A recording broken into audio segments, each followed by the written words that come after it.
Hello and welcome. It's TPK Tuesday. Hello, everybody. Hello, ProStar, Fish God, Gentle Ruffian, Zebus, Inkley, Texas, Rebuild, Blood, Mystic, Zencorp. Hello, folks. A glorious day indeed, Legion. Hello. How's everybody's Tuesday? Mine is okay thus far. No complaints. Hey, Jayhawk.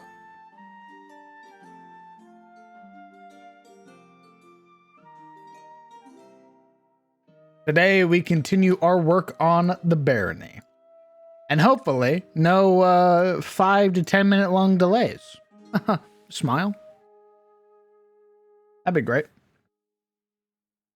Let's see. Should be able to do this, up, and hop in my Discord like so. Nice. It was very annoying.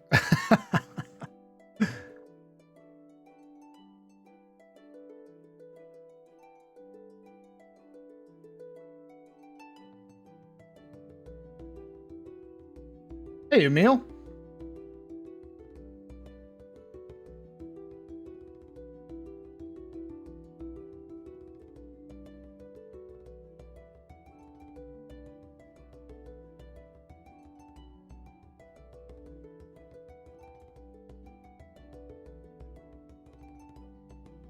How's it going? It's going pretty well so far. Nothing to complain about today.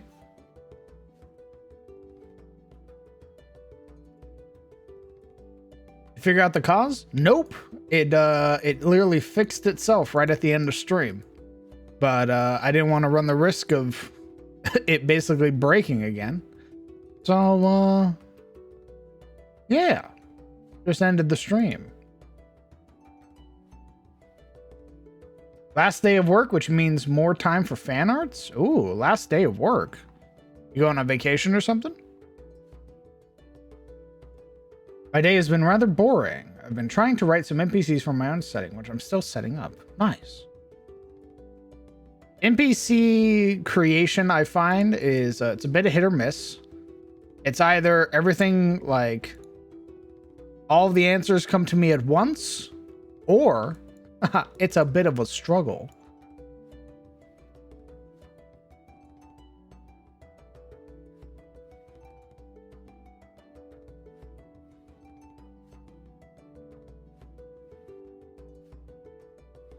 Resigned in preparation for taking up my master's. Oh, shit.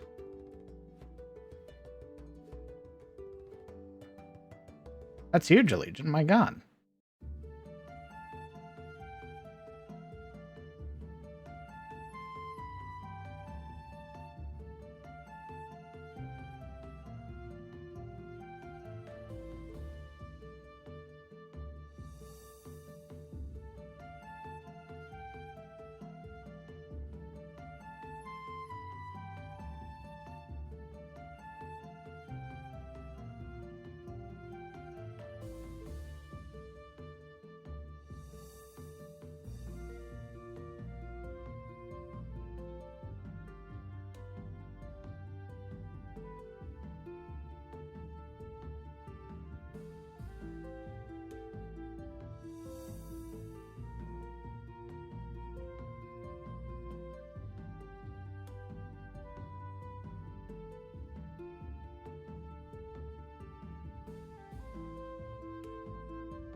Ask yourself, does this NPC eat the pickles on their sandwich? Why or why not?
Ooh, is that the storm outside? My god, that bitch is rumbly.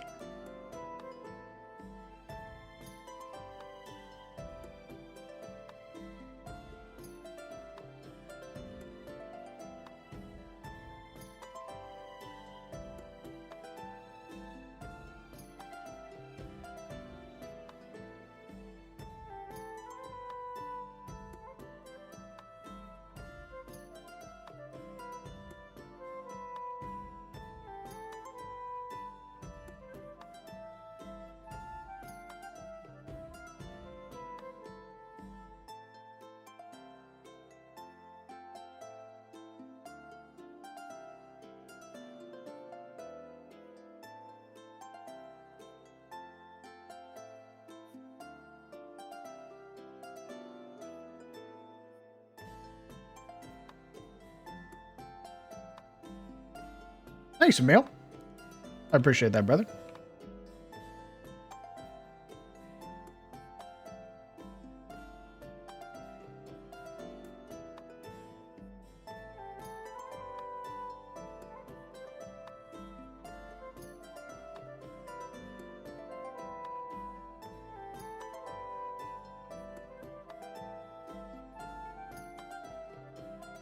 Actually move. Then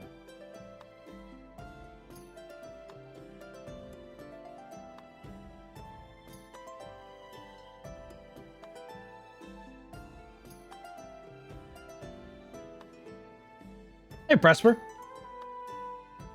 It's going well. Just working on a map right now. Working on the barony of Sunfall. And the program I'm using, Emil, is Incarnate.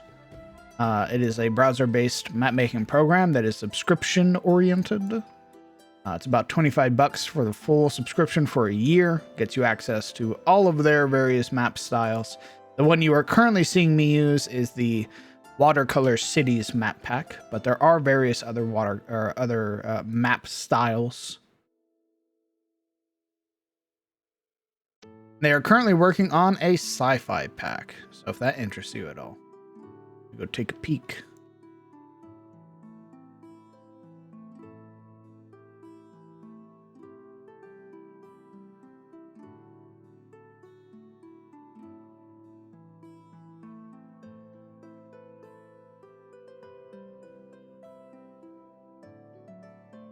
Yeah, Spadus War! One day I will get my sci-fi pack. I will get my my sci-fi setting, and all will be right with the world.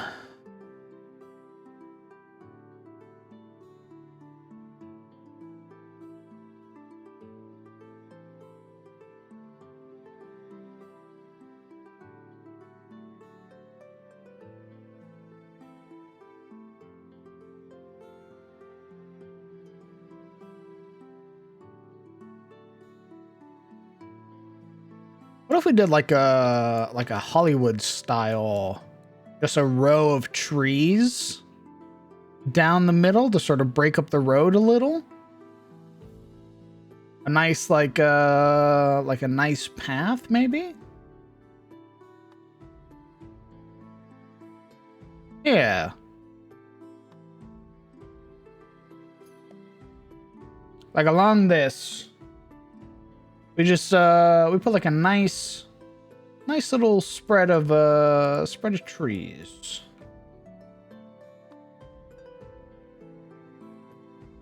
That.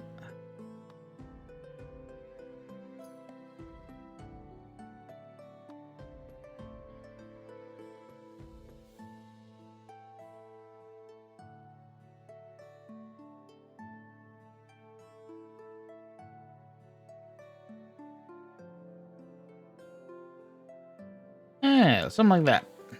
They line them up.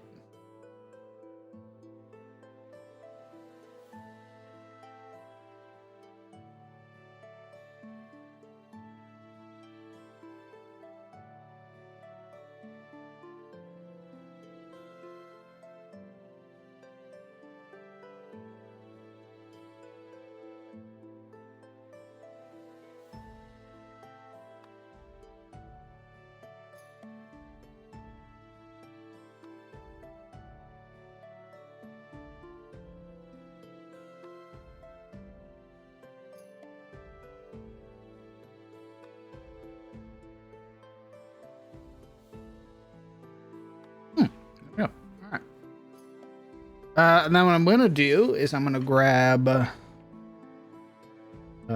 this piece that I had done over here. Yeah.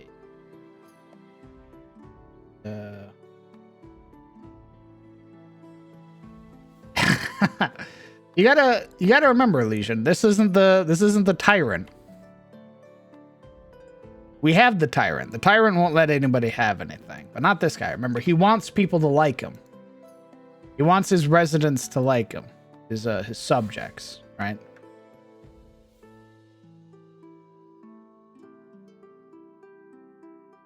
Why he throws tournaments. That's why he throws festivals, things like that.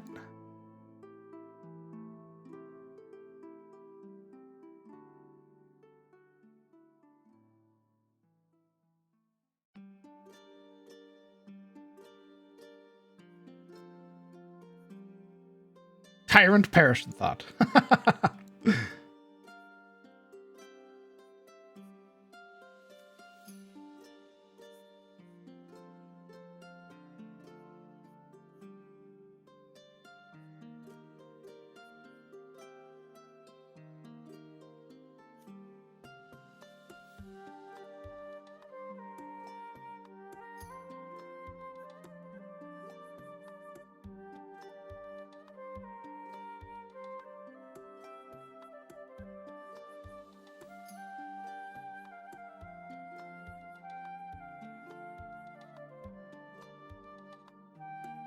Okay.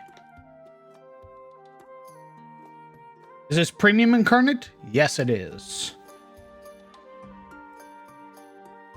I bought into the company back in 2016 when it was still in like its early alpha. So I am grandfathered in to the $50 subscription, but for much cheaper. So I get early access, I get all of their files, everything like that.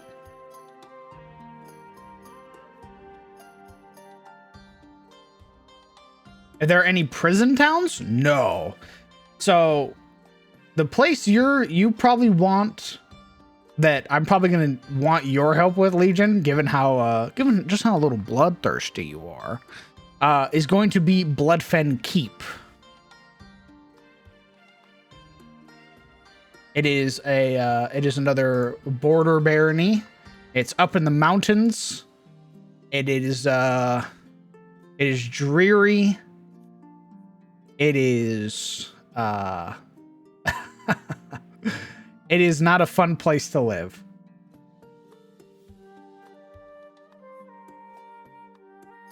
Shadow Dragon win. We already did our Shadow Dragon, Presper.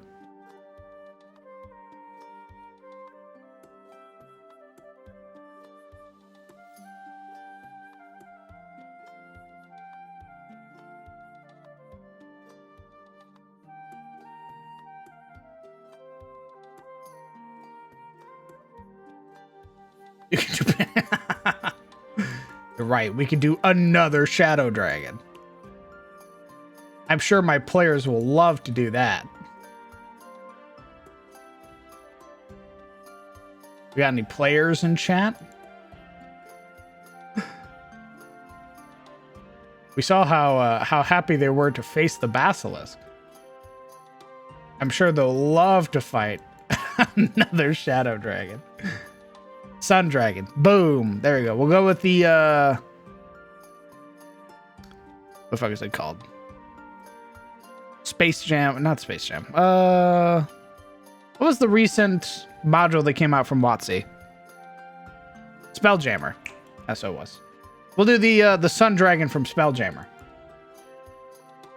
Yeah, the Solar Dragon.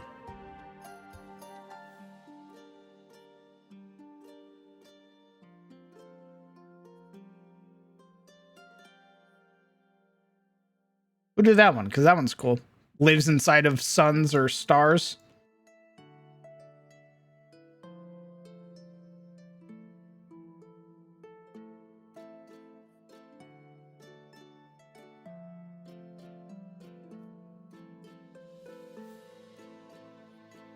Zurich is playing Hunt with Mumbo, but I'm sure they'd love to see the Shadow Dragon make a return. Guys, I like my friends playing with me.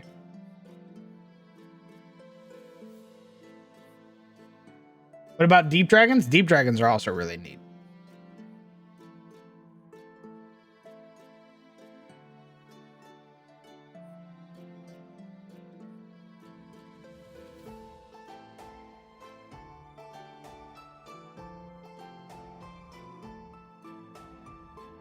It strengthens friendships. Man, it sure is weird that nobody's showing up to my games anymore. That's so bizarre. What could have caused it?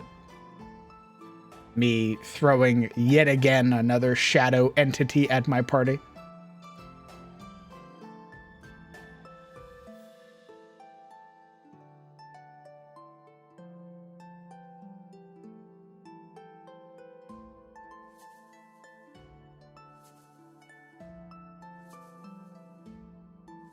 What about a hatchling?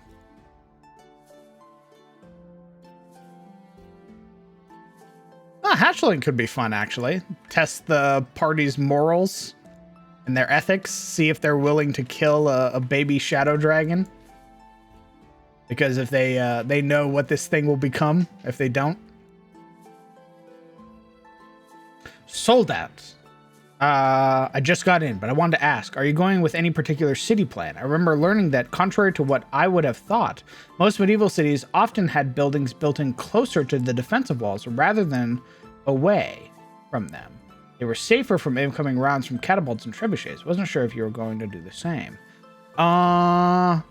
Well, so here's the issue, is that I could absolutely, totally build this one for one with how medieval cities should be built. However, there comes an issue in the shape of there are a lot of things that just negate walls. For example, things that fly. So these they're not often built for like sieges.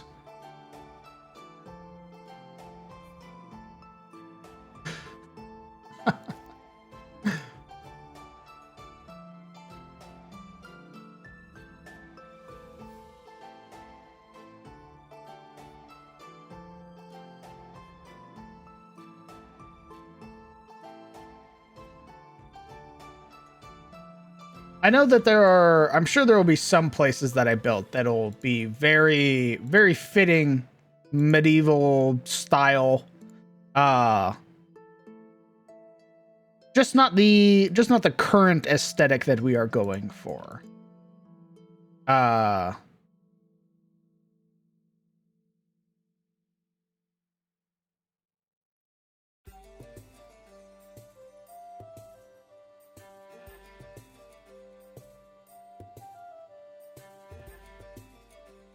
Send the party on a citywide Easter egg hunt, but the trickster god has filled some of the eggs with random miniature versions of deadly monsters. Oh, that'd be fun. Then a hatchling at them to test their morals. If they kill it, maybe later on a vengeful mother can come. If they spare it, maybe the hatchling parents return the favor somehow. I like that, dragon. I love that stuff.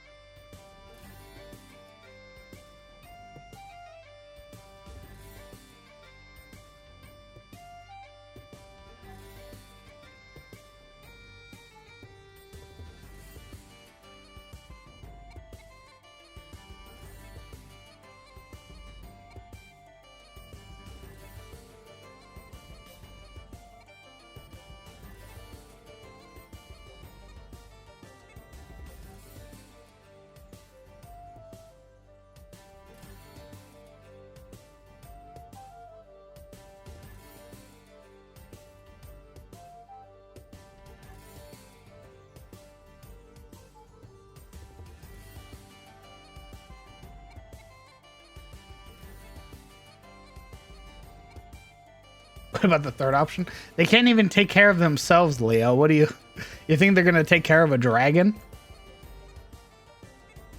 It looks like you're making a pretty big metropolis here, which would probably be built up beyond the shadows of any defensive walls. Anyhow, love your creativity, though. Thank you, Soldad.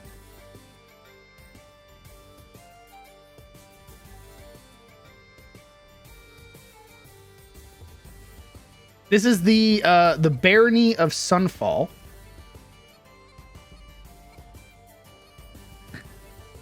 It is going to be our hub for Tales of Sunfall. It is a border barony, so it is fairly large. Although that isn't the first comment I've received on just how the size of this, and it makes me a little nervous that maybe I'm building these places to be too big.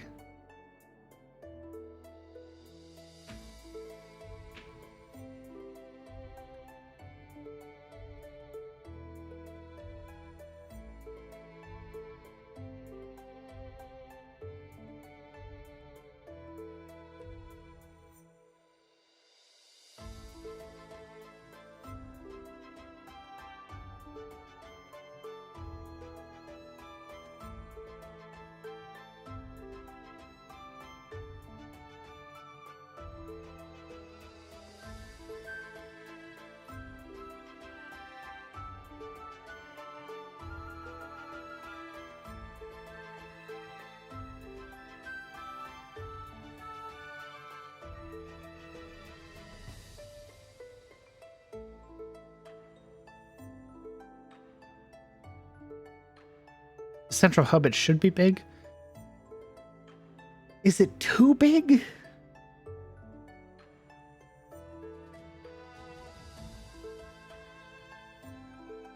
I mean, I'm not so much worried about them being able to load into the map. I'm more so along the lines of, does this map make sense size-wise?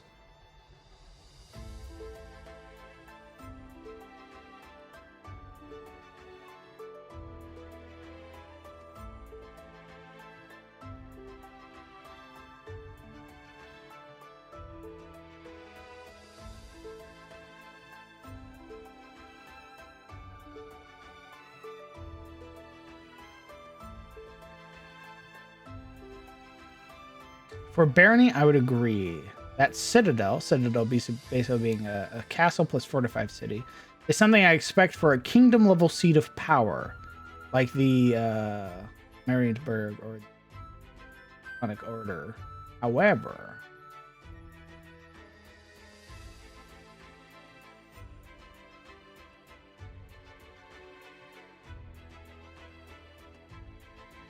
it's a central hub and a port city, being very big, hence.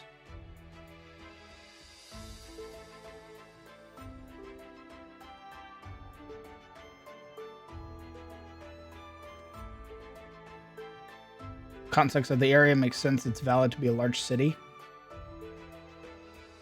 So here's, I'm gonna compare it. Let me compare it with Rosewood. So this is Rosewood.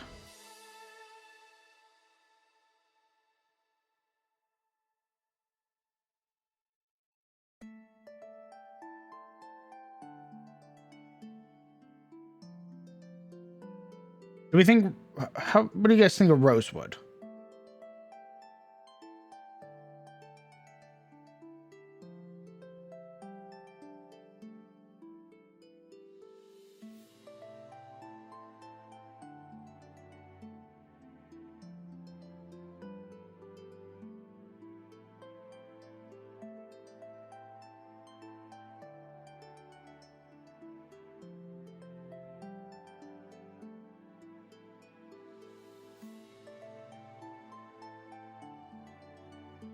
Rosewood looks bigger.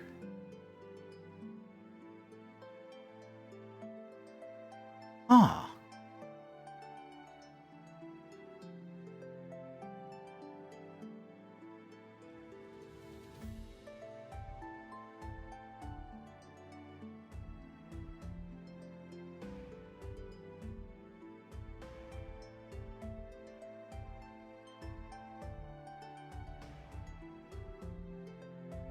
Pretty, and I can't wait to have the capacity and experience to make something like this.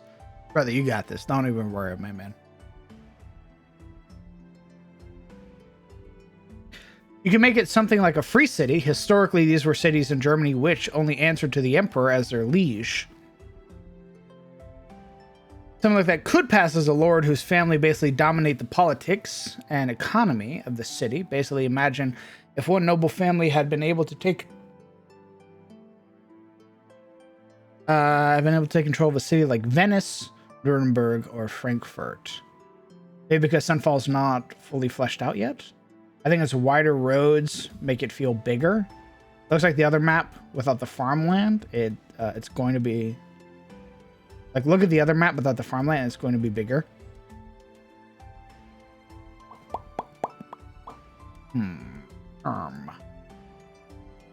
So, maybe we can. Oh God, hello.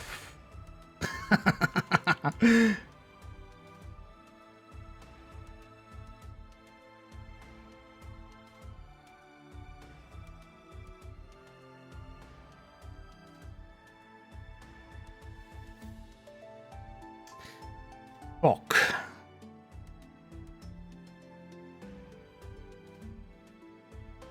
Okay, hold on. What if I just fucking cut that portion? What if I cut this?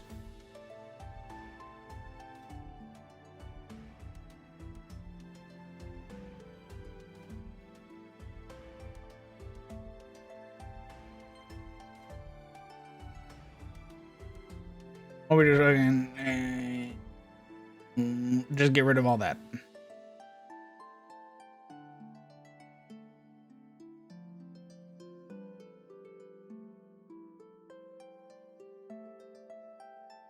Don't cut.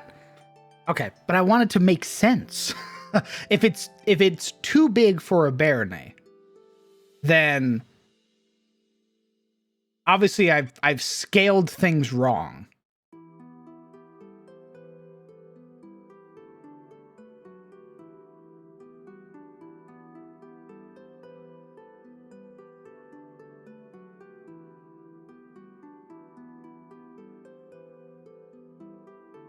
Like, I want this to be a city. I want this to be... This has also been a city that has exchanged hands multiple times.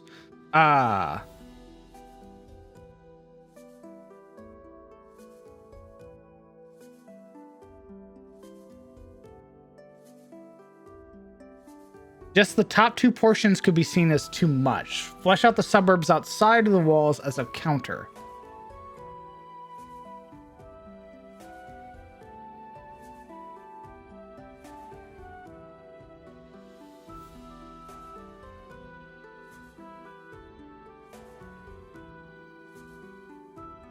I think the thing to keep in mind, does it fit in the size of a barony within the context of your world?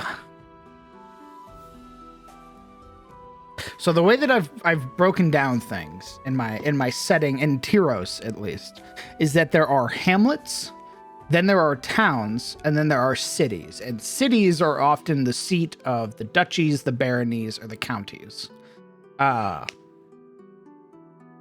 Towns being oh God. Do I have I built an example of a town?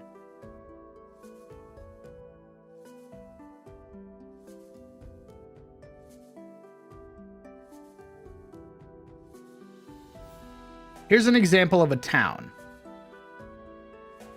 So this is one of the towns that I've made. And this is sort of the size or the scale of a town. A lot of like sort of split buildings, no walls, anything like that. It's a building metropolis. Things will eventually, with enough population growth and enough resources, this place could eventually become a city.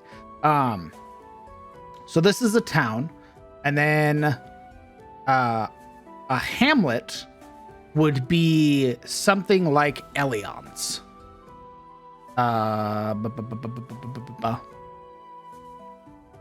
A hamlet.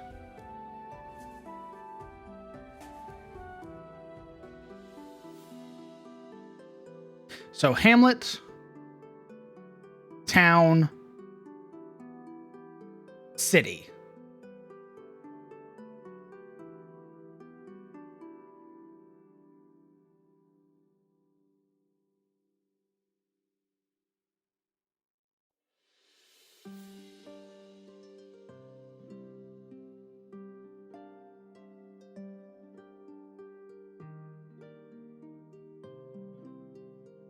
Canals are hard to build out the further inland you go, so wrapping the city around the coast would make geological sense.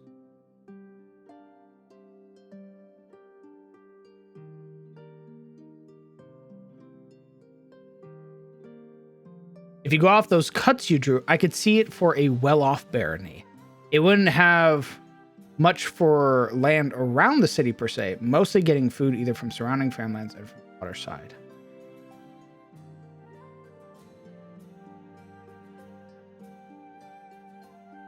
Okay, so, all right. Why was the city founded in the first place? This city was founded by House Caladir, which is the ruling warden family of Katarina.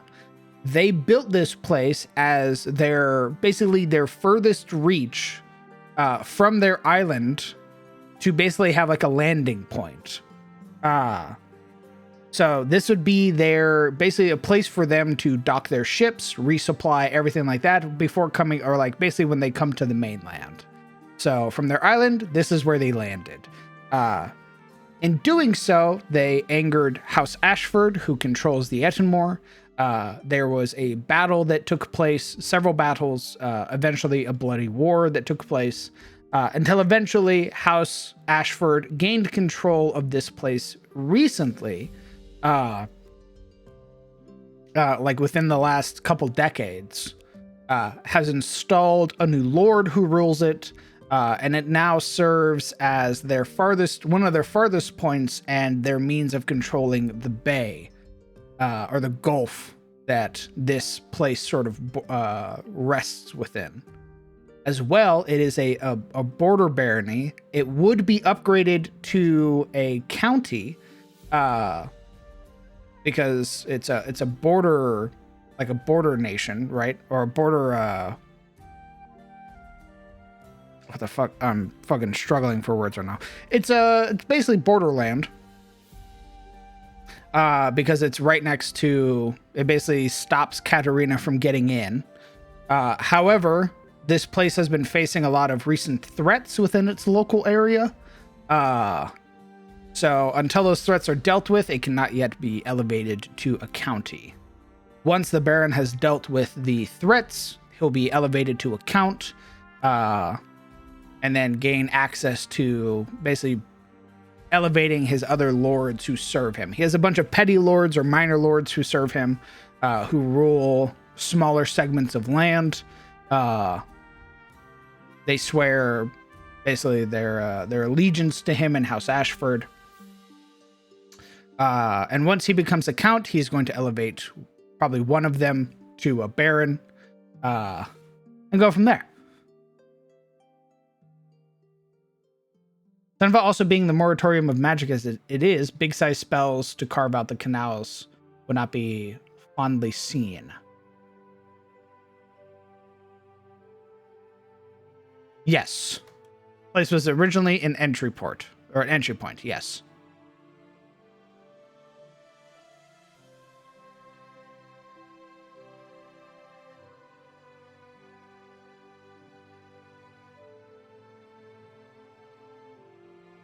I put money into it and develop it? Because when House Caladir took this place, it basically served again as one of their points of being able to land here on the mainland, as well as allow them to basically push out into the mainland with their armies. And if this place was getting raided by Morlings, giants, and other things like that, they needed to keep their boats and everything secure. So they poured money into it to build up the walls, to carve the roads, everything like that.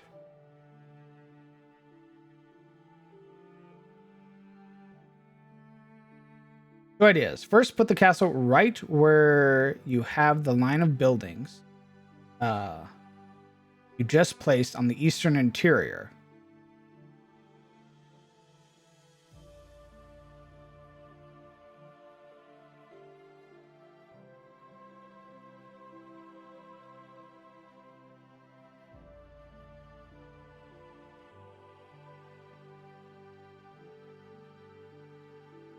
Two ideas. First is to put the castle right where you have the line of buildings you just placed on the eastern interior. But elevated on a hill. Castles are both the personal residence of a lord, but also the residence is fortified, so you want to have the defensive warfare in mind when designing it. Okay.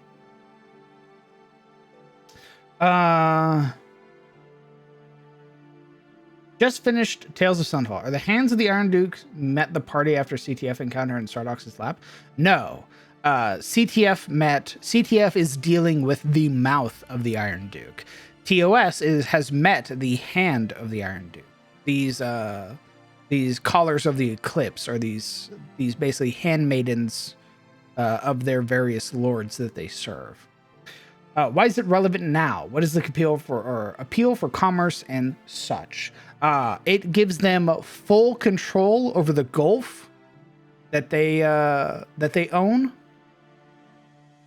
or basically gives them full control of the Gulf, as well as allows them to have another port or another place to land to all of their various other baronies and other satellite towns and everything that they own.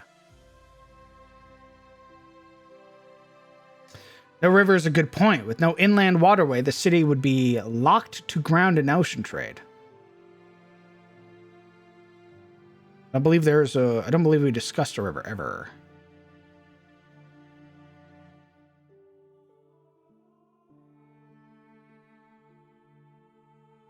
Actually, give me another idea you could use. For the Baron's vassals, since the Baron is the one of the lowest ranks in nobility, you could have his vassals be ranked as knights. I think the only rank is between historically, but you can also put a page from the history of the Crusader states. There, unlike in feudal Europe, knights there often were established as urban elites, ruling from parts of the city they lived in, since land was in short supply. Oh. Interesting. So the way that I have my rank structure here in Tyros is that there is knight errant, which is sir or dame, which is the lowest. There's a landed knight or a knight of the realm, which is a lord or lady. You're basically elevated to lord status. There is an acknowledged noble bastard, which is higher than that. There is the baron or baroness. Then there is the marquis, marquesa, or the count or countess. Then there is the duke or duchy. Then there is the prince or princess.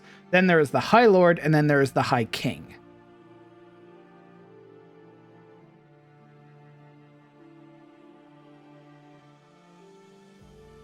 So we could make them landed knights. That'd be dope. Until he eventually gets elevated to count, and then elevates one of his landed knights to baron.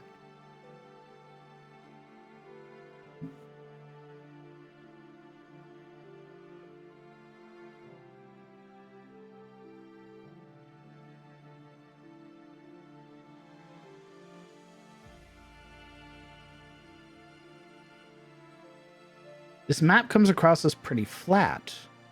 Is that what you want? No. We still have to fill out the sort of surrounding area. But I wanted it to be elevated. Let's go High King Shane. Yes, the peasant without even a last name, I might add. A peasant with no name. The stable boy becomes the High King of Tyros. I believe it.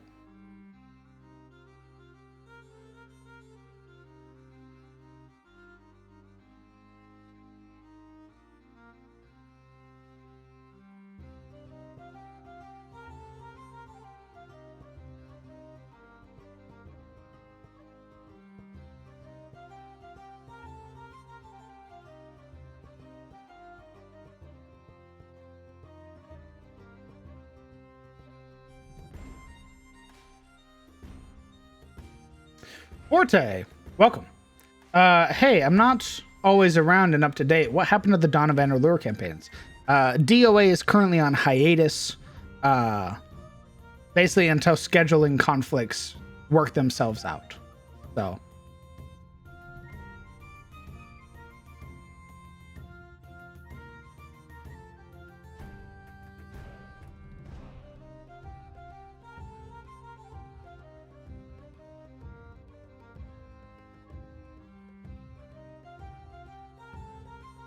So going off of this, you could leave the castle where it's on the map. Just add a hill under it.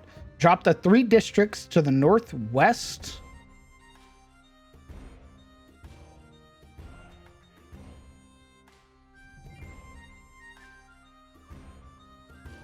To the northeast. The southeast.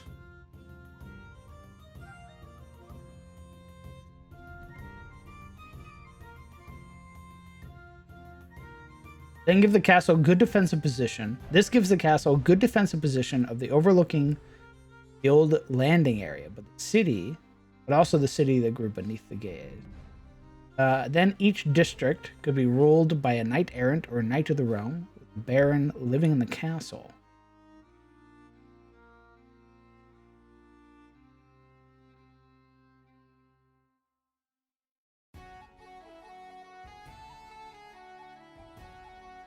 And the old videos, I still need to catch up.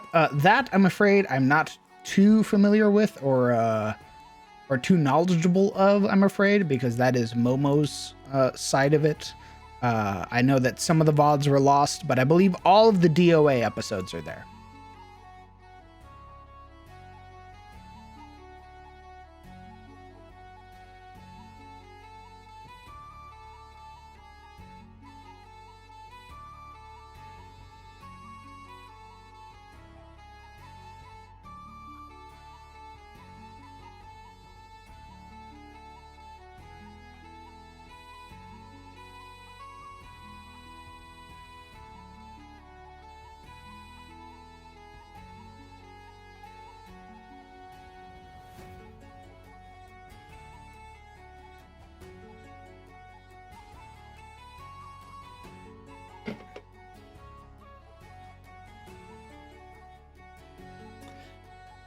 Okay, so the X's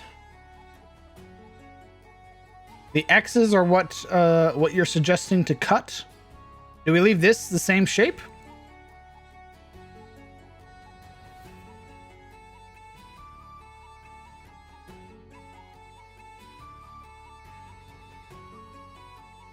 I also can't wait for your next Into the Shadows Breach. Me either, brother. I'm ready for that finale. I wanna fight the gatekeeper.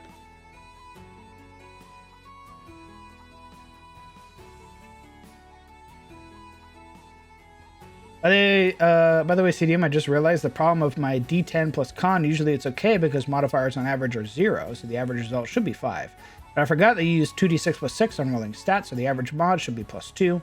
For that, from now on, I would change the question from 1d10 plus con to 2d4 plus con. Good.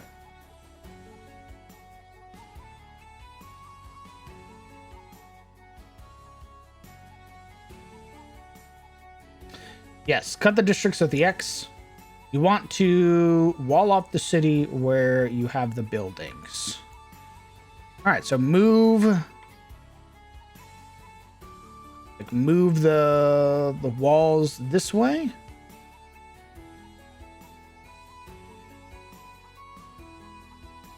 Is there some kind of cool natural feature that could have been taken advantage of when the city was built?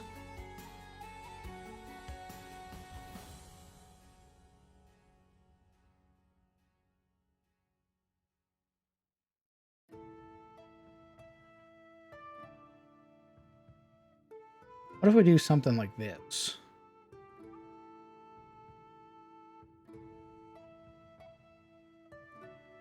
Grab.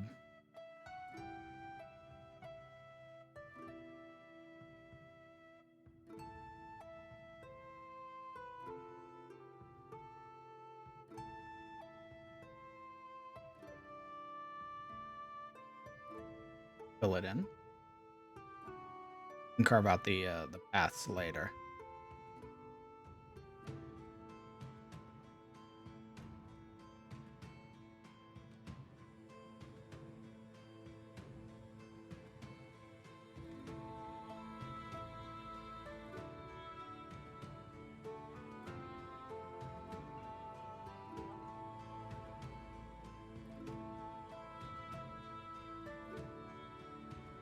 A hill on the right side? There'd be a hill I was saying you put under the castle. Okay, so hold on. Let me grab the big hill.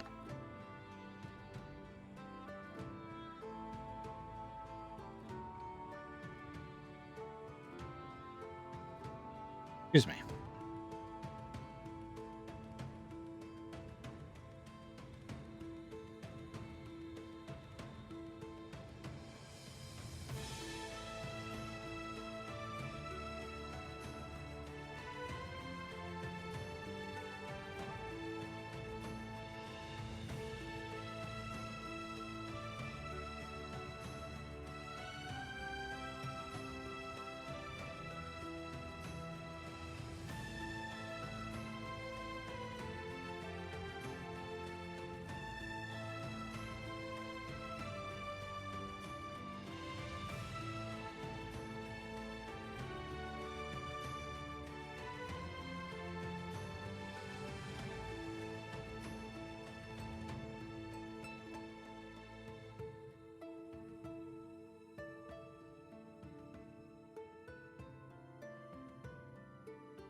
How big is this?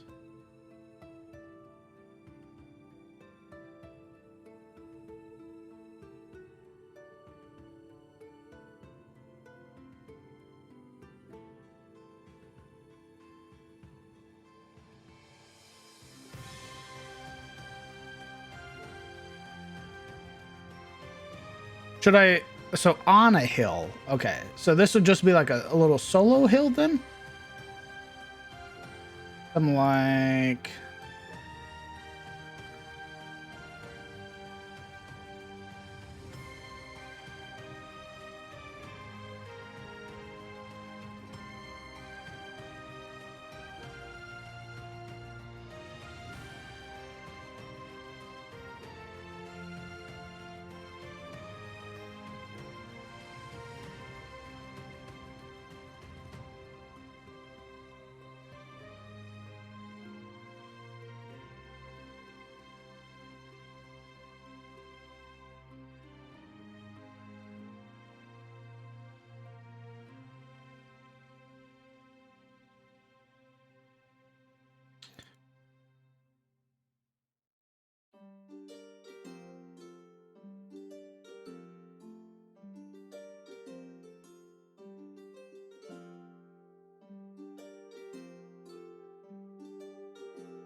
High fantasy.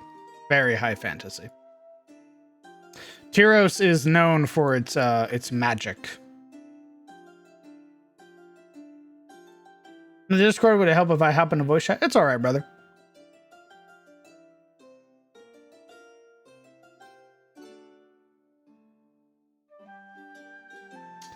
Realism is fine and all, but it does lose the grandeur somewhat.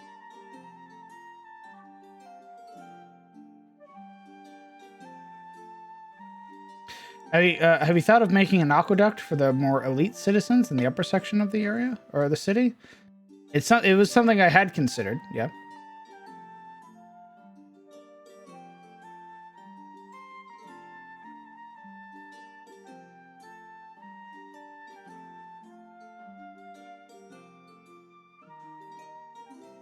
Hydrate very well.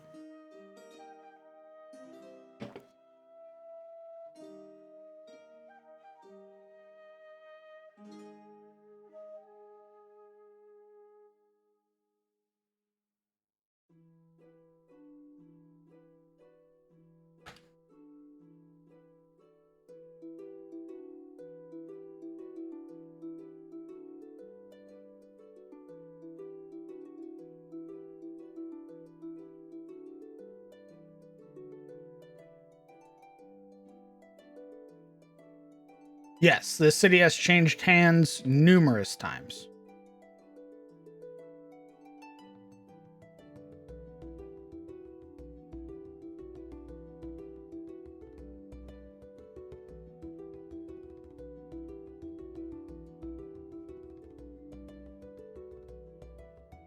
Yes. Forcibly taken and amicably handed over.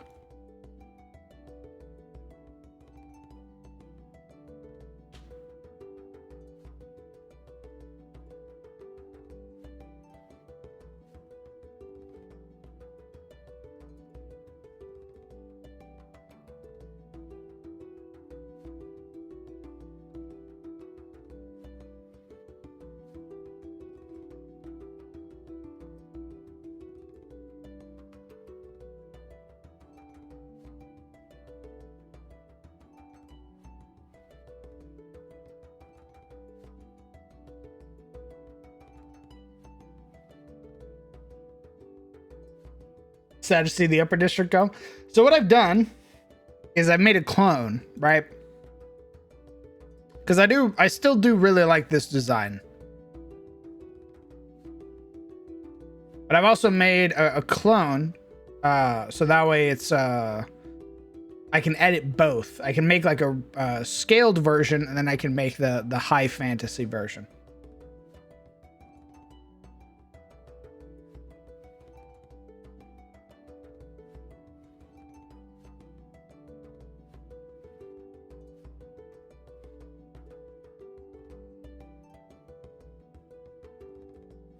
The far right open area could easily function as a ship-making pier, which would make sense as to why it's on an edge, but within its walls.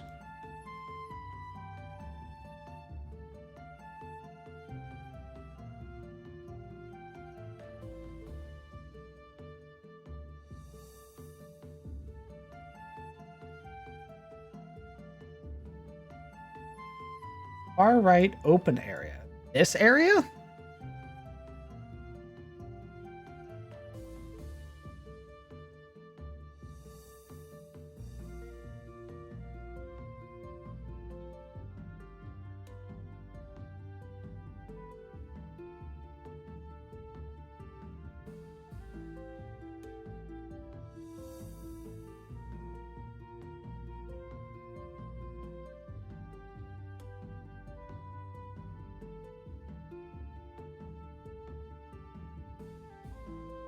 He's referring to the water part.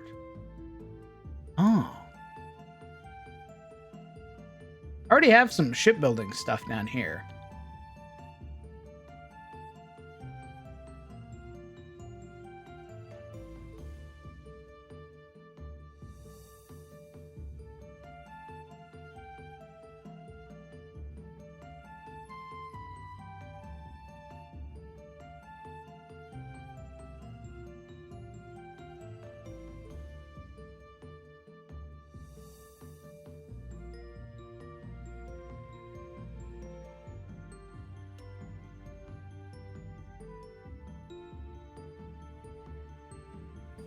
Is it just me, or is there any unspeakable polyromantic tension to us? Yes, I do believe that was a running gag or a bit.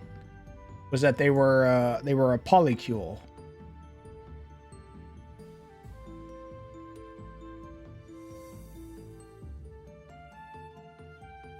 What the hell do I do with these walls now?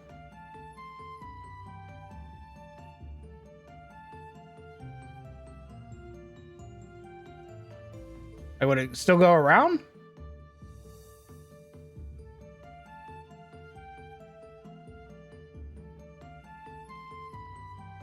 Hope you have a nice night, Sinju. If you're going to work, have a good time at work. Take care of yourself.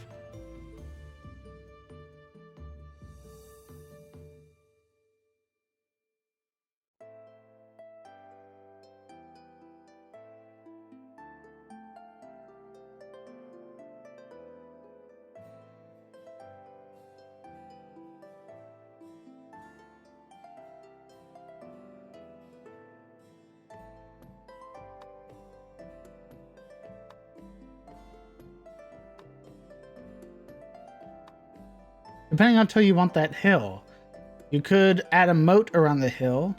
As for those walls, you actually can, but it's not necessarily a requirement. Huh. How about this? This is what I'm going to do. I'm going to finish the first version of the map, the first iteration of the map. Once I finish that, because I've done this a billion times now, I don't mind coming back and making a realistic version and then asking my players which ones they prefer. Because I've done that before. I've shown my players maps and asked which of these two maps do you prefer. So what I'm going to do is I'm going to go back to the first version of this map. I'm then going to finish it. Once I am done with that, I will come back to this map and start fleshing it out.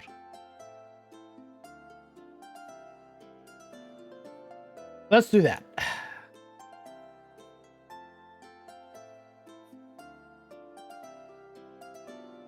What role do you see this city playing in the future? A starting point for a new bang of players, a siege of dark forces for our players to save, a potential hub for our heroes to plan further adventures?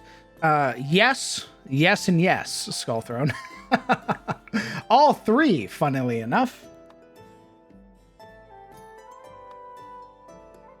This is going to serve as the hub for Tales of Sunfall, the area of which they will return. The issue being, of course, that there are numerous threats. Of course, Soldat. I really do appreciate them. I just realized that if I left this unfinished, I would not feel, like, satisfied. So I'll finish this, get it all banged out, and then we can go work on the realistic one after. Maybe not after, but work on the realistic version.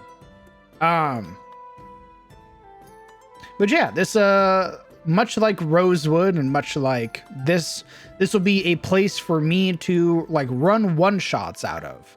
Basically, you start in the barony of such and such, or you start in the seat of the barony, and go out to complete an adventure or a quest or what have you.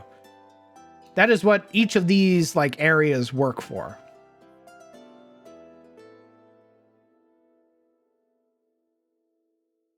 You could always use Small Sunfall as an outdated map. Also, hello, Nightmare Nexus. First time chatter. Hello.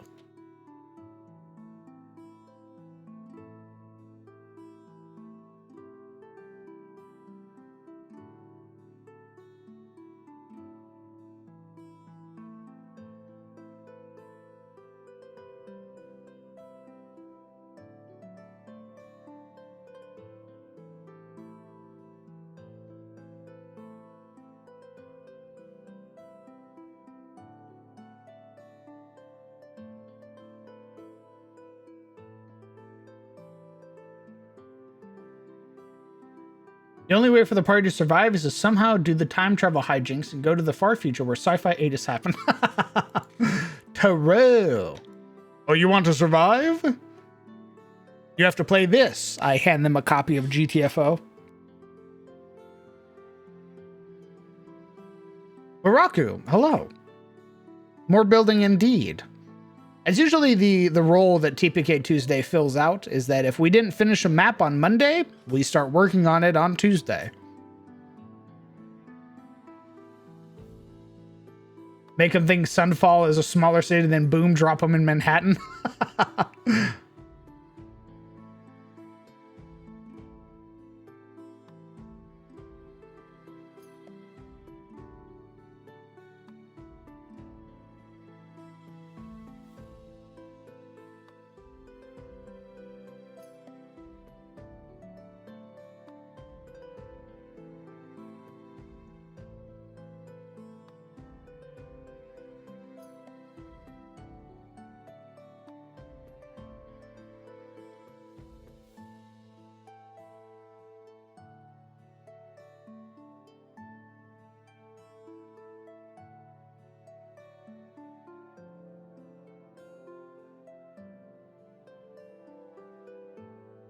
Does Incarnate have modern urban assets? It will.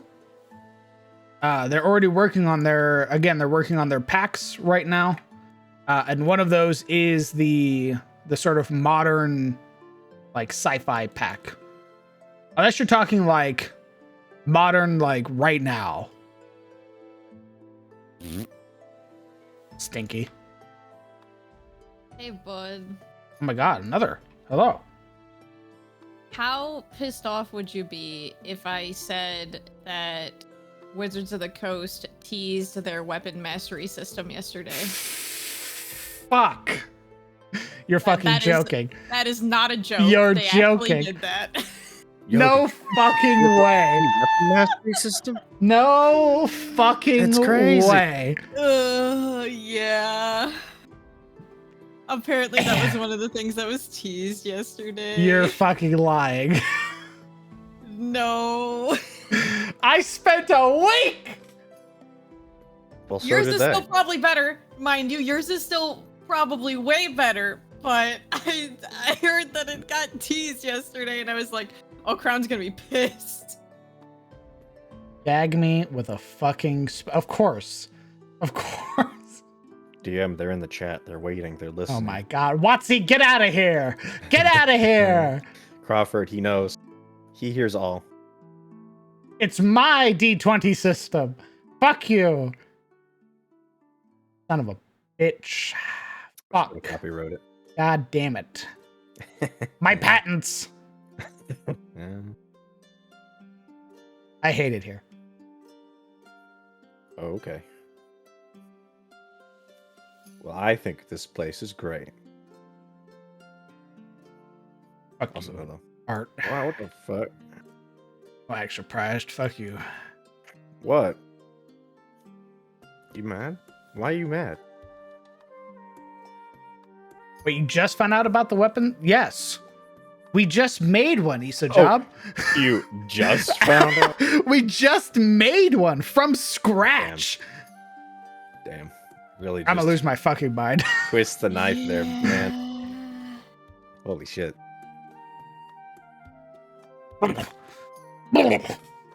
Watch, you're gonna make a spell mastery system. They're like, I don't "Hey, want to guys, anymore." You'll never believe it.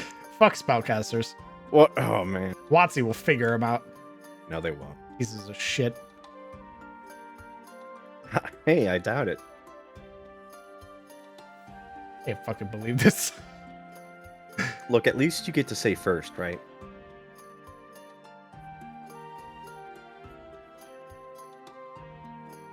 Think of it this way, though. Imagine if more people use your weapon mastery system than Here, theirs. I'm gonna read what was said by a trusted source. Some weapon masteries include cleave, like from ye olden days, where you can hit another creature. Other masteries include things like slowing a creature by 10 feet on hit and pushing a creature 10 feet. Another one is puncture, where your next attack is considered advantage, great for rogues. Fighters will eventually be able to do more masteries around, allowing them to use whatever mastery they want with whatever weapon they want. You can ask Brett all about it. On Wednesday. Fuck's sake. I can't believe I'm getting fucking obliterated. Damn. This is awful. Hey, it turns out Watsy also likes 4E. Bastards. Weird. Bastards. I love 4th edition. You abandoned 4th edition. I thought somebody should tell you before you found out the hard way. I'd have absolutely. I I'd have think been this is the like, hard I guess this isn't much better. Yeah, true. Just slaps him in the Holy face. shit. Hey, live DM reaction. Live DM reaction. Hey, good. We got the good reaction views. At least though. it's content, you know. God Content. fucking damn it. Why? Why do I put in effort? I can just wait. I can just wait and steal their system. It Yeah, sounded like exactly what you were doing too with the whole cleave and everything, though. Yeah. I'm not angry. We'll you begin sure? the hunt shortly, sir. We'll root out the spy. Yeah, who leaked? Who leaked? I'm not Yeah. angry. I just want to talk. DM, they just checked the VODs. I'm not angry. I just want to know who leaked. It was medium. I lied. I actually work for Watsy. Son of a bitch. The whole broadcasting thing was a ruse. You deep state agent. Yep. I actually know Crawford. We go to lunch. God damn it. They had your family. Whoa. Should All let right. them I perish, just- Thix. I saw people talking about it though, and I'm like, this is gonna break Crown's goddamn heart. Fuck. It's okay. It's fine. I can't wait to be like, yeah, guys, I have a weapon mastery system. They're like, oh, that's so cool. So how much of it did you copy from Wizards of the Coast? And I'll be like, none. I made it myself. And they're like, of course you did. You're Oh, so yeah. cute, Dungeon Master. And then they pat me on the back. Oh, Of course yeah. you made it on your own. Then you pull out the Excuse ball me, that you DM, I saved. actually like the weapon mastery for greatswords better in the 5th edition one. Well, Oh. Well, about that, you aren't fucking getting it. that's too damn bad. I'm not angry. I'm furious. They didn't do. Oh yeah, awesome. I love that I have one, one thing. Boom. DM, they didn't do slings. Boom.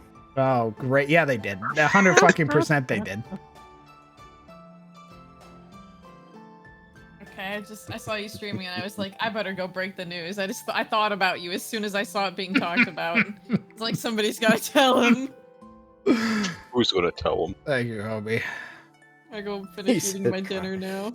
Like delivering the death of a loved one. Hey, I I love got you, bad news. homie. Goodbye. Enjoy your food. Thank you for bringing this to me. So how's your day? That that scene of Saving Private Ryan. Car pulls up. It's Summer Oh. getting out of the car, and I walk out of my home, and I see her walking up, and I see the American flag in her hand, and I just know. I just start crying instantly, weeping. We were soldiers. His face gets older, live. Fuck! Massive LTBH. Jesus fucking Christ. Egg on my face. Hilarious.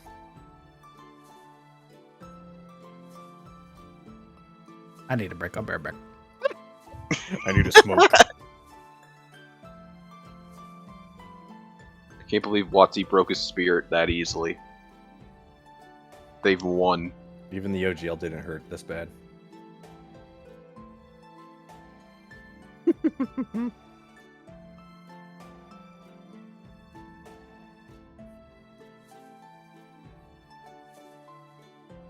Hell of a thing. Alright. Well, chat, how have you been? Hello, chat room. How's everyone's day?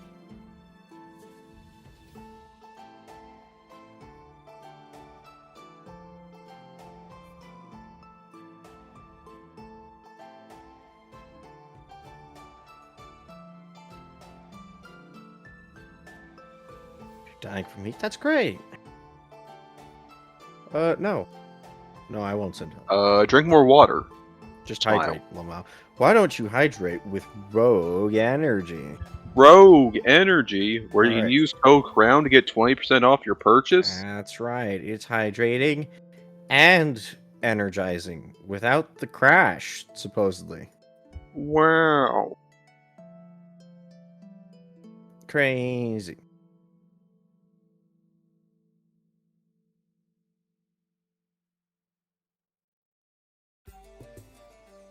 Yosika, what is it with you and like size measurements? Wow. It's been half a week and you're still on the like schlong subject. It's Twitch chat. They're horny. Just roll with it. I'm pointing out the one horny guy in chat. You. Why are you so caca?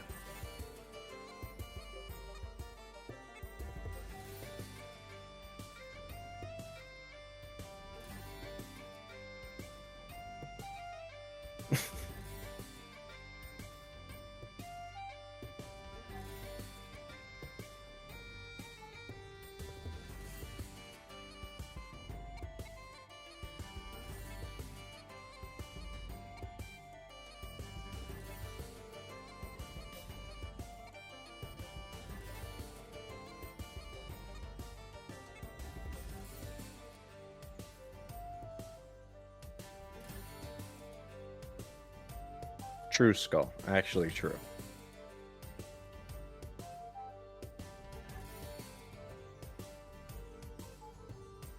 They were just kind of mentioned, but we haven't actually seen any, which is a shame. The DM knows what power they will hold if they get spotted. You got that 20 other perception check to notice one. Well, Skull, that one's a little easier to explain because we haven't actually been anywhere in Tyros to see brothels. Supposedly, there's probably a brothel in like Rosewood, you know, or maybe on the other side of Aram's Ferry. But remember, we've mostly been hiking it in the woods, and there's a decided lack of brothels in the middle of nowhere.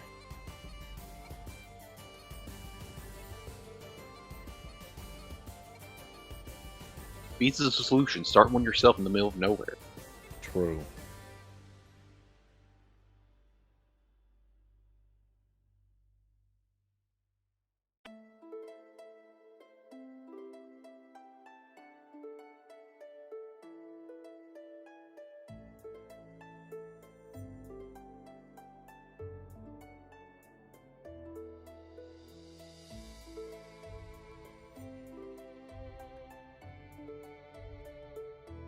Simple Skull Throne. He fought valiantly, and some harbiers were like, "Damn, nice fighting. Want fuck?" Yeah. That wasn't a brothel. That was... He found love.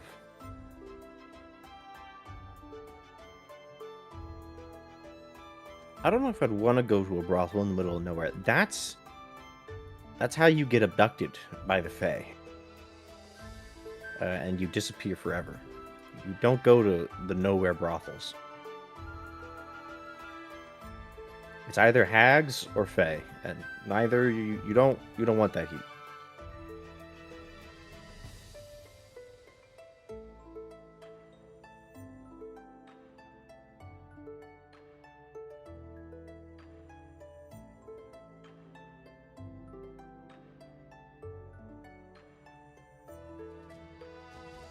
Jesus Christ.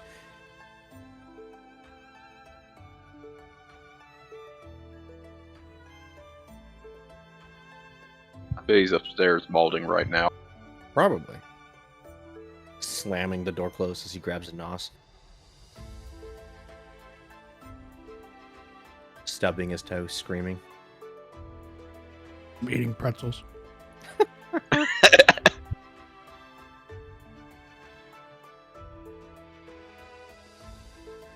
So what's your opinion on the middle of nowhere brothel situation? I'm eating pretzels. Mm-hmm.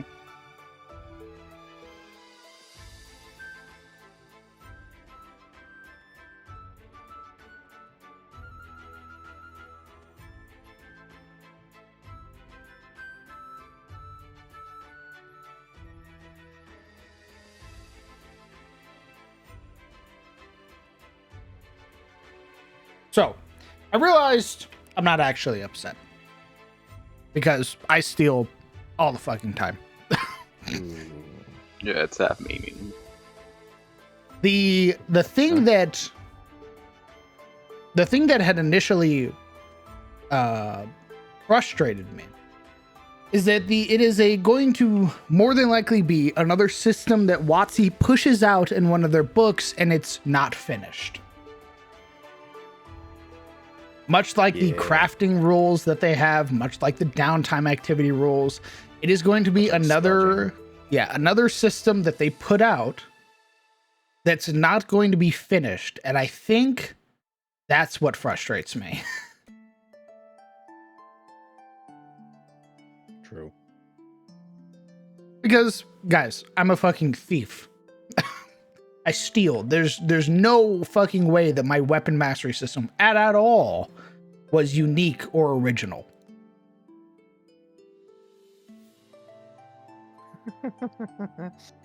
They can't stop me. They stop you.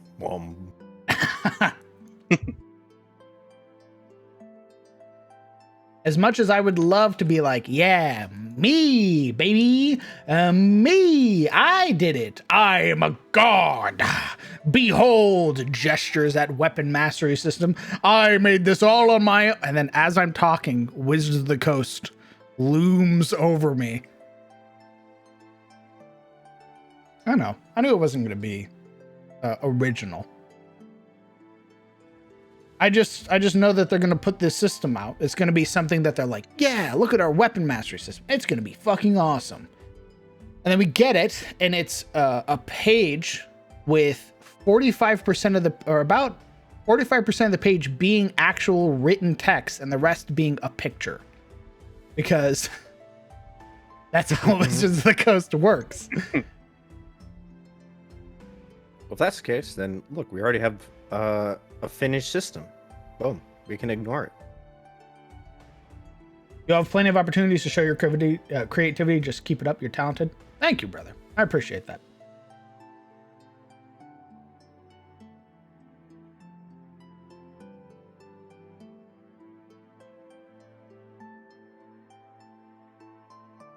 It's all right, my liege. Yours is defo better. Thank you, Legion. Armor mastery? Maybe. I still want to work on a magic system. I want to better explain magic in my setting and work on a magic system for my players. Because I want them to be able to like play around with it and stuff. So definitely something I'm going to work on. Probably in a similar vein to that of the magic or the weapon system. I want more moon-related spells. Yeah, this stuff, it's definitely stuff I want to work on. Like moon-related stuff. Like it seems fleshing out the weird. primeval current more. It seems weird that they released a lunar sorcerer, but the only spell they have that's like moon-related in any sense is Moonbeam, and it's not even included on the sorcerer's list. Very odd.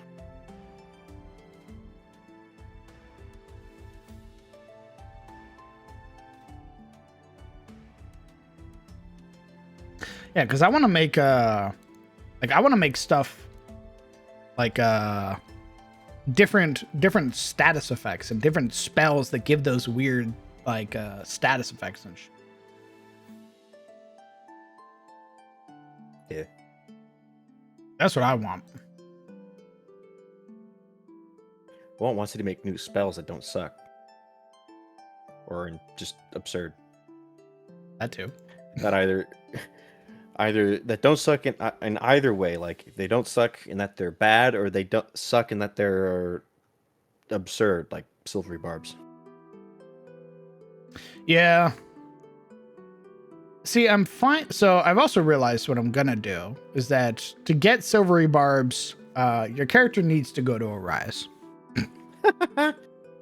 If you're like a fucking country bumpkin who's never gone to the Collegium, you don't get silvery barbs. Like, I'm going to restrict certain spells to being like, you need to learn these at college type deal.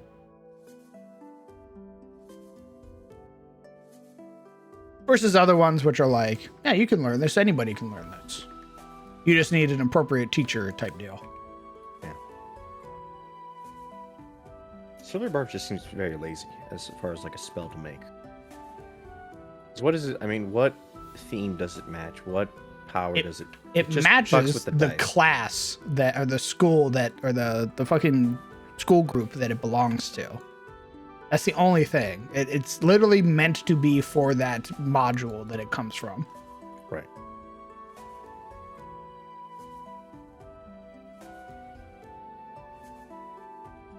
Hey, Gringred. I bet they might even misspell once or twice on that page. Crowned? Matter. Terrell. Oh my god.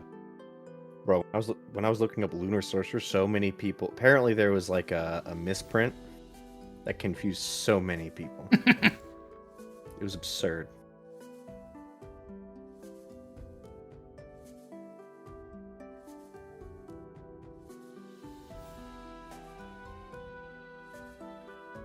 Yeah, like I feel like if you can explain your character going to like going to Arias like God,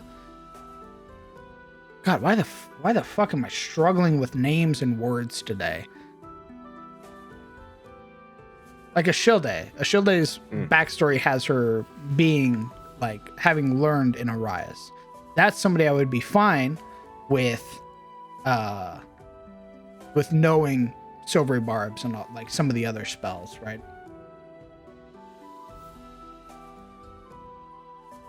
Is there any magic made specifically for country bumpkins? Well, that would be part of like our mastery system that we would work on, as well as expanding on magic as a whole, would be making like more lower level spells. Hedge wizard mastery system. Yeah, yeah, you don't go to college. This is shit you learned. Like this is a spell you made type deal.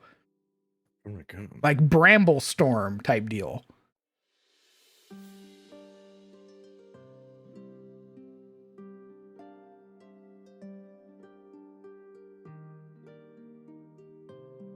Like you sort of, that is one thing I liked about the 1D&D thing, is that they sort of dictate, or they sort of broke down the spells into like primal, arcane, and stuff like that. Yeah. I like that as like a basis to work off of. Not as a whole, but as a thing to sort of use as a foundation. Yeah. Of being like, oh, okay, maybe you're not a college learned wizard, but maybe you're a hedge wizard. Maybe you're a wizard who learned from a fucking hag. What does your magic look like? Well, your magic looks like this, and it's a lot more like briars and bramble and thorns and stuff like that, versus the person that went to Arias and is like an actual wizard, has a diploma, has like the seal of approval to cast outside of Arias and shit like that. Matters. That's what I want. I like their idea of, I don't know if they're still planning on doing this, but giving you more feats as you level up, but also tiering the feats, so you can't just get the best ones off the bat. That is very much a 4th edition thing too. I was looking at that, and the idea of you having to take the feat multiple times, I was like, nice. I like that. Like you can't just get Sentinel level 1 and be an asshole. You got to put like a couple points into Sentinel. Yeah. Or the thing that gives it to you, and then eventually you get the full shebang. Yeah. But you get more feats, so you can pick the more like flavor ones without feeling like you're just wasting a feat.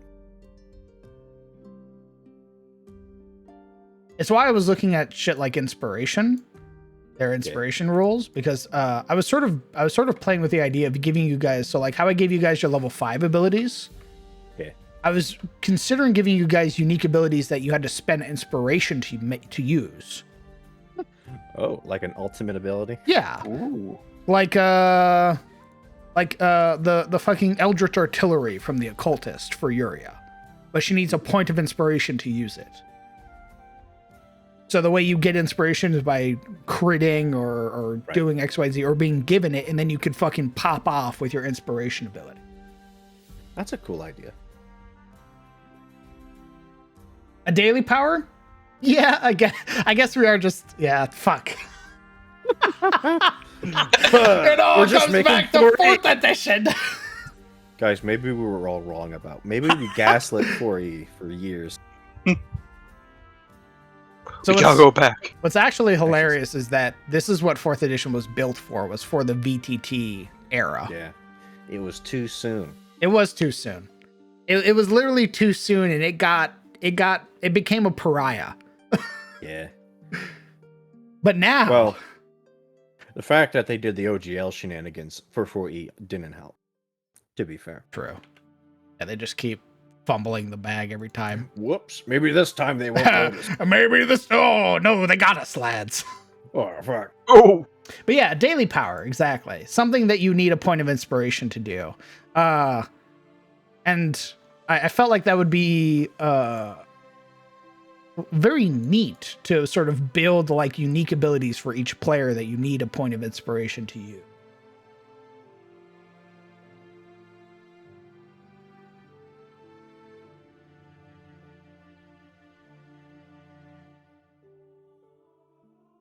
5e classic. True. Yeah, we don't play classic 5th edition here. We play our horrifying amalgamation right now.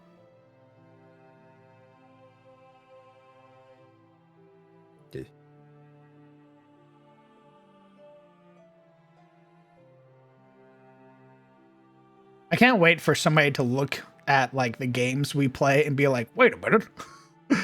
This is just 4th edition with more steps. No. Hey, no. wait a minute. What's that there? Nothing? Is that a daily power? No. Maybe. Is that Paragon? No. Wait a minute. Is that a warlord? That's monkey grip. No. Where'd you get that? Nowhere. I made it. We got a guy here asking too many questions. Take him out. Bag him. Get him out of here. Hey Sparks. Thanks for the 16 months, nerd. Jesus. All right. Bit rude. Does this place have a inside grave mausoleum? They probably have like a sort of underground mausoleum thing like France. Like the catacombs type deal. Given how much stuff they got underground, they probably got like an underground mausoleum. Just because I think that'd be cool.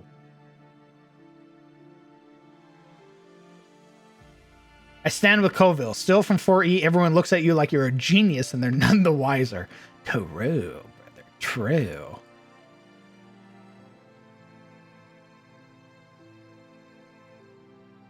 I love stealing from 4th edition. That's where the Storm Rage Shambler came from. I fucking loved that one. That was so much fun to You run. motherfucker. That asshole's stealing my reaction for his own reaction.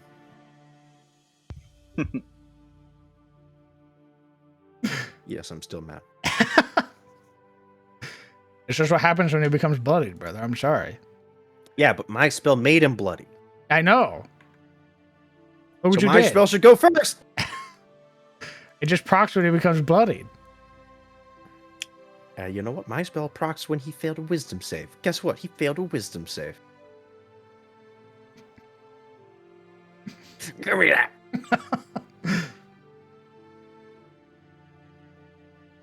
Can you check 2nd edition spells? It's totally not broken and doesn't need balancing at all. To be honest, I'm probably going to stick with 4th edition as the furthest I go back. 3.5 has some cool stuff, but a lot of the wording for 3.5 does not translate as easily as 4th edition does, I'm afraid. 4th edition is like... 4th edition's fairly easy to understand, like reflex, will powers, things like that. How their initiative system works, how their ACs and everything break down. Bloodied, how they get their healing surges and all this shit. I look at 3.5 and I go, uh-oh. What's that? What? Is that math? What do you mean, -5? You mean disadvantage, right? Chainmail No. or nothing?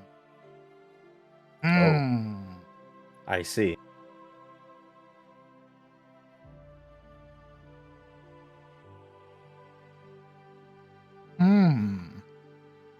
Going all the way back.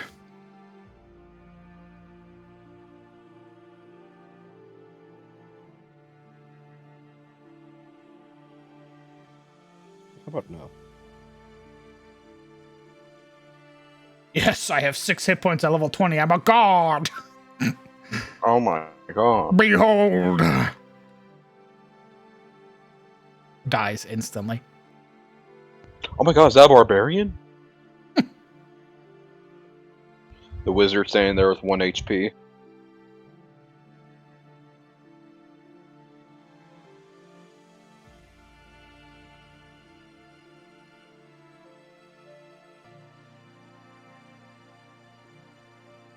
To be fair, advantage is essentially a -5 anyway. Yes.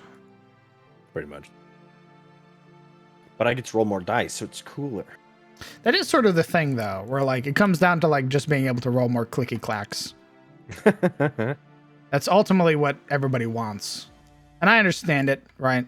Like, True. you buy dice, You want to be able to fucking roll the dice. Looks at giant bag weighing about 20 pounds. Please, I want to roll these. Oh no, you only need one set. But But what if I need 8 D12? You won't. what if I could? But you won't. I mean, What if? Imagine. Hypothetically.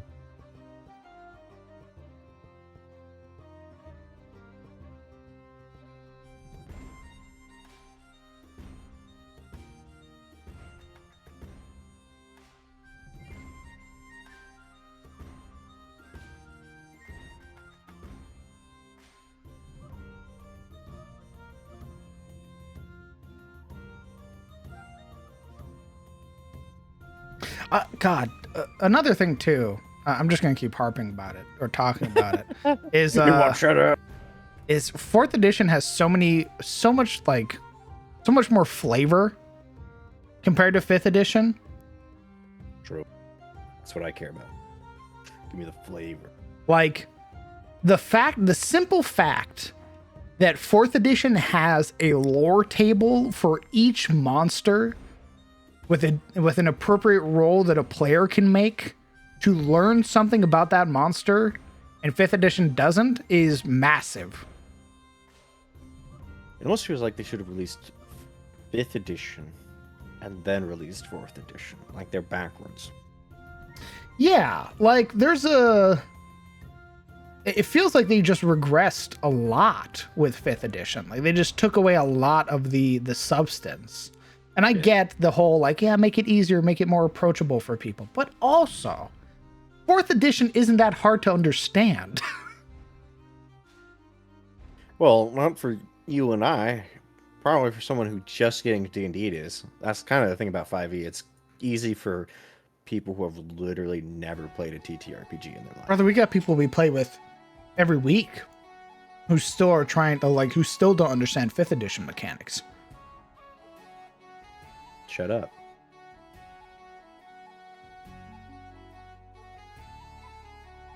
Exactly. What? Imagine them trying to figure out 4th edition.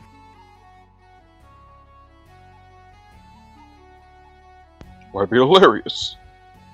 It might.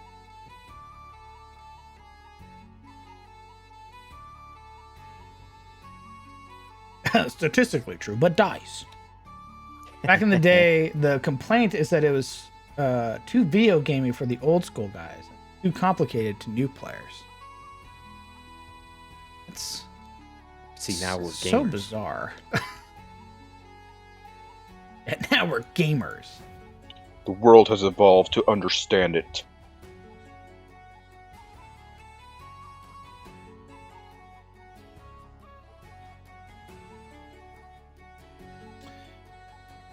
You know what? We're gonna put a little market over here. Residents. It was something that Legion had brought up, so we're gonna make something for them. A morgue? No, like a little market outside of the church. Get your rosaries.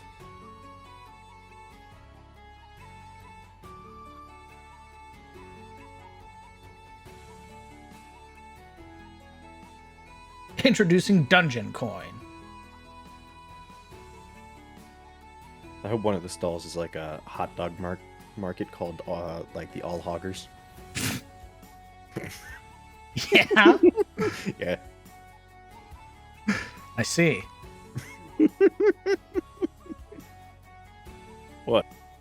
Praise be to the All Father. Get your All Hugger here. Just for you. Approved by the big man himself. All Father loves you if you buy one of his All Huggers.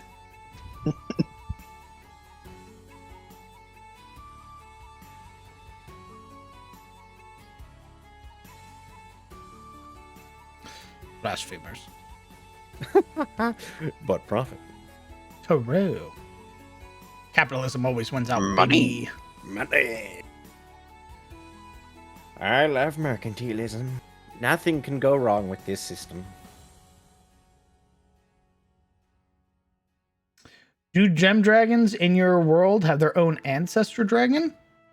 It was something we had touched on very, very early on, and I've sort of wanted to expand upon it. I think we played with the idea that gem dragons basically are like outcasts. Yeah. That they had either been rejected by either Tiamat or Bahamut, or had fallen out of the grace of those two figures. And as a result, their scales would change and they'd revert back to their sort of great worm style form, which would be the gem dragons. I also need to make the other types of dragons too. The list gets bigger. Yeah. I mean, that's the thing with D&D or with world building always, is that it'll never end. The moment you expand the circle of knowledge, you see the gray exterior forever.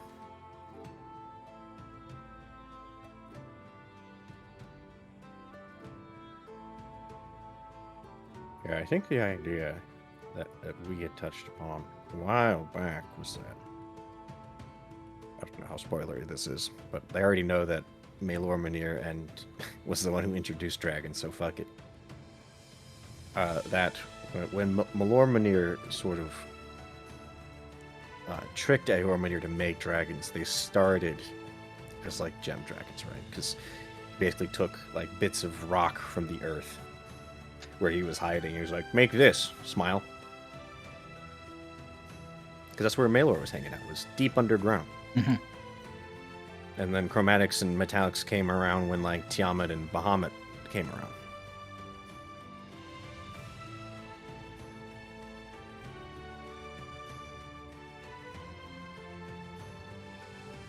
That's the deep lore. That's the conspiracy theory no one wants to talk about. It's not a conspiracy theory, it's true. That's what every conspiracy theorist says.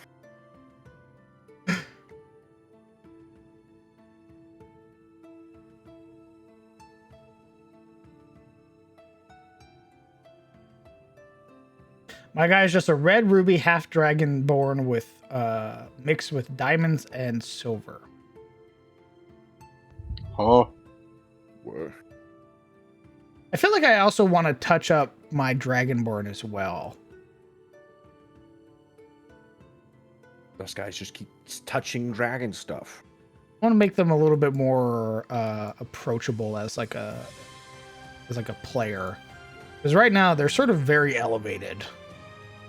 Playing one comes with a lot of like strings attached. I mean, yes, but then again, you're in the land of dragons, so does playing a beastman, to be fair.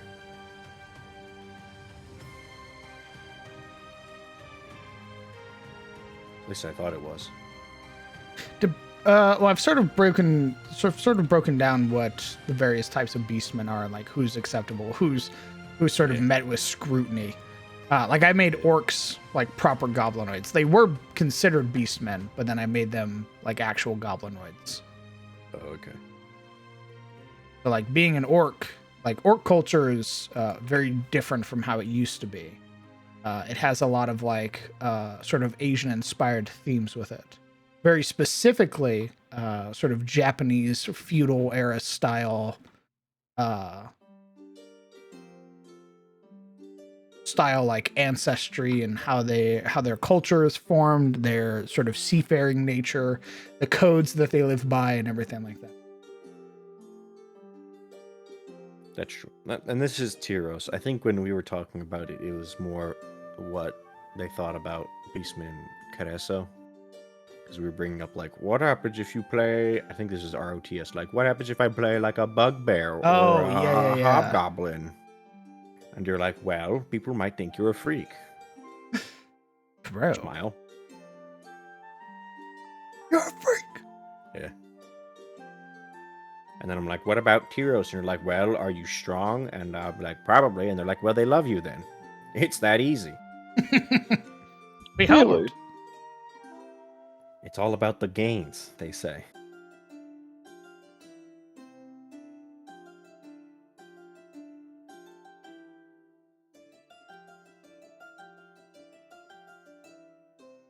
I still love the warden of Shademore being a bugbear in a suit. I think it's great. Hey.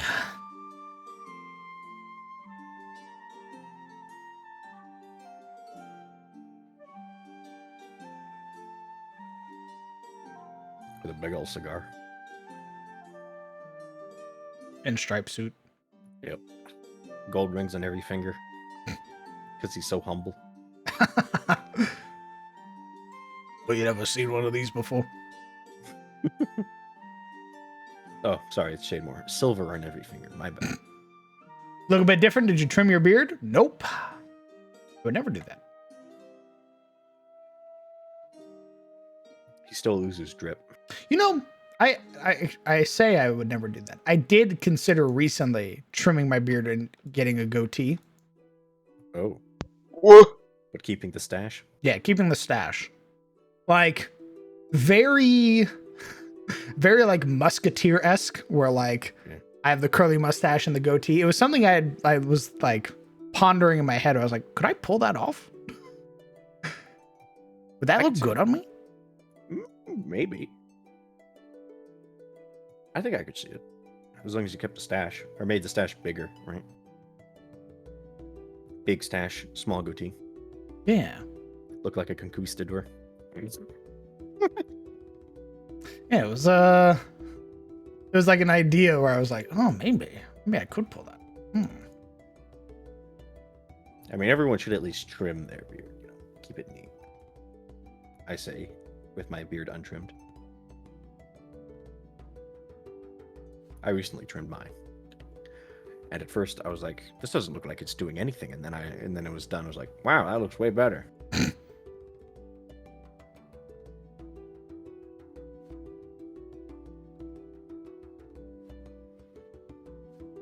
Have you ever thought about putting accessories or jewelry in your beard? Yes, I have. Have I done it? No, because I don't believe my beard has ever gotten long enough to the point where I could do it.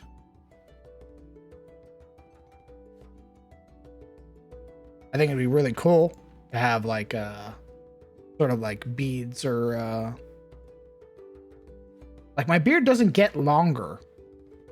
Same. It like curls in, which is really annoying. It gets to a certain length and then just starts curling. It doesn't get like fucking huge.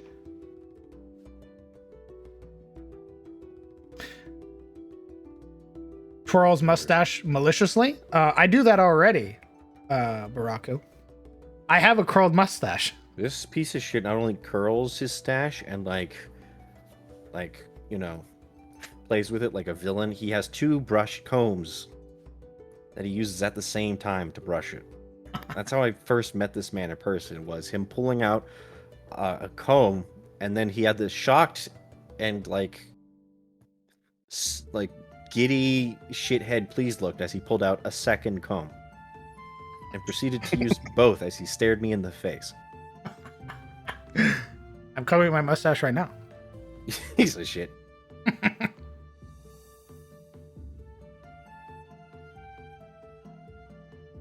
I believe my if you're in the Discord, Baraku, you can see my mustache in the Discord.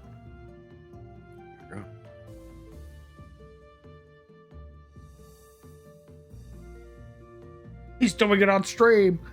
Oh my god.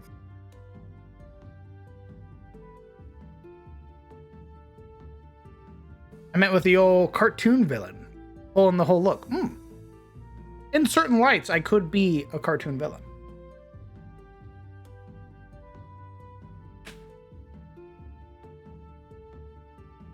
No, Mr. Bond, I expect you to roll.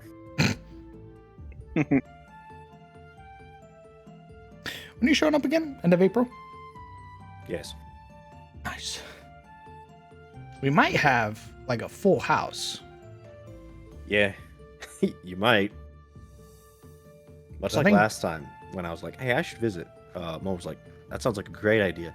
Proceeds to invite 2 other people.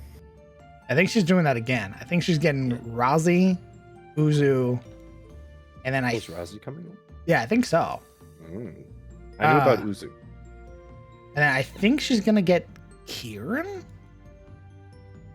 Really? Yeah, Interesting. but I hope you're ready. Your birthday's about to be fucking lit, brother. Let's go. I can't wait for some stories. I think My the understanding of everyone that we RP with is about to get a lot deeper. Taru. I think the current plan is to take you out to go see What? the to see the D&D movie. Oh, okay. I paused very You did. maliciously for a reason. For- Happy birthday, son of a bitch. Just on the lawn. Oh my god. Guys, you could have just told me you didn't like Yuria. You didn't have to shoot me. Damn. I leave for a moment. It's Momo. Pulls out the gun. I want you to play Yorn. What? He gets shot. Knee! Play the Dragonborn now! We need a real healer. You wallowing on the ground. I just made him up on the spot. He was a backup. What the fuck? I thought you loved Yuria. You could do better. I want the Dragonborn now! I thought dragons were your thing. So is he.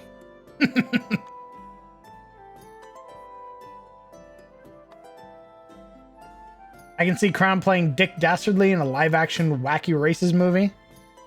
Momo can be Muttley. Dastardly. I think isn't that the French-looking dude with the huge hat?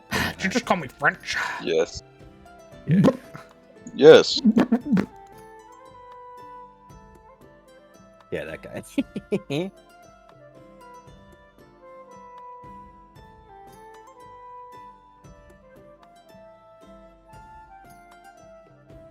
He kind of looks like the guy from Meet the Robinsons, actually.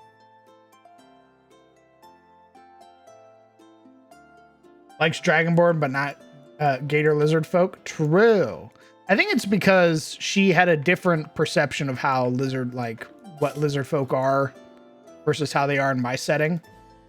I don't think she was expecting them to be like Warhammer-esque. Oh, did Momo not like lizards? Initially, she did not like Razi's idea. A lizard denier. She was like, why aren't you playing a Dragonborn? What the hell? Grab Buren, play this guy.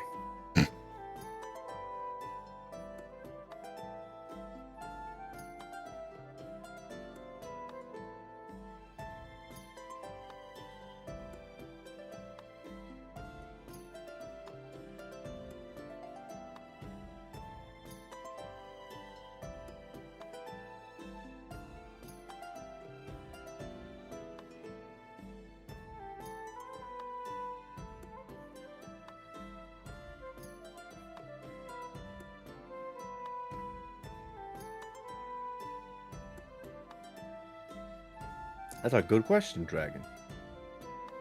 Do your dinosaur lizardmen ride bigger dinosaurs? Yes. The Nightfin Mire is go. one of the few places in Adis that has dinosaurs. There you go.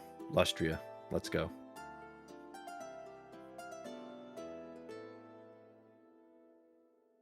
Do they also have robot arms, though? What? Yeah, you know. Aztec robot technology. They have they're very Aztec looking, like an Aztec analog. Yeah, but do they have floating psionic chairs for their large toads and golden prosthetic limbs? Sure. Poggers. Let's go. As well as a pool of cum. I mean, the breeding pits. The spawning pools. Welcome to the cum bucket. I think one of the stipulations that Razi and I had to agree upon was if they had genitalia or not. I don't believe that the Warhammer ones do. They do not. No. But mine do. Oh, do they just have their cocks out? They have cock and balls. Oh. Woo! I don't believe we give them balls, but they have cocks. What are the spikes for? 2 of them. To hold on to you?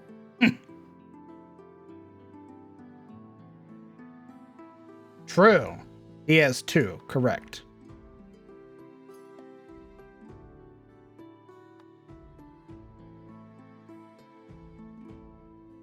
Seven. My God. I mean, huh? Brother, those numbers are nowhere near each other. Is that a false hydra in your pants, or are you just happy to see me?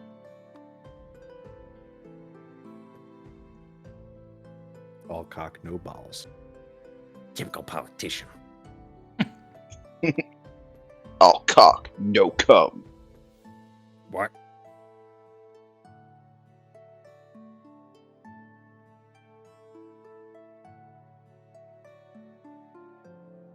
Just wait until someone tries to make a lizardman, and they're like, "Hey, his name is Pepino.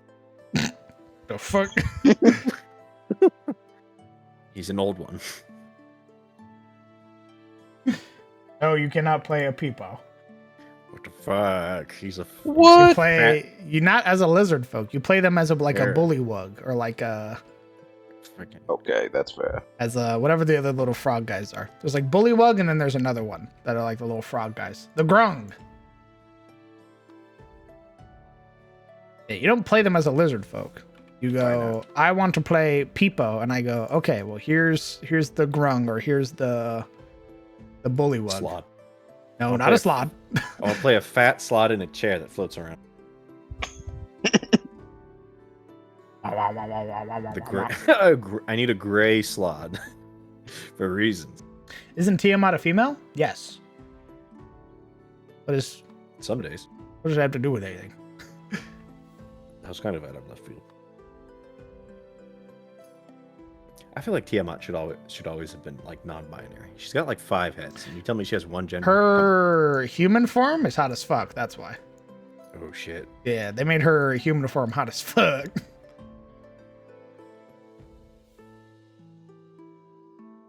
She should have a male version.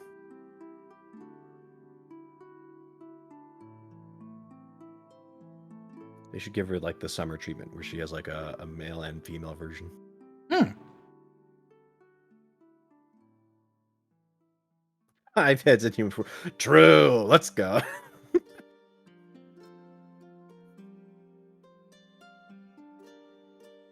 Horrifying. Tiamat and Bahamut have a history? Yes.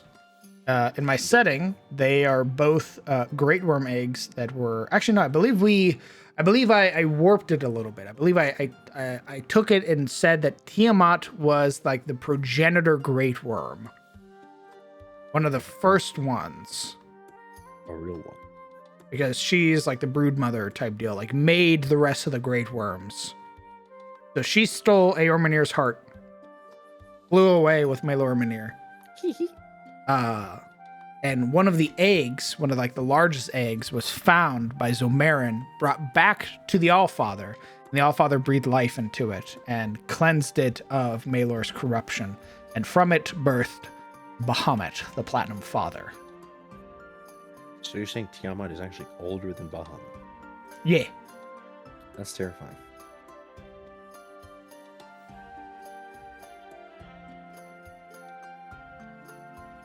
Talk about having mommy issues.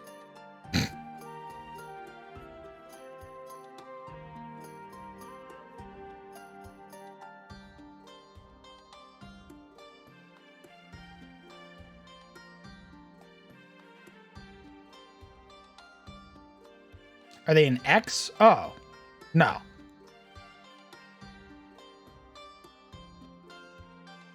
Why are you doing this? Why are you running?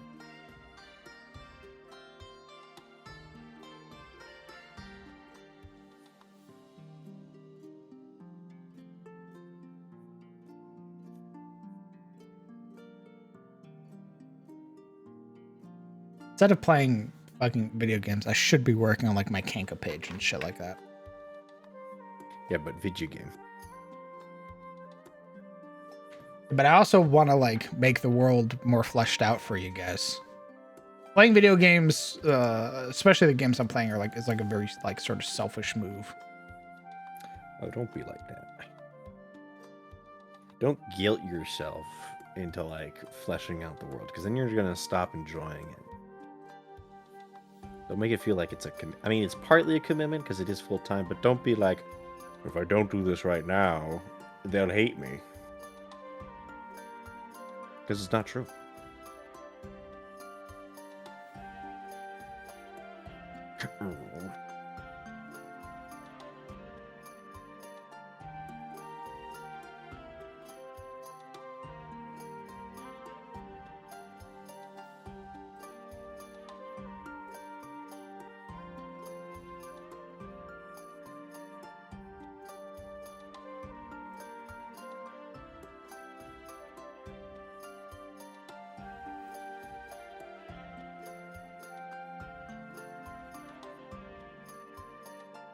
I'll check the Discord later. I'm on my phone and it started to shit itself. All good, brother. Cool. A good content idea is to do a full SOE recap. I can do that. I still have my my early SOE notes. Cool imitation, by the way. What you mean, Romain?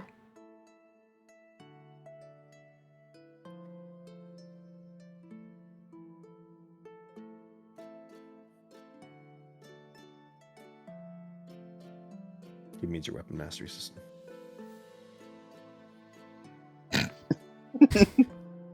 It's not even out yet. Mine's the first one. They're imitating me. I'm sure. Whatever you say. No. I don't see it on Kickstarter. I was gonna put out the DMs Guild. Why? Because putting on my Kenka page is like only really for the community. Yeah. But that way, if it's on the DMs Guild, everybody can like see it. They don't have to go to my Kenka page.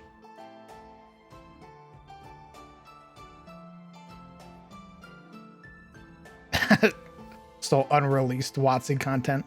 I'll do it Can't again. believe it. Wee He's gonna woo, get- wee woo. He's gonna get sued like Dark and Darker. Don't remind me. Eh. I was talking about your friend's voice. Gotcha.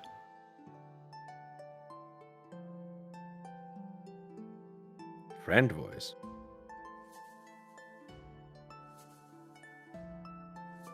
Got enormous lag from France.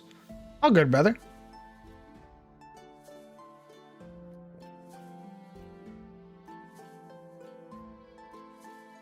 Me expecting you to answer in the millisecond that I ask it. Answer the question now. Romain, I just asked the question. Why haven't you answered it? Be a very asshole-ish thing of me to do.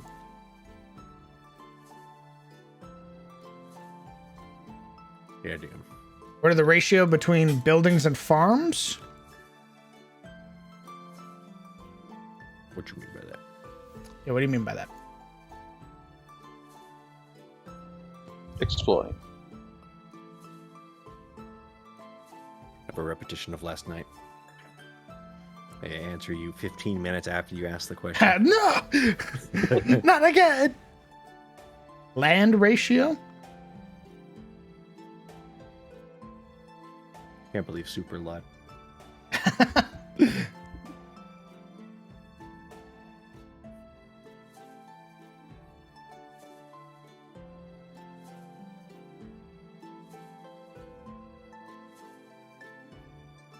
Oh, like how many houses to one farm type deal? I have no fucking clue.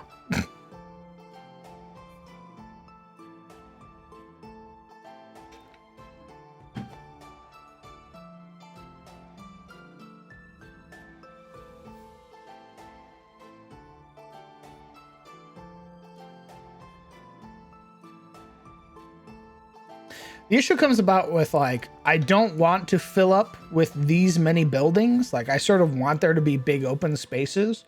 I just don't know what to fucking put there that would make sense. Big open spaces. You don't need anything. perfect there. They're big open spaces. Like, I want to, like, leave this area sort of open, but not, like, take away these buildings. I just don't know what the fuck to put here. Stables.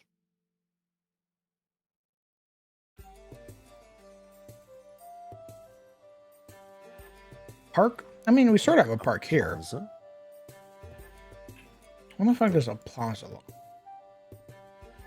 Plaza these nuts. Let's see it then. Got him.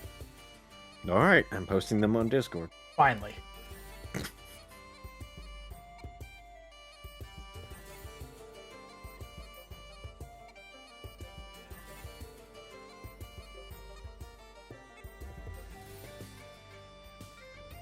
You know what we could do? Let's do this.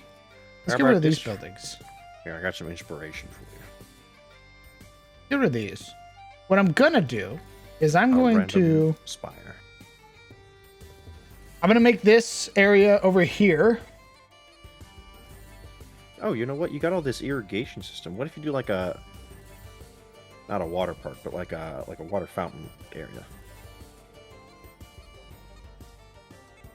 Like a water park?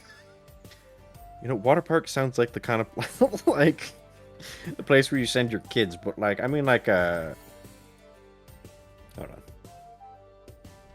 So this carved out there, I'm thinking of doing like a barracks. Like how we have down here. Put one up here.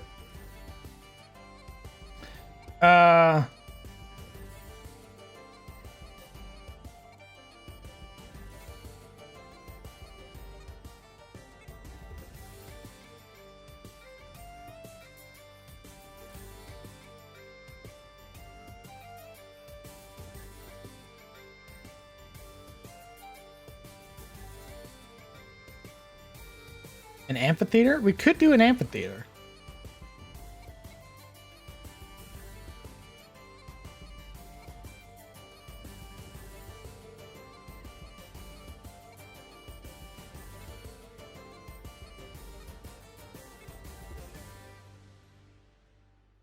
This feels very like suburb-esque right here.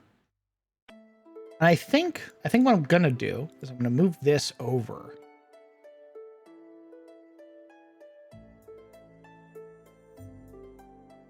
I'm gonna move this over like such.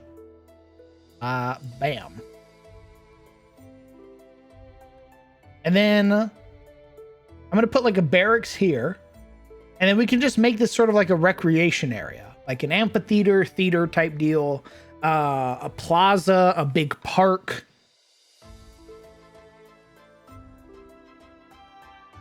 How does that sound? So we'll put Where's the Nobles district? up here, these areas. Oh, okay. So barracks, top, and then park. This would be like the local amphitheater, not like the actual theater that nobles would go to.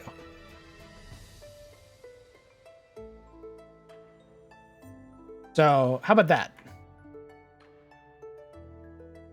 Exactly. Small people's amphitheater, and then the bigger grandiose one in the nobles district.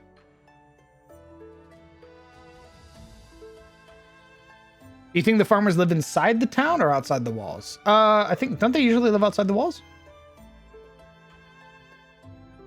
Where are all the guilds' regional headquarters at? The regional headquarters. Well, we're gonna have the guilds up here, like a sort of hub for the guilds.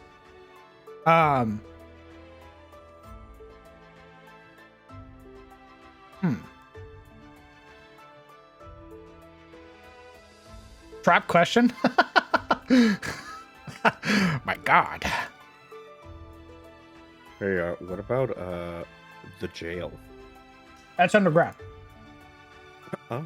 Yeah, they put that. So that was the thing we talked about earlier was, or in sort of the earlier streams, was that he keeps the prisoners and shit like out of sight. So you're sort of locked in like the Bastille under the city.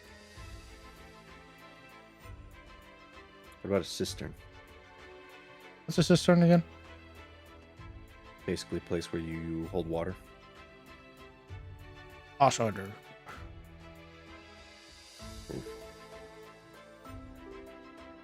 Aren't cisterns usually underground? Yeah, usually, but I mean like a place to enter the cistern. Oh. Like the place you'd enter the sewers, basically. Oh yeah, we have. Well, that would just be like a building.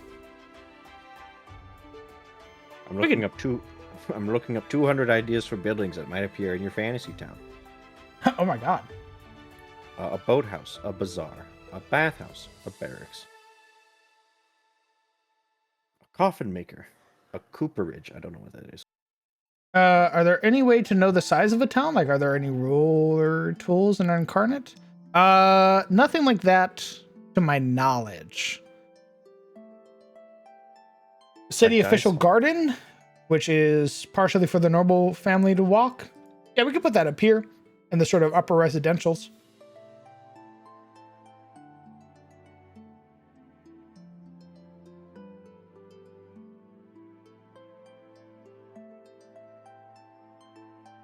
An undercity. Oh. I like that.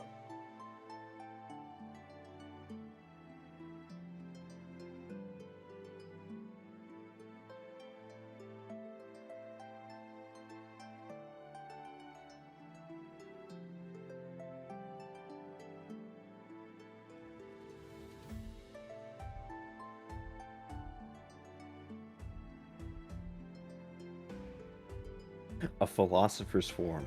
Let's go.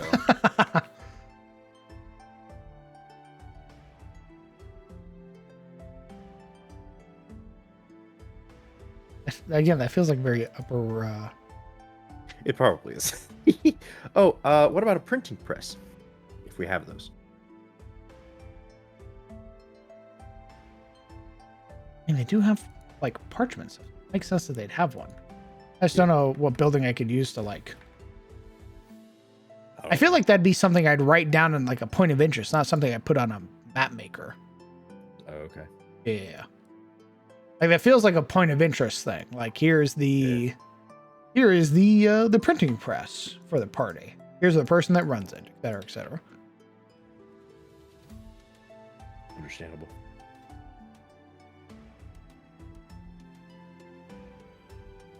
Storms are rumbling. Storms are rumbling. She's speaking to me. You hear her, don't No, you? no, no! The way she whispers. Arrgh! You're not in a submarine. The one with William Dafoe or whatever? Yeah. Oh, I haven't. It was something I've Oh been my told to God, watch, and neat. I When I show up, we're watching it. Good. Surely you like me, lobster. It's a weird one. I But heard it's like psychological horror and stuff like that, right? It is. It's based off the story of who's the guy who stole the fire? The flame of life and gave it to humanity in the Greek mythos. Oh, I don't know. Just add Isius to the end, and I'm sure it's right. Prometheus. See? Yeah, it's like a rendition of the story of Prometheus. And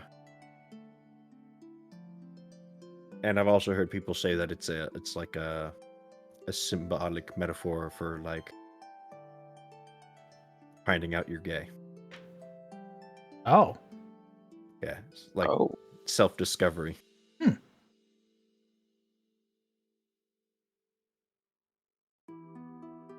IMO, any self-respecting map maker also makes maps of the interior of every building they put in their city.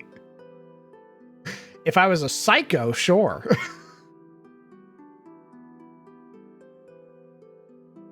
But for the important buildings, I do make internals. I do make like actual representations of the insides. I see. Susbay. A cool building area, a divination store. The party can get their tarot cards read. Was that a thing from campaign 2? I don't remember that from campaign 2.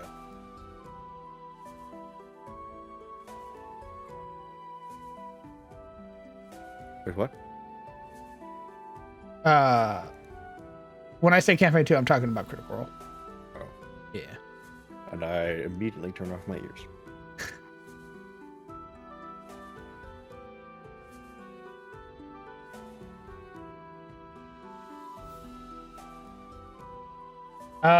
Would it be possible to move the amphitheater closer to the heart of the residential district rather than being sequestered off by the side of the barracks?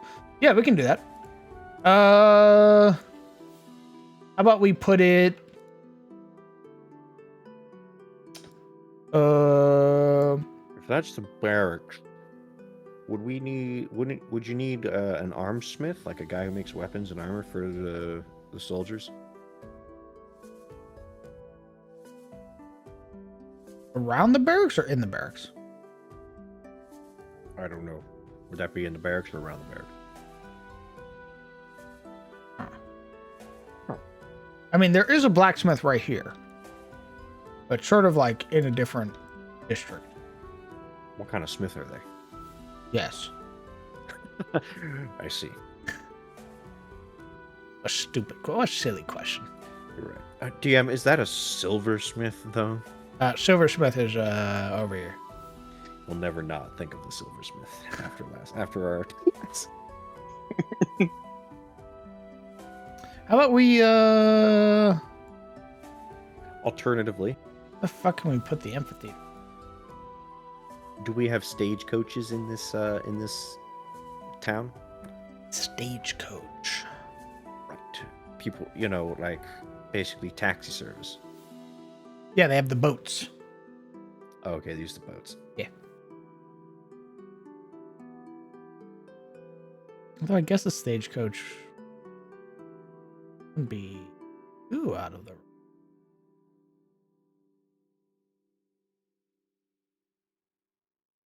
Then you probably need I think they're called a marina.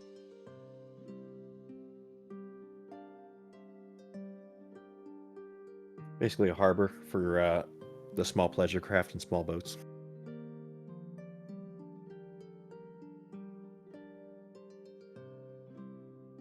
Huh. That might be that center area. Oh, these? Yeah.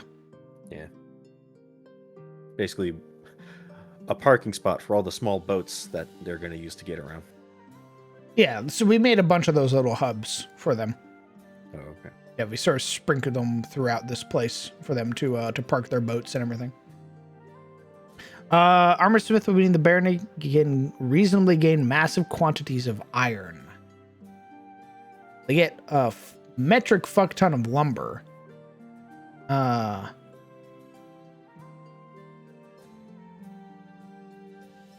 It wouldn't be too out of the realm of reason because one of their like towns is a mining town situated on the base of the mountains. So it would be plausible.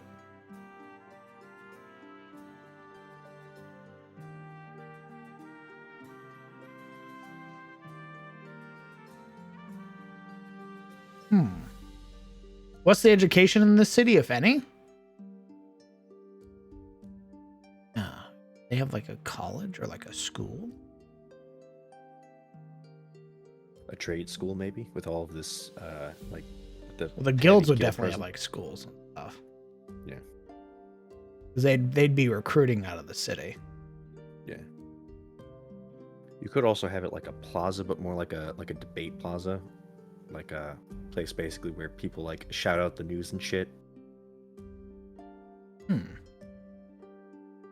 Amphitheater for public A learning? forum. That's what I'm thinking of. Huh. No one goes. No, thank you. What do I look like? Caressian?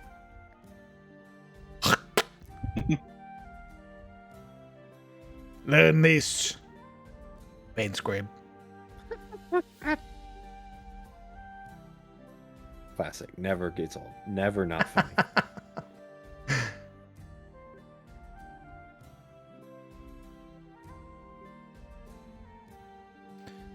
Building company. Oh, maybe this.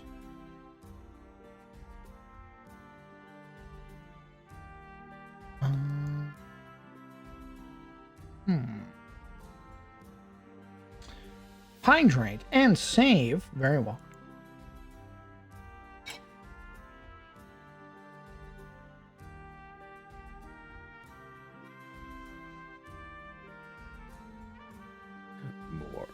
More art shall be mine.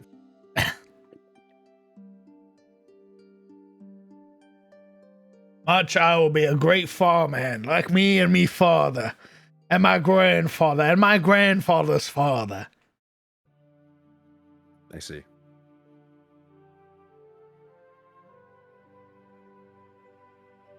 What building can I use for an amphitheater? I wonder aloud. I ponder. We need a place to ponder. Philosopher's Forum. Let's go. Maybe not that spot. Where the fuck can I put it?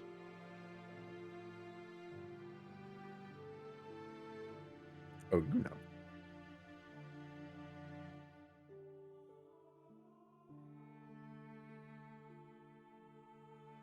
Hey, lurker. The mapping is going very well.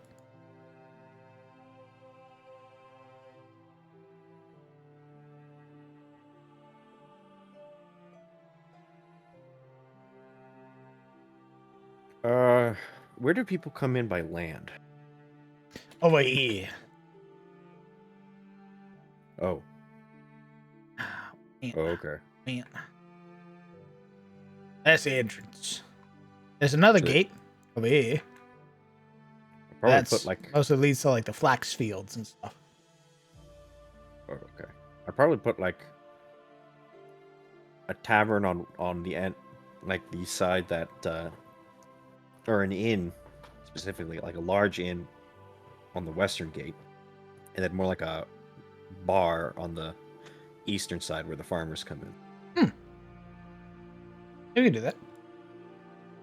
This. So that's In the middle, can you zoom in? There be. This Legion? I was thinking of putting the amphitheater right here.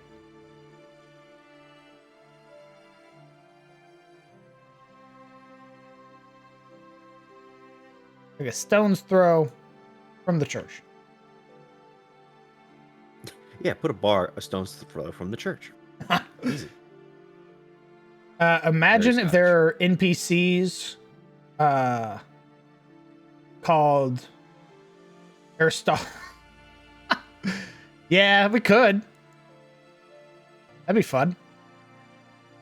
I mean, I already take like I already take names from like video games and stuff, so we could do real life philosophers.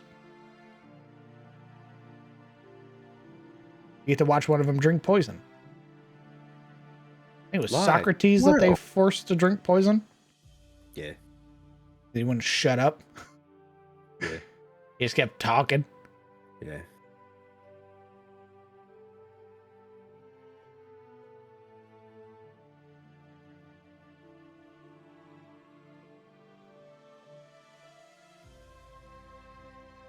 Are there any stables and place to park the cart inside the town? Yeah. We'll designate a building for that. This building's a little too nice. I sort of want to save it for the upper district. How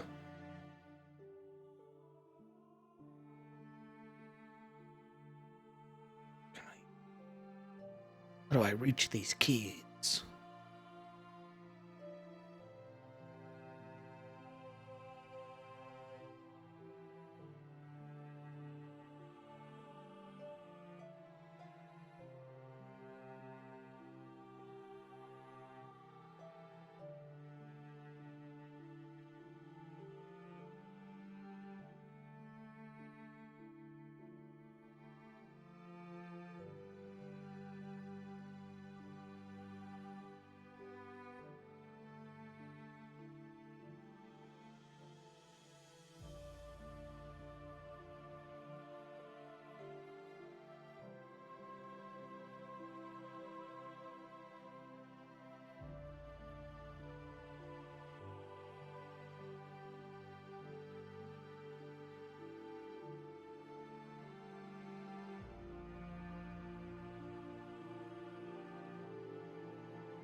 Huh.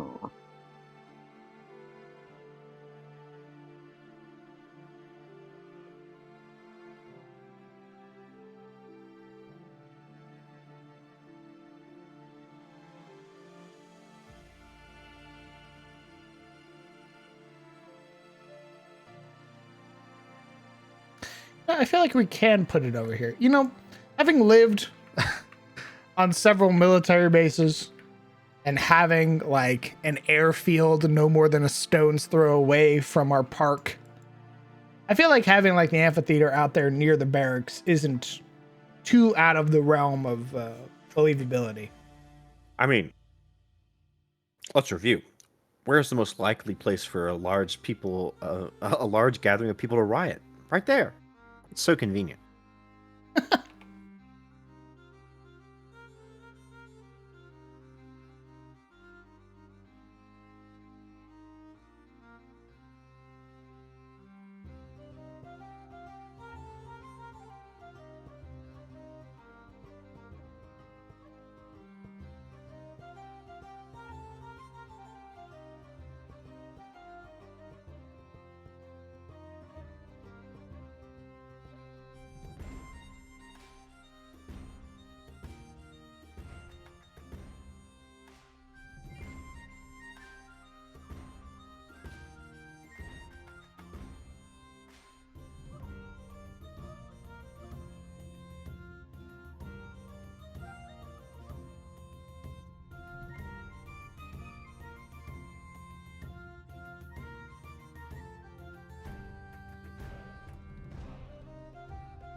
Kind of looks like a library.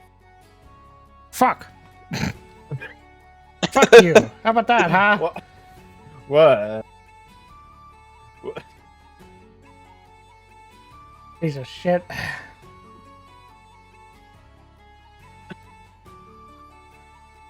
I'm just saying. Would you say a little less? God damn it. How the fuck do you make it look like an amphitheater? Have you watched the D&D movie yet? No, I'm saving it for when Sizzle gets here and we go watch it on his birthday. Hell yeah. You better dress up. I think we're doing like a costume thing for you, so Oh shit. I don't have a costume. we'll get a choice. Let's go. brother. Uh-oh. Uh-oh.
That's right, Ifzika. I'm going to roll up. I'm going to say I roll to seduce and I throw a d20 at DM.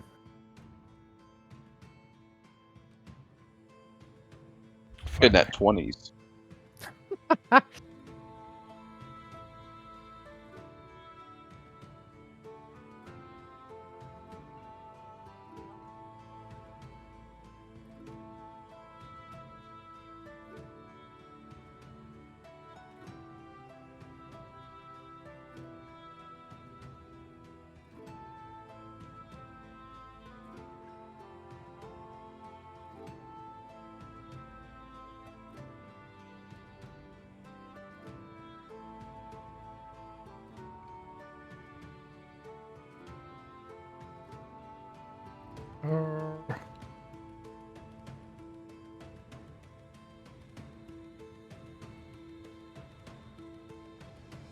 I do this. I do this. Hold on. Stand by. Pause champ. Standing.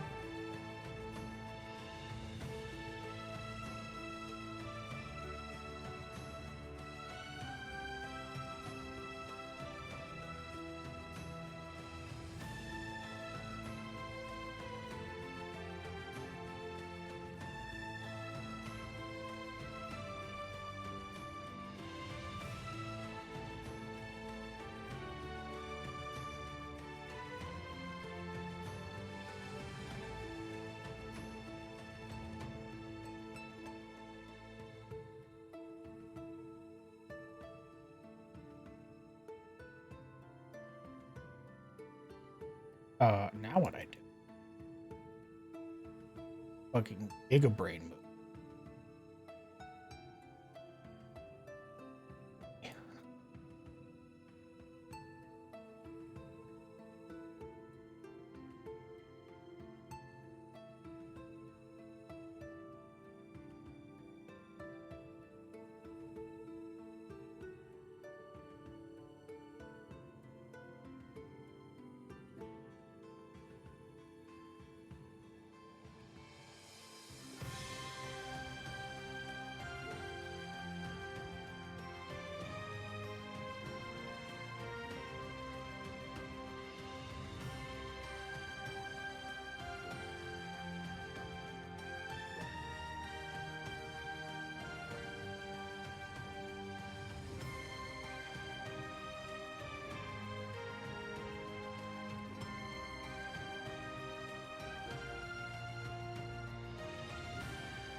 Huh?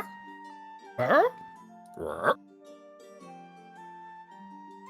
What? Huh? Maybe? Oh shit. Of course Oh, yeah. Legion makes something way fucking cooler. God damn it.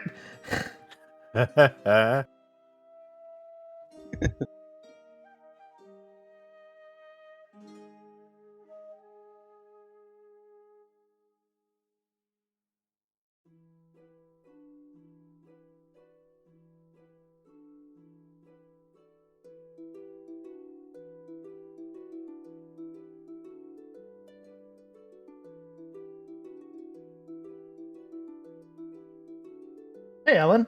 I remember the opening day of Star Wars Episode 3, and a guy came in a full Darth Vader cosplay with sound effects and everything. Oh, shit. Yeah, it's not going to be me. I don't have that talent. Sorry. Also saw some nice D&D content creator just bought out an entire theater screen for 50 of his friends for the movie. That's pretty dope. Oh my god. And like Central ties the whole. It does. It really does tie everything together. All right, hold on. Spit on it. Fucking tab. Fucking.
think that.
Maybe have it spaced out more off to the sides to give it more breathing room.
Mhm.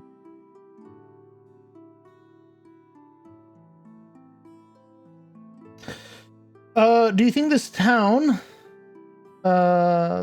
access to the water elemental, they can construct a water coliseum where people can do? Guys, I need to build the map first before before we start getting really fucking crazy. But yeah, probably.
Throw it away?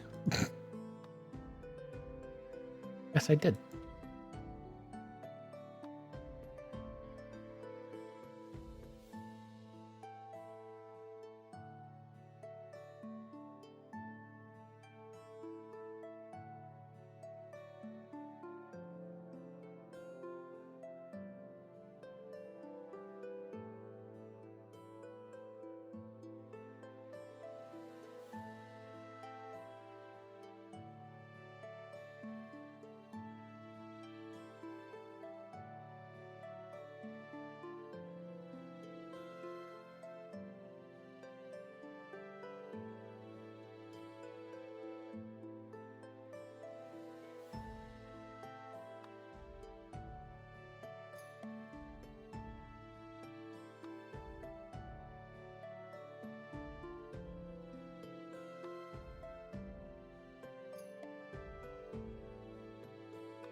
What do we think of this?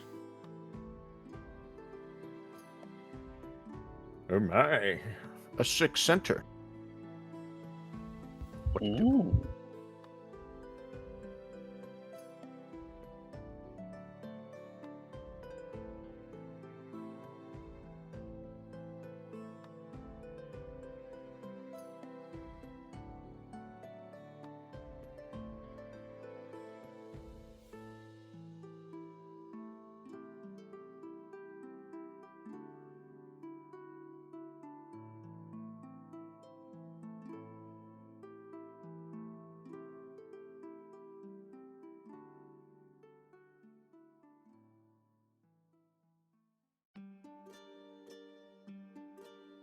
There's a look and text chat.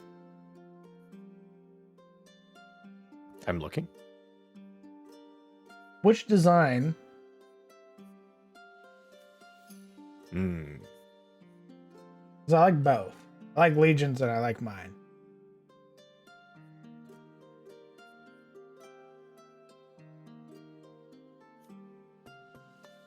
I like that his bridges are visible, but I like the placement of your building more.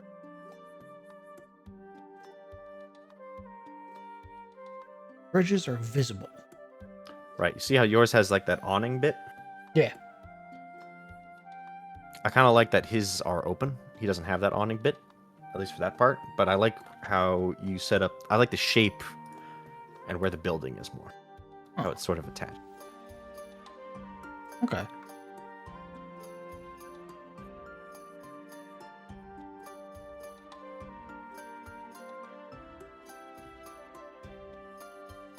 Add some trees and flowers off the sides too. Oh, like around here? We can do that.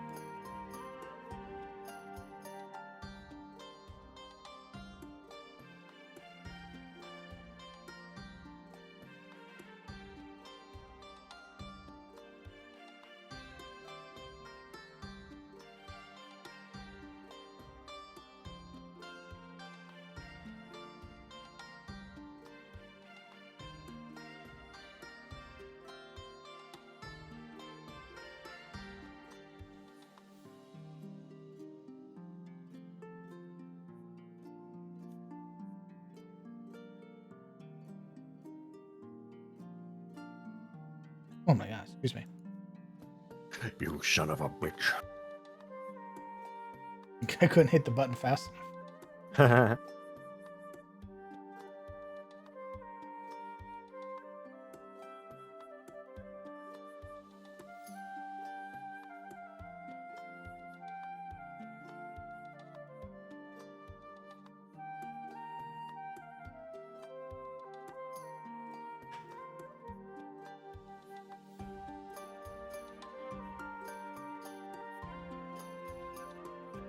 You know, given how the Baron sort of treats people, where he's like, if you're willing to learn, if you're willing to work, there's a place for you here. I imagine it's very much the same way with education, where he's like, if you're willing to learn, if you're willing to put in the effort, then education for you will be free. There's a public forum for you to learn at.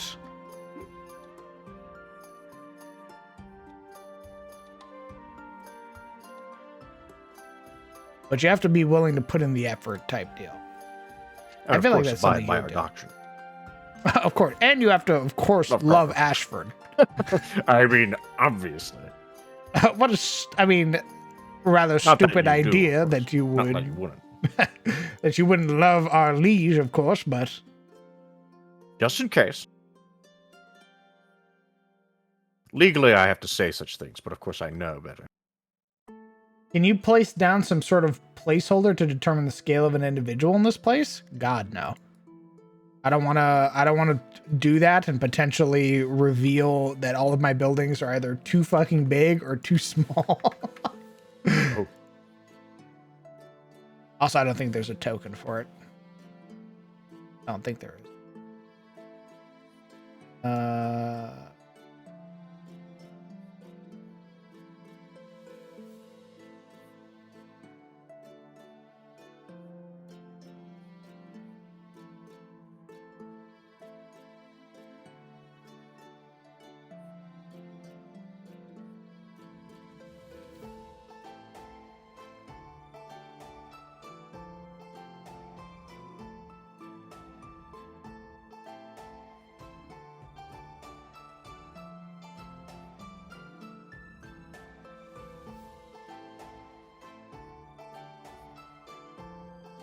There you go.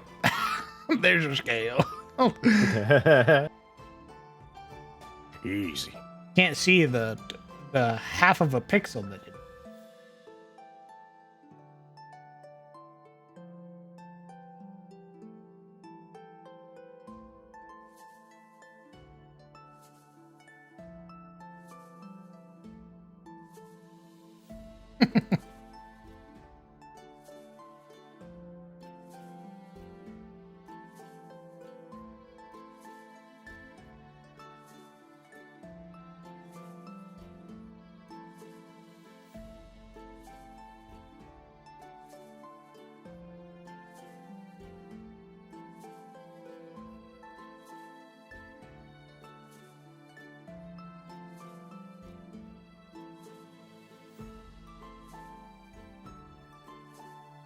Hey, CPO. How's your internet today? Working fine thus far. See if it holds.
Hey, Arkin.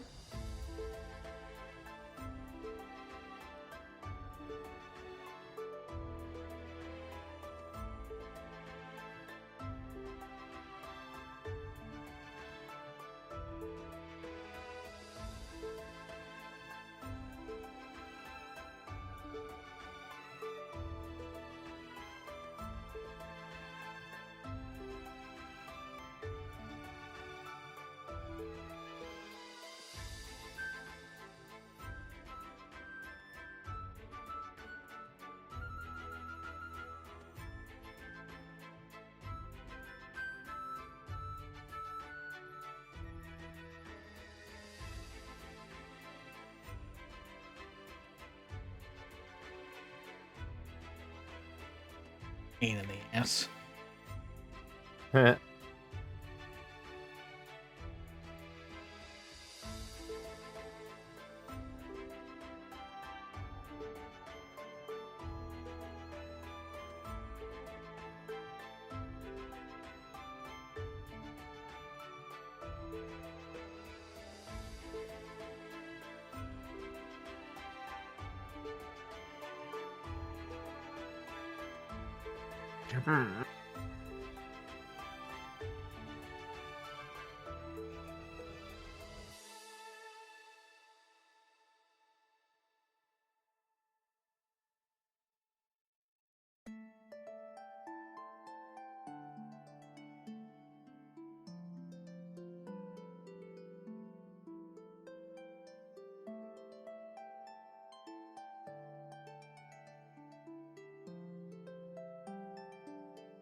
Will these districts have fanciful names too?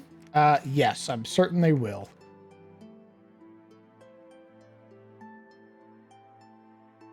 Like what?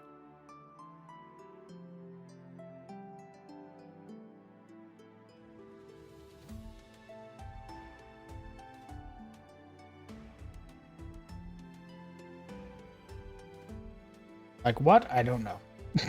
Son of a bitch. I'm certain that they will have one. Be something that we work on. Smile. I love naming things. It's my favorite part of any fantasy. Said no one. Takes the longest.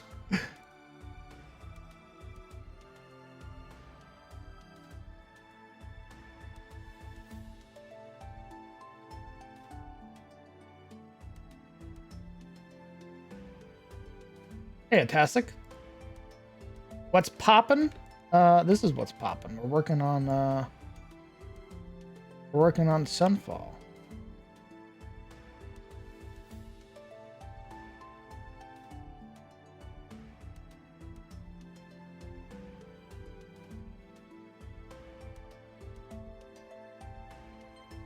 Like Ashford's Rest?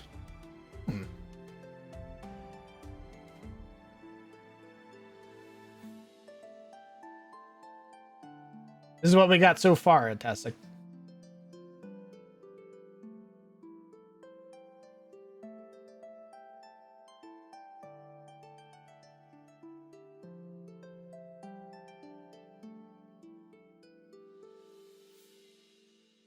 It's fucking me up, but how is the thing going? It's going good, Gringren.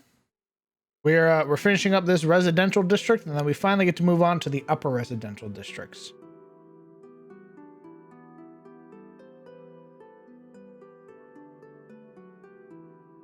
The storms are rumbling, lad. Ooh. I hear her outside. She's whispering.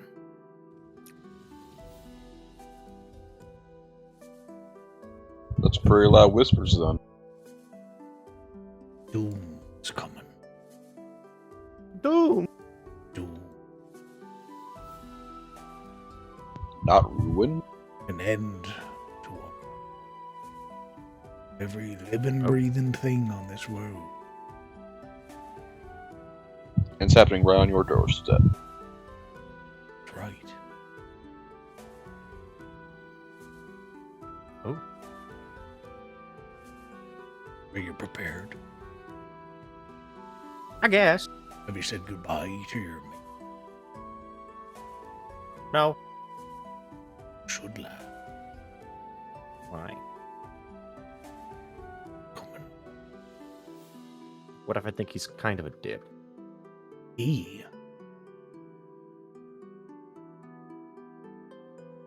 She's the one you...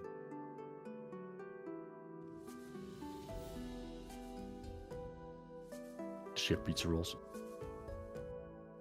Oh yeah, I imagine she does. I love her. She made everything after. I can't draw a lot of art right now, but I hope the silly brawler tiefling, being silly art that I made earlier, is enough. Aw. Oh, are you talking about Vivian? Of course, homie. This being a big mercantile town, would you say it inherited a mix of cultures? Yes. As displayed over here. But it's still very Tyrosian, but even Tyros has very different cultures within Tyros. Like, the biggest thing of Tyros, might makes right? But no two territories are the same in their sort of design or culture. This place was designed by House Caladir, which are the rulers of Katarina, which is why it has a very Venice style feel to it, because Katarina is like in a sort of perpetual renaissance. It's a place that values art and music and creation and creativity. Ashford, not so much. But because they took this place over, it still has a lot of those sort of markers that denote its old rulership.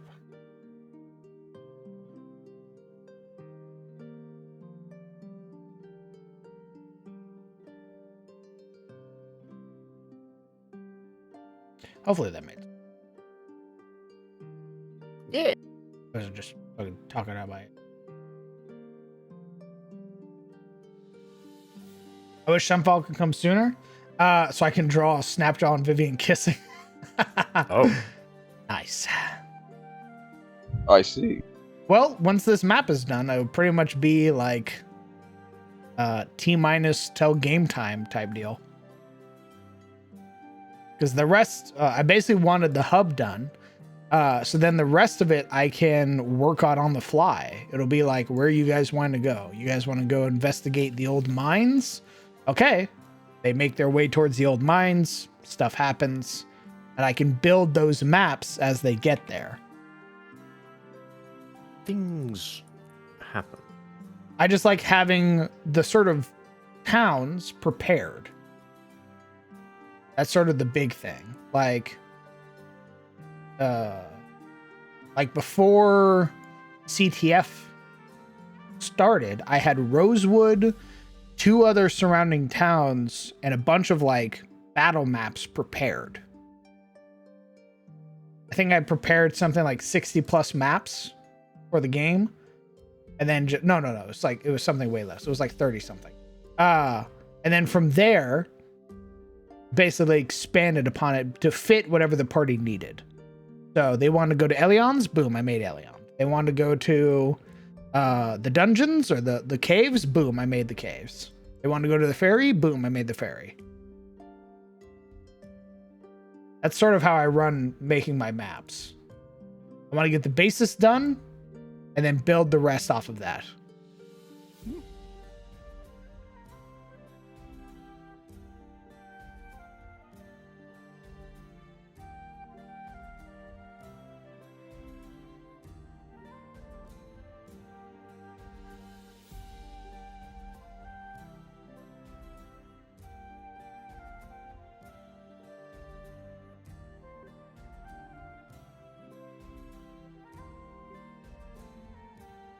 I want to draw Snapjaw now? I mean, nobody's stopping you, Grograd. You can do that. I'm if sure you want. Rosley would be fucking ecstatic.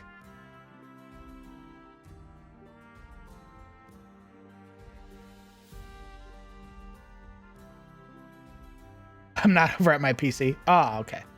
That makes more sense.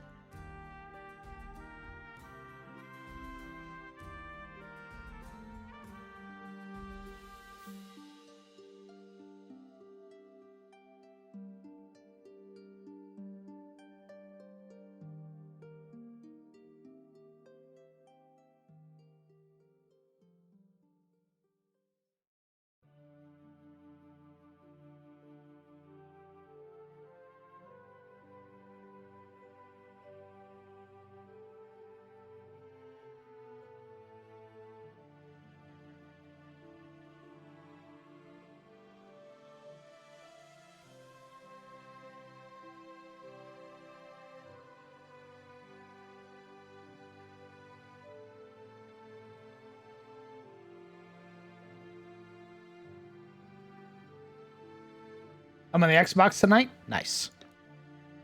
I love watching map making and NPC making. It's a very fascinating process to see happen live.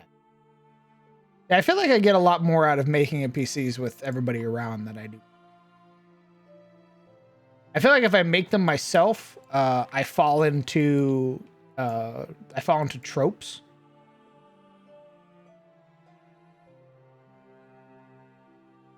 Or cliches, not tropes, cliches.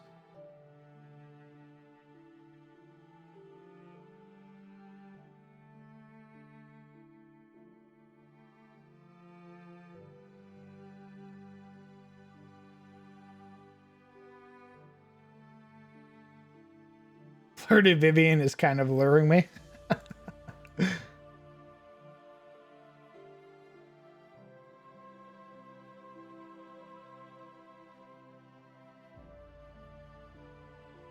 Should doodle after some sentences. You should do your homework and or your work first before you draw. What? You're out of line.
Everyone in Caldwell Crown, much love from New Zealand. Hugs and kisses. Thanks, Green Grab. Mogus, my beloved.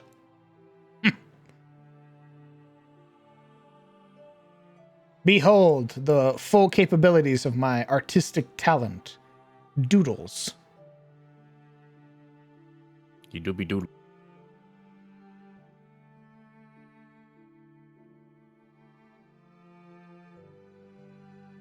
Look at him go. Among Us NPC when? Stop.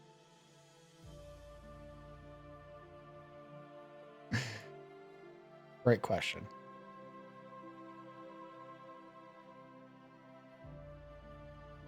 Is it?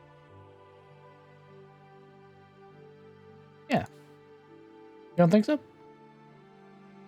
You know what? You're right. It's a great question.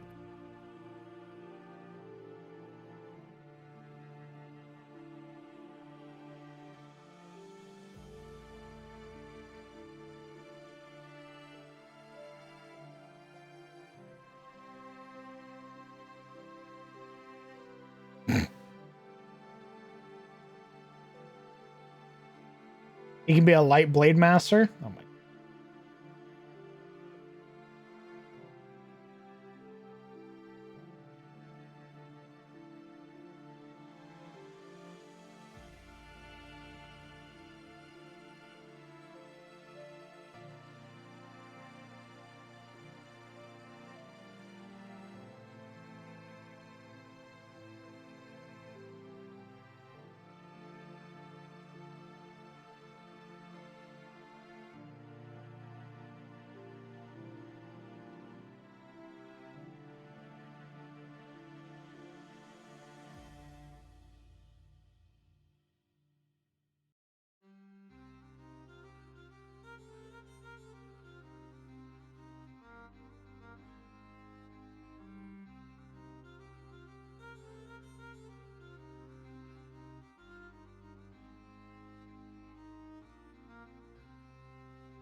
How the fuck do you make a park?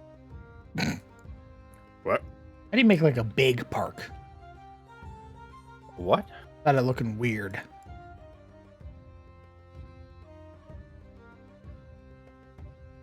Good question. Hmm.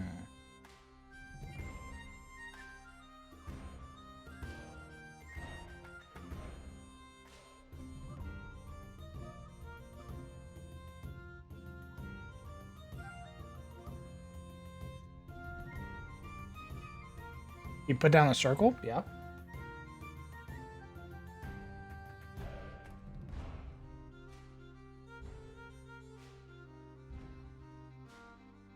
Ah.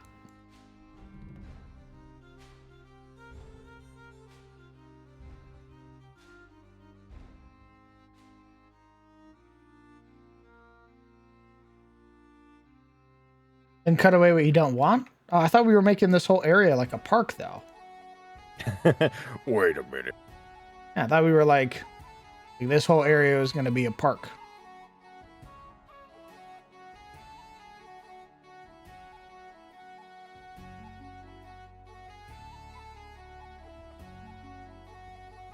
Oh, arc? No, no, no, no. Yeah, you know, an arc. Big boat.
Can also double function as training grounds for the barracks. Some training dummies at the front, some tents too. Yeah, we could do that.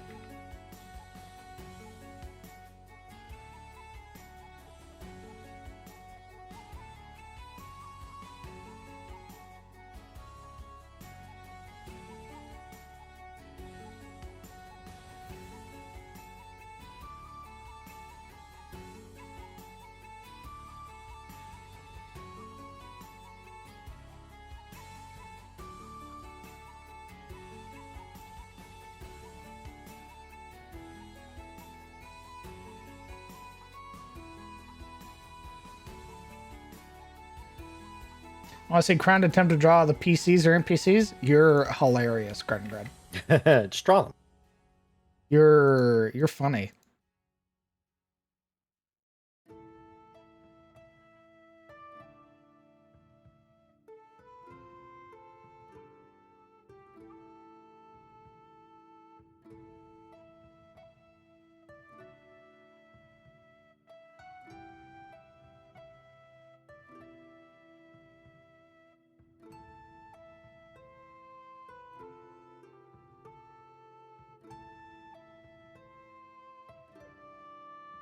Such a funny little guy, little haha funny guy.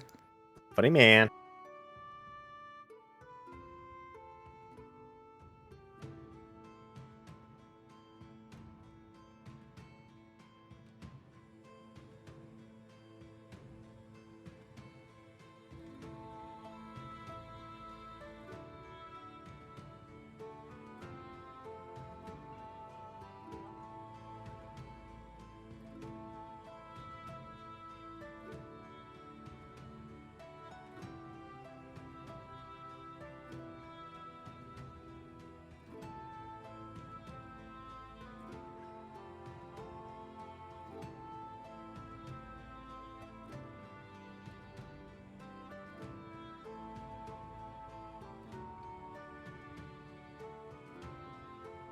Hey, John.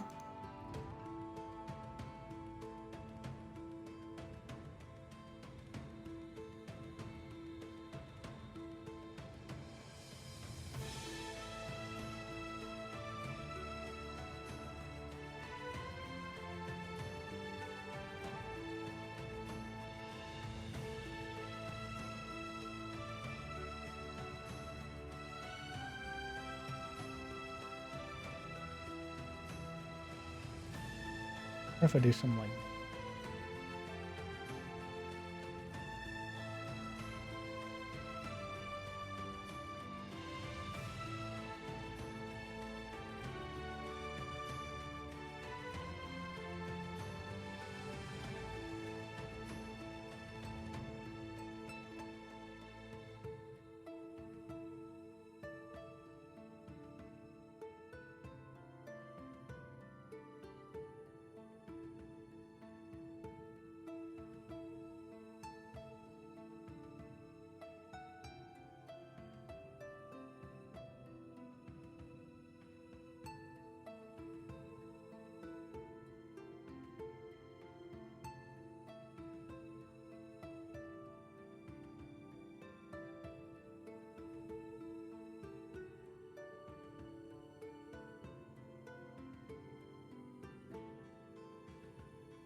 what's new with you? Not much, truthfully.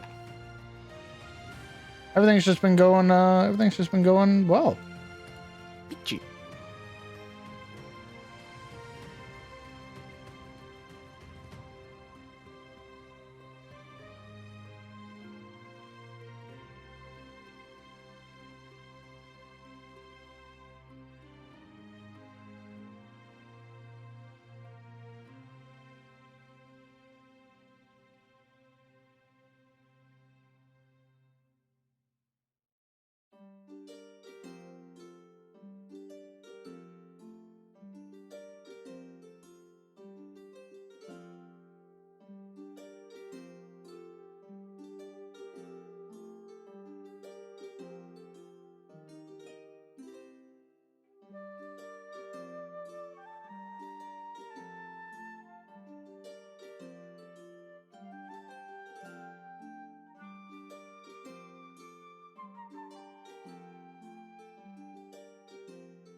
I'm back to making my map again for my D&D, and apparently my sub is still going for that. Nice.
I have used not having ideas for character directions for a Warforged, and I watch the Transformers movies again. Nice. I need inspiration. Turns on Michael Bay movie. I can already imagine the guard NPCs the party can meet when they head to the barracks. Warcraft 3 footman noises. I only got 2 hours of sleep. Jesus, Grengren, what the fuck? Take care of yourself, dork. I point at, take care of yourself now.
Well, that was stressful.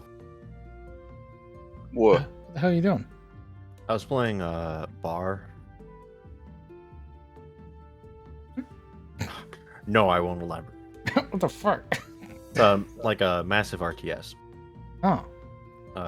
It was like a 8v8 lobby. Oh. Yeah. Freak? It was my first game multiplayer. I kind of sucked. I kind of got shitted it on. But I got carried, so who cares? Easy. Nice. Fine. Team was bad. Lamau. Get owned. Enemies.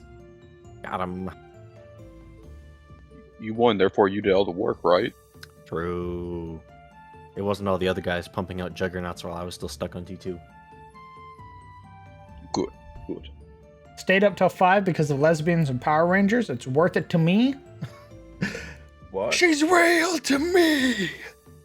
Do those two somehow overlap with each other? Your feelings for her aren't real. They're real to me.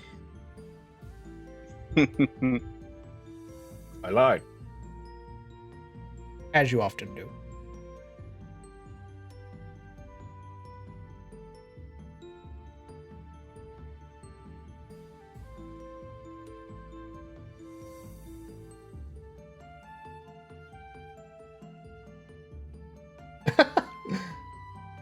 Baraku, you sleep? Question mark.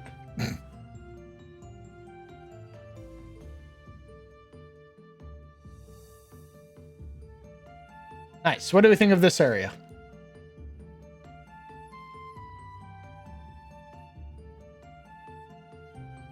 A war zone. It's pretty good. Yeah. What is it? Besides the barracks. It's a park. I like how there's ballista in the park. Well, that's For the children. That's the section of the park that We raise them young in here in That the Tyros. We footmen gotta get them use. used to war. the ballista is used to sort of train them. The kids? The footmen. That's what I said. Yes. They have a sort of like palisade like walls that they fire at.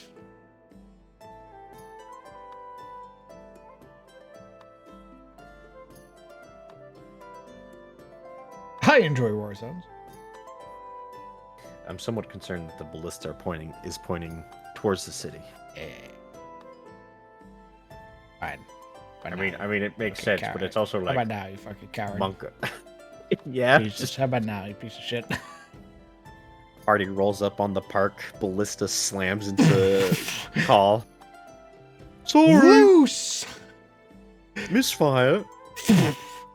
Takes out a shield A in one hit. Loose! Wait, there's people over here! Classic Elden Ring. Just walking down the street, suddenly ballista. Very Elden Ring of you. Children for the slaughter. Oh, Showing up to Stormvale Castle for the first time. This is a nice little road. Oh my god. I'm being fired upon.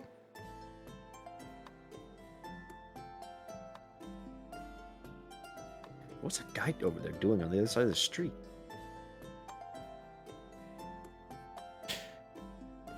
A weird. What is that? What are you doing over there? What's he standing on? What's that weird wooden platform he's standing on? Huh. I'll just ride past him. I'm sure nothing bad will happen. surely he's not aiming at me. I've done nothing to him. Snapjaw has Croxagore vibes? Yes, that was that was Yes. very much the intention. Lizard folk in my setting are very much inspired by Warhammer. And he made him like a Croxagore. Rossi is also a Warhammer fan, so. Yes. Also, Nakai with Water is a Giga Chad. True. Roderick, I told you no more ballista catch with the trainees. They're not ready for it. Whoops. Oh, sorry, sir. He said he was ready. They says they were ready to prove themselves, they did.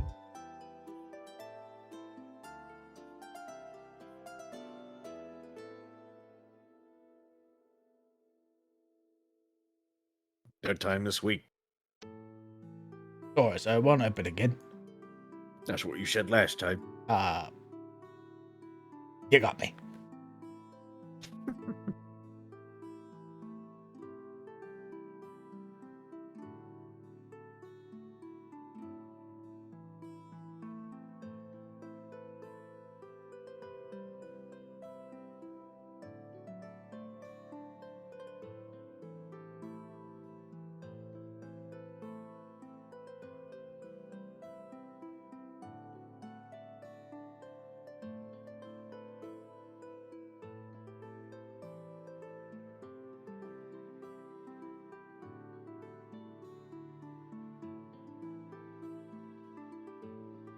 Right.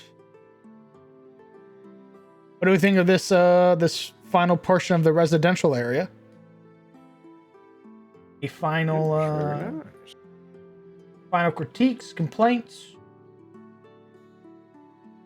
I would never complain.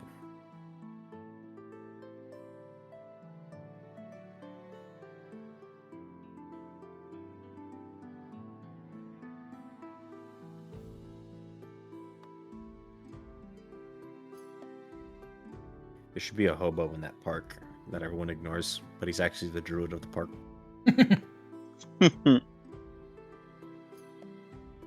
I think the EP.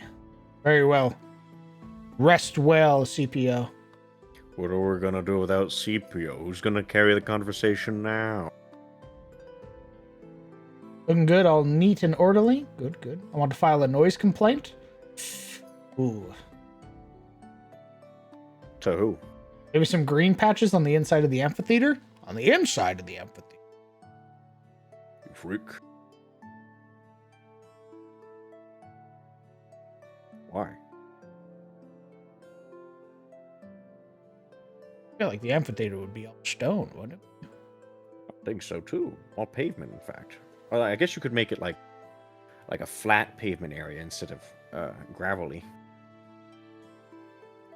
Like a marble almost, or stone. Just to make it unique, you know, make it blanket drop. I beg your pardon. Nothing.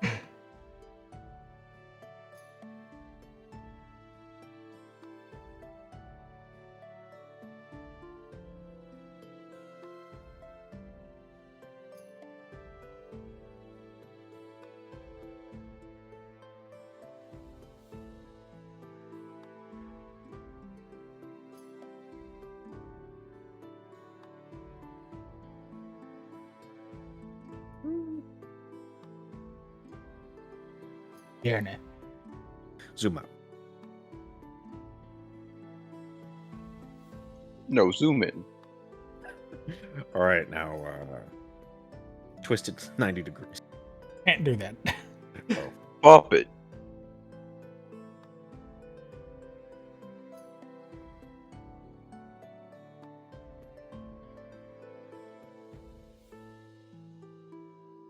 How you I make like- the map big? Mine only stays one size, or you just zoomed in and have them small? Yesn't. So what I've done is I've expanded the outsides of the map because you can resize all of the maps that you make. You can resize them to be even bigger. So if we wanted, I could make this map fucking ginormous. Like, to give it a real sense of scale, we could bump it up like this. Like, we could make it boom. God. Make it that fucking big if we wanted. Whoa. It'd be monstrous. This thing would be gargantuan, but you could do it. And this is what I did. I resized out the edges so you can actually see some of the sides. I resized out the edges. And I've rescaled the pieces to be very small in comparison. The pieces range anywhere from 40 to 49 in terms of size, depending on the area and the complexity of the building.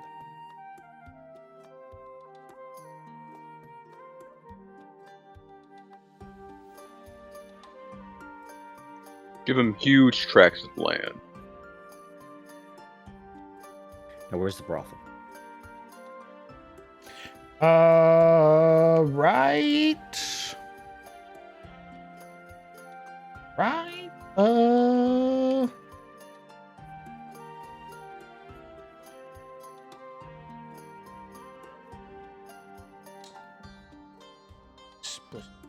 Right here. Here's your brothel. In the back, In the back. where the degenerates go. That's right. Go. Fair enough. Really? Not outside the Baron's mansion? They say that part of the river is just a little saltier than the rest. So much easier little to clean wider. out the brothel. They just come in with a hose once a week. Somebody will control water.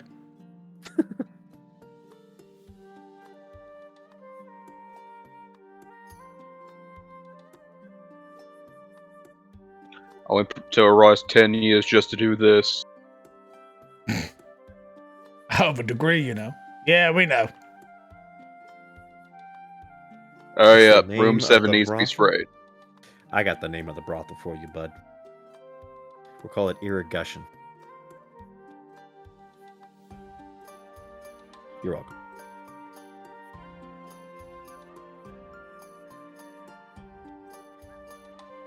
My job here's done. But you didn't do anything.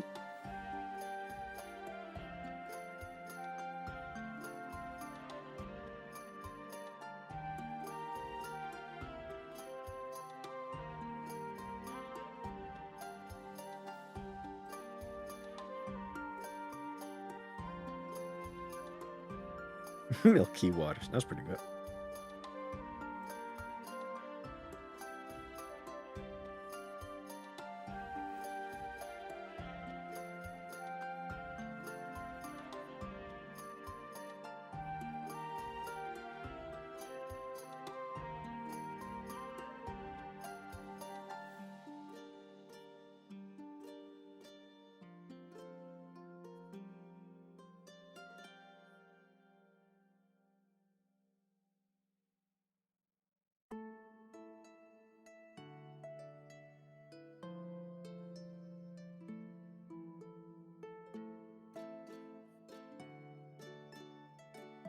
Time to see bigger, spaced out homes for the upper crust people. That's right. We're also going to change up the building types, or the building blocks specifically. They get the nicer, golden trimmed build.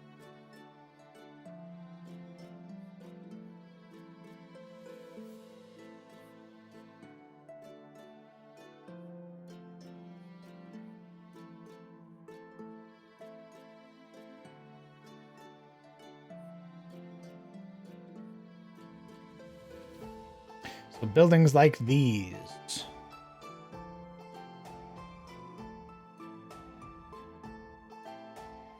Stuff like that. Hey,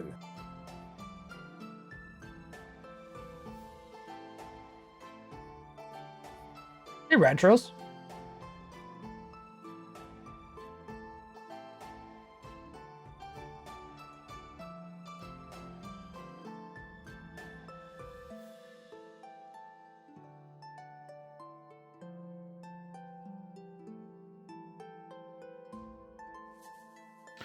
What other buildings? You made another Snapjaw doodle? He did. Or they did.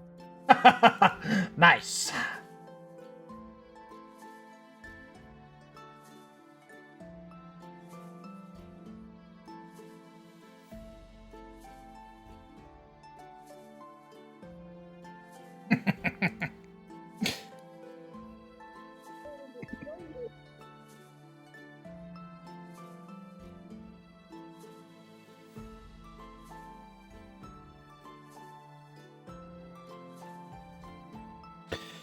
What do you consider to be the most terrifying guild you've created thus far? Guild or faction? Because when I think of guild Skull Throne, I think of like the Carpenters Guild. They're pretty scary. Look, everyone knows the Bankers Guild's the scariest guild. Always.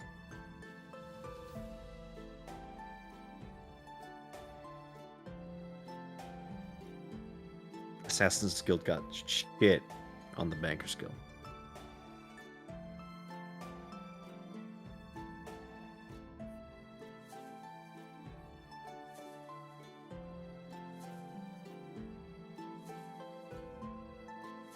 Factions.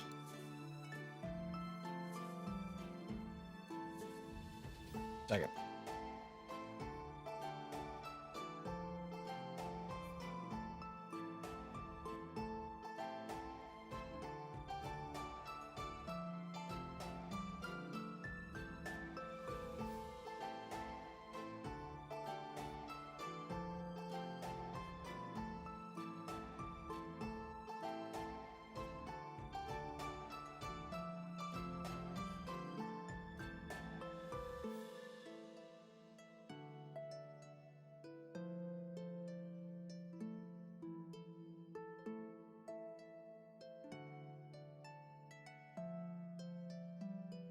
Lore time.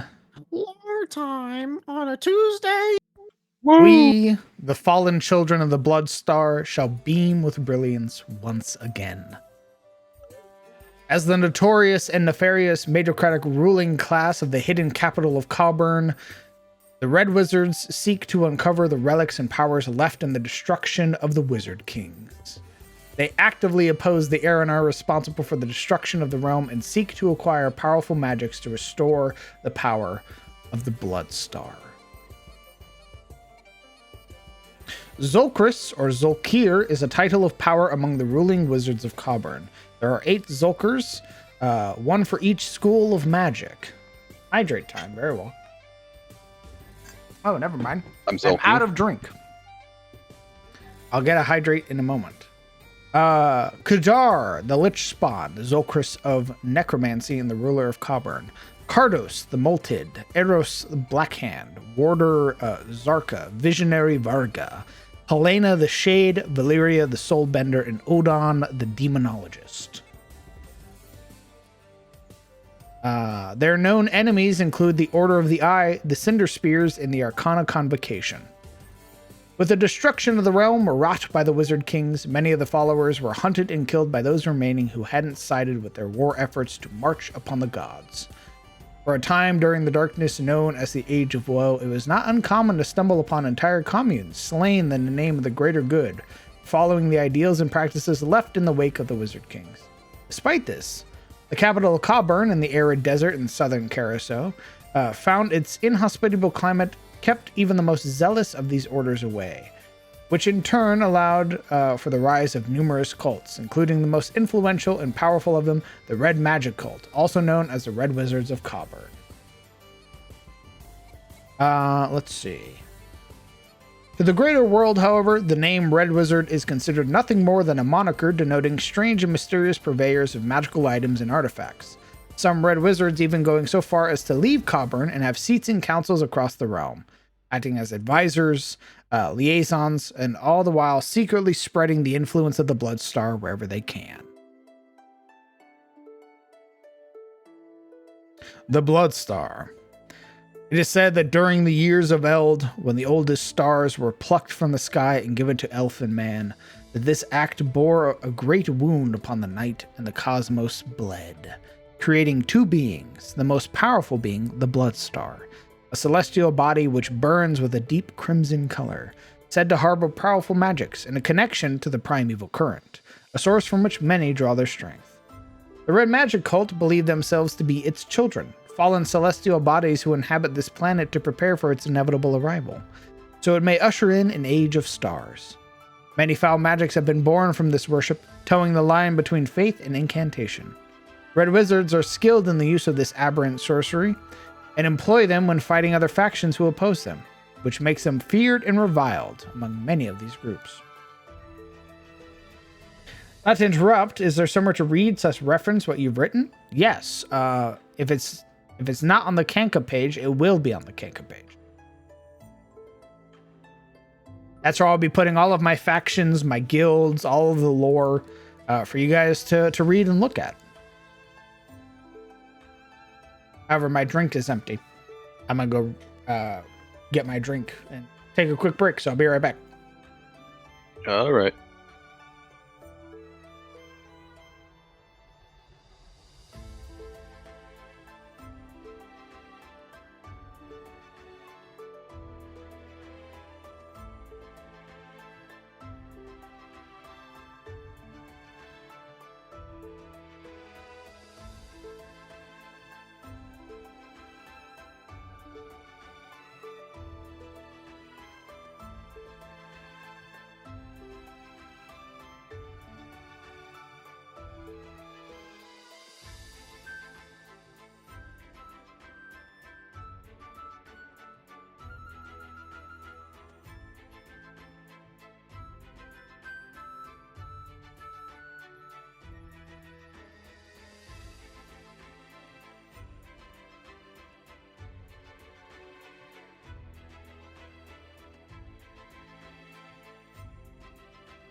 I'm back. Welcome back. A little bit. Nice. You're welcome. I have an idea. Do you? Basically, like, at least for this area, well, maybe this area actually. But basically, like, making like each of these be like a sort of manor or a home that's sort of walled off, or at least has like the garden wall type deal.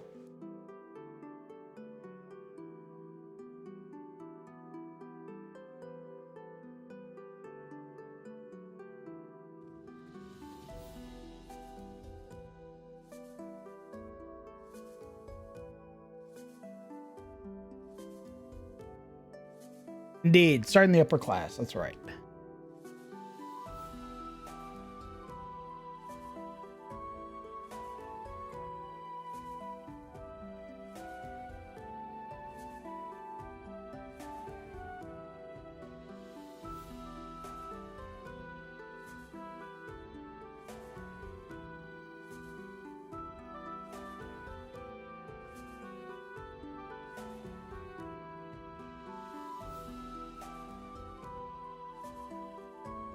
Where do we think the administration, like courthouses, are going to be?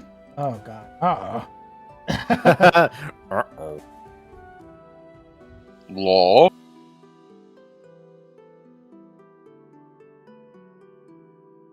Tiefling tail wag. Nice. 10 out of 10.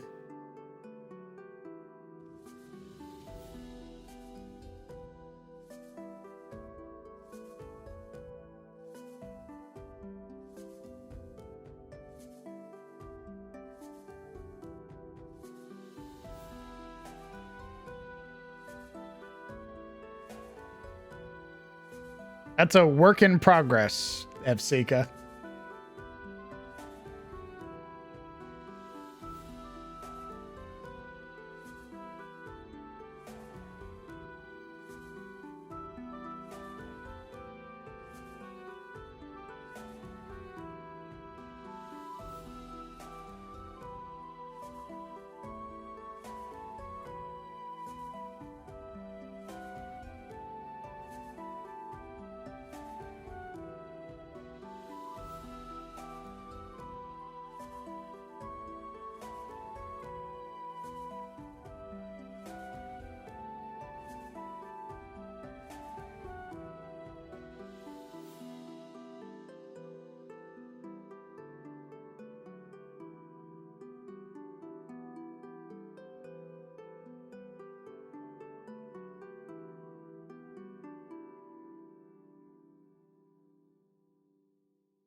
About to have the gym? Nice.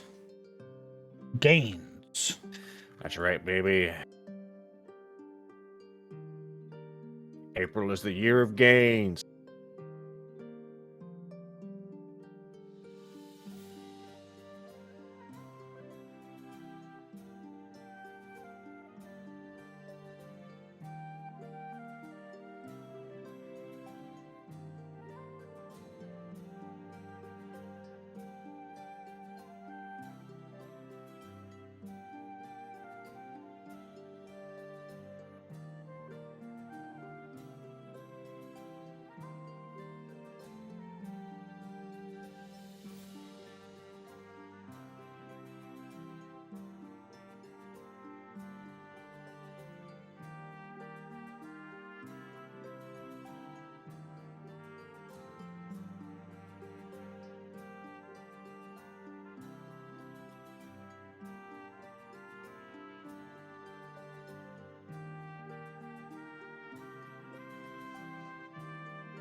Do for Rose.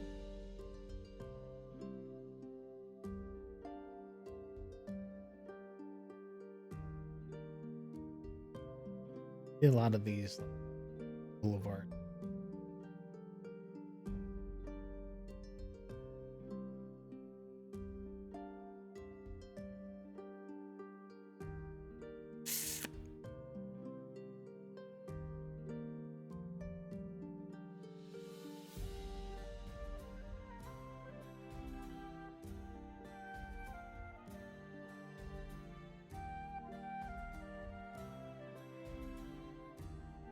Headcanon. All tieflings wag their tail like dogs.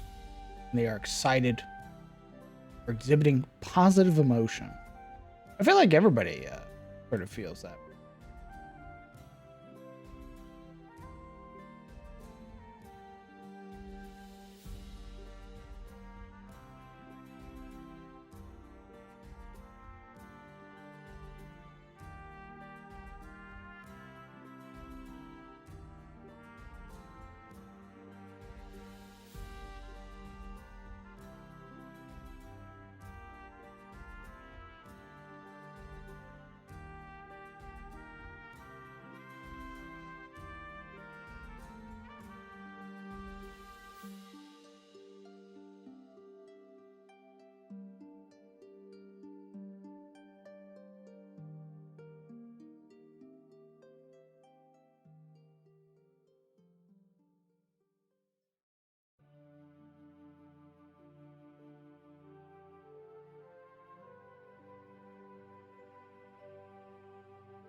Enjoy the workout, Grin.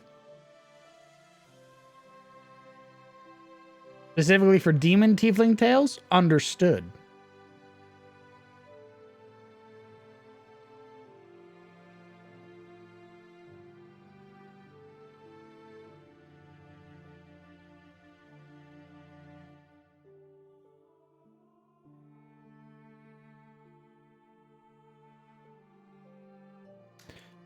Fuck. How do I make this look good? Good question.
Tried this.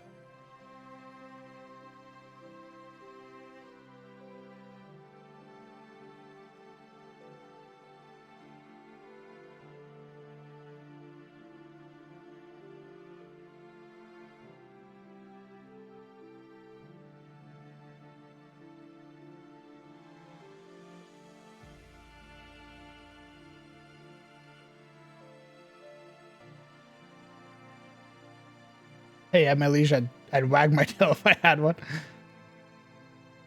Nice.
Oh,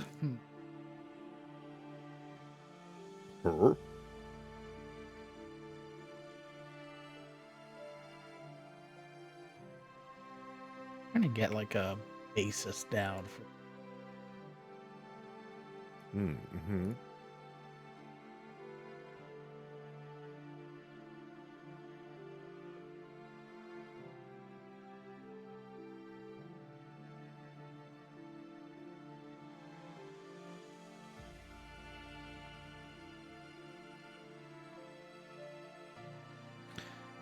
I feel like it's too little.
I have a question about TOS. Are the campaigns still going to be focused on the dungeon crawl, or like CTF, would it be more open sandbox kind? TOS is definitely going to be more oriented around the sort of dungeons. Is running 2 sandbox campaigns would be brutal. Never again. I'm fine with 1, but running 2 would be perhaps a little bit too much strain. If it were more like a West March style game, then maybe. Maybe if it was more West March styled, I'd be down to make it more sandbox. But because I'm dictating when the game meets up and all that stuff, mostly dungeon crawl. We crawling. They'll still have an effect on the world. They'll still be participating in politics, all that fun stuff. But more, more oriented around them fighting horrible monsters in dungeons. Stress. Actually, Lots of stress. Especially the stress.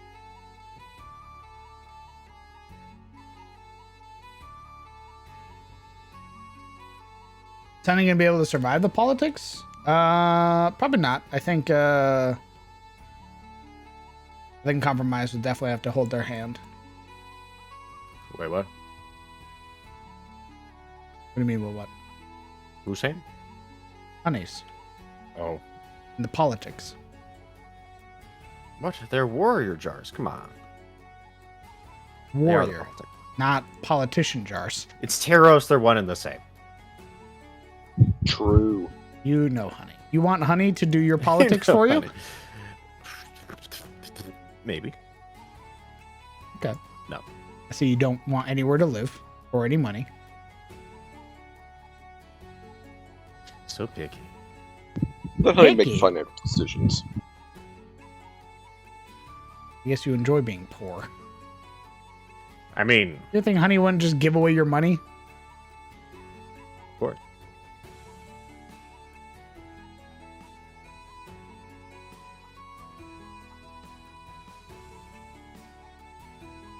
I guess Sunfall itself potentially going to be one such mega dungeon. Oh, the Barony.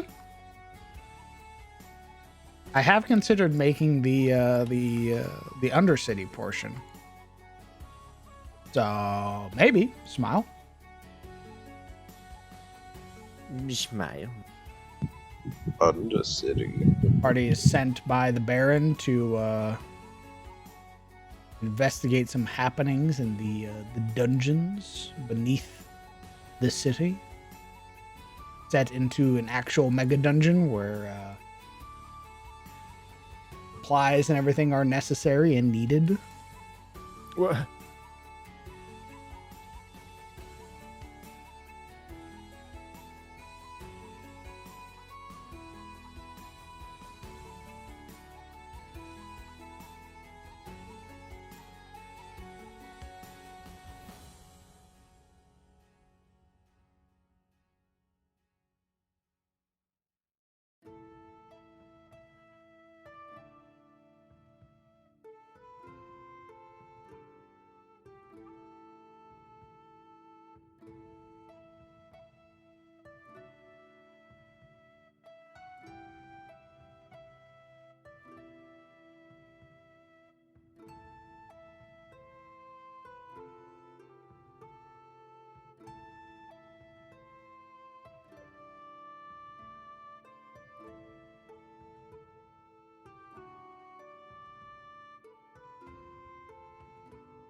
Become enemies of the Barony. Escape from Sunfall. Oh God.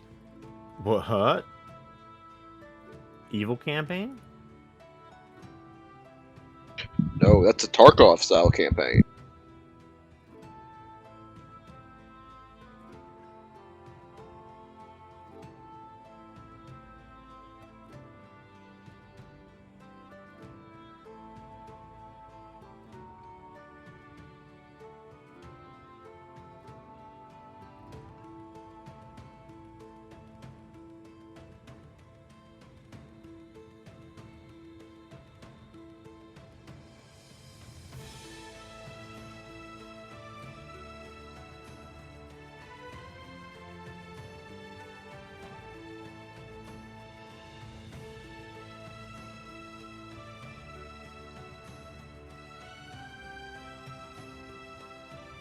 Are the orcs now in control of Haynes Keep?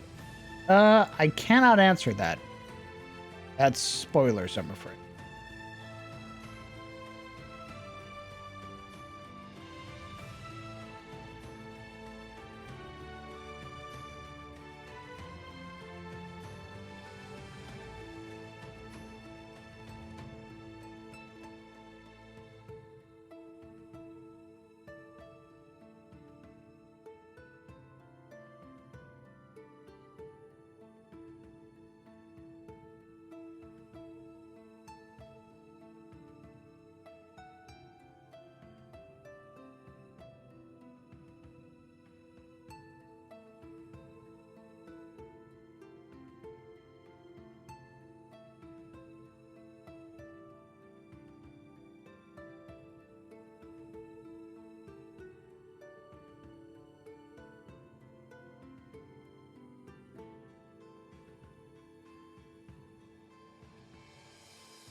Back at the gym. Nice.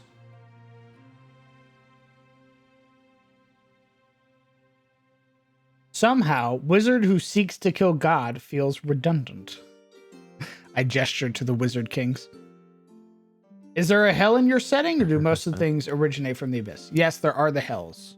Hell in my setting is very, very similar in theme to that of Helheim from Norse mythology. And I hope to expand upon it and give it more weight in the future.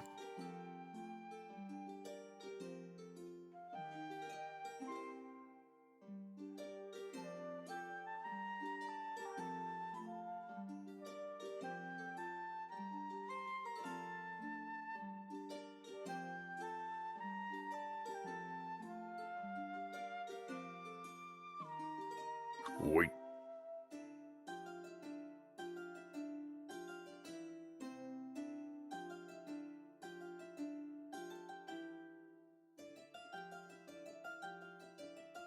What about a Hevelin equivalent, if any? Yes. Again, very Norse inspired or Nordic inspired. There is a sort of Valhalla, as well as the other sort of other planes that are inhabited, but a big one being the Allfather's home.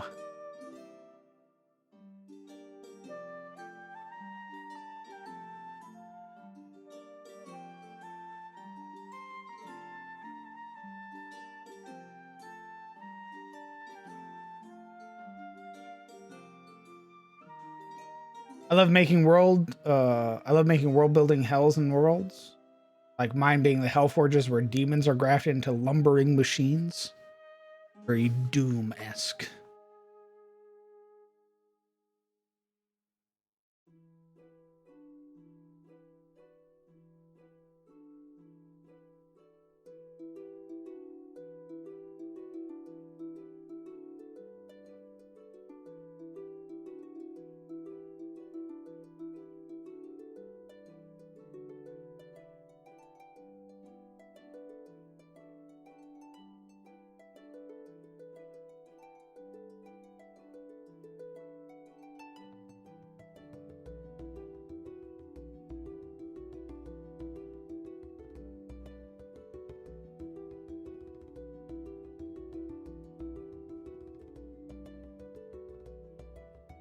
Indeed, Ringrin. Very excited for that.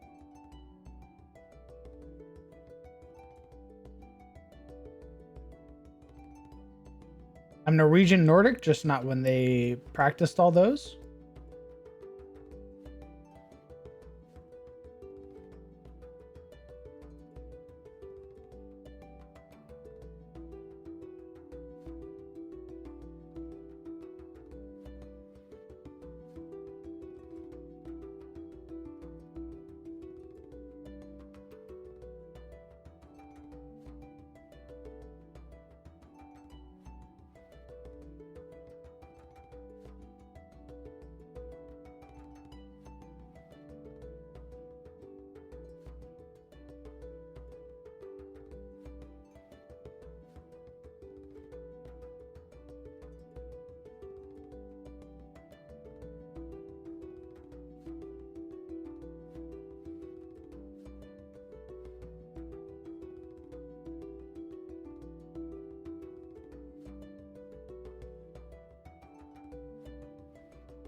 Save. Oh, very well.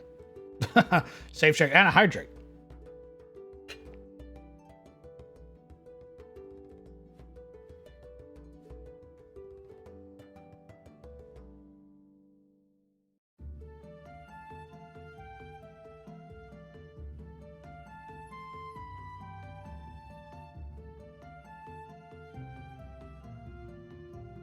Well, at least dying in the setting isn't entirely bad unless you know existence is destroyed. So dying in my setting is it's a little weird because it's sort of split on like responsibility and who sort of takes your soul and who ferries it to the next life. What happens when you die, things like that. There is like the equivalent of like the Valkyrie in my setting, which will ferry you to the next, like ferry you to the Allfather's realm. But there's also like, it's basically the Allfather's home is for those that worship the Allfather, right? Like you don't get to get into the Allfather's realm just because you died. You only get into the Allfather's realm if you worship the Allfather. So if you die as worshiping another deity or whatever, more often than not, you'll be brought in front of Saren, in front of the Raven Queen, who will weigh your soul.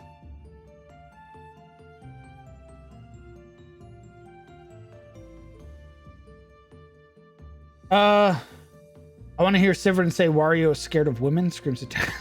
What? All right. Yeah. Understood. Gotta stay hydrated, my lord.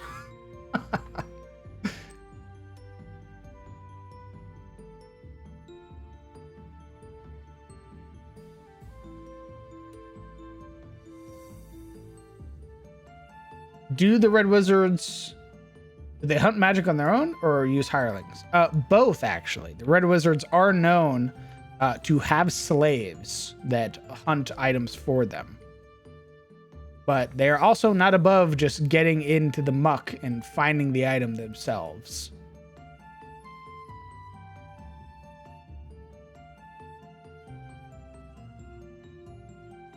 If you accept the Allfather into your heart just as you die, do you get to him? Nope. Ooh. No, you don't get to pull the whole, I believe in you now. Lamau.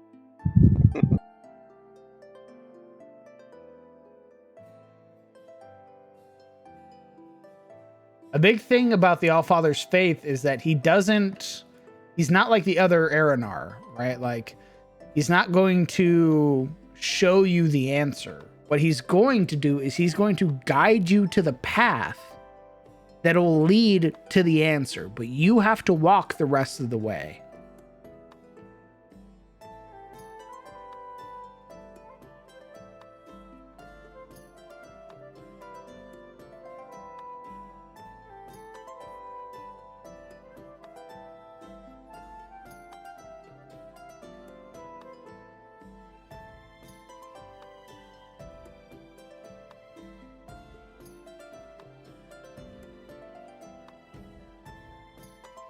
Worship, Jalabar.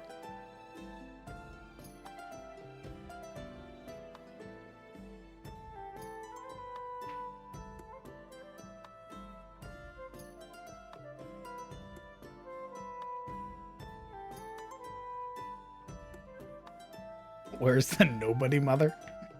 Ooh. Jesus. Bit rude, ain't it?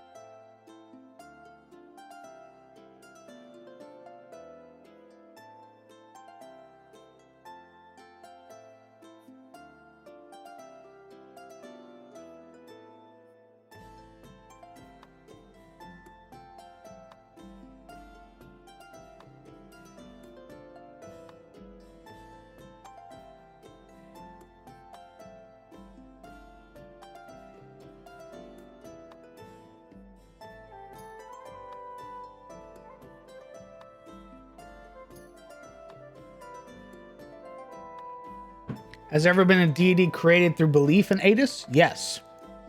I gestured to the Koatoa. Yeah, there are definitely deities or entities that exist. Maybe not elder deities, like they're not Aranar level, but there are lesser deities that have been made through belief and through worship. Some of them, one is like a genie, for example, a genie who's been elevated above the others. There's a saint who's been elevated to a level of, or sort of deified. Ahif, the Zephyr of Change. The Wind Father and the Prince of Gales. Province are Wanderlust, Freedom in the Skies. His domains are Air, Tempest, Change, and Freedom. And his home plane is the elemental plane of air and the Palace of Breezes. It's considered to have a small following akin to a cult. Worship and shrines have scarcely been recorded by researchers and sages of the realm. Followers who have been willing to speak of the Zephyr speak of his domain being anywhere the wind howls unrestrained. Temples are constructed in vast deep plains near the coast or upon plateaus, mountains, and the like, but such shrines are well guarded and hidden from outsiders. Has there ever been a mortal that is ascended through their belief by their so-called followers? I've had humans, like humans and elves and dwarves, elevate themselves by consuming the heart of a god. But I don't know if I've had a human rise to the same level as a deity just through worship alone.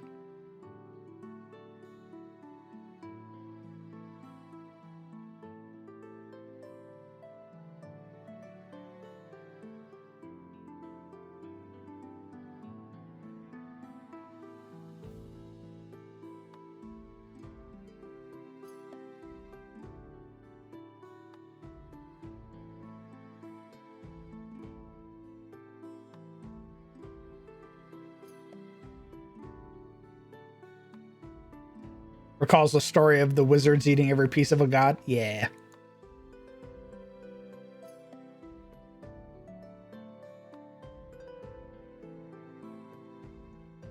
All Father Shane? No. I'm afraid that won't happen.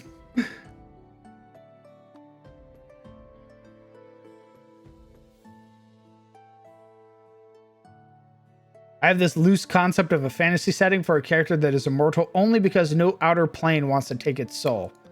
Damn. Get fucked. That's how unlikable you are. You stinky. Get away from me.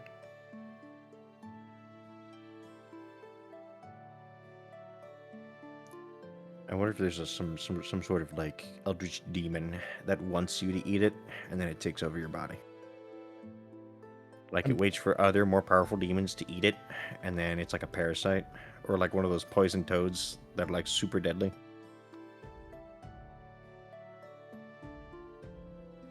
It's I like that. completely defenseless until you try to kill it.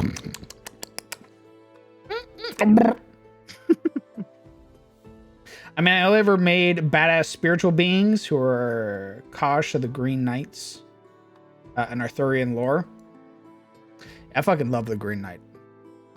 A lot of Tyros has, like, despite being very Norse, there is a lot of Arthurian influence with, like, Green Knights, sort of Knights of the Round and everything like that.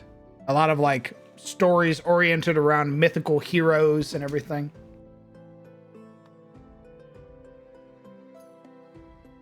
The only other time when I read a manga for Attack on Titan, the first Titan dying and her body being eaten by her own kids.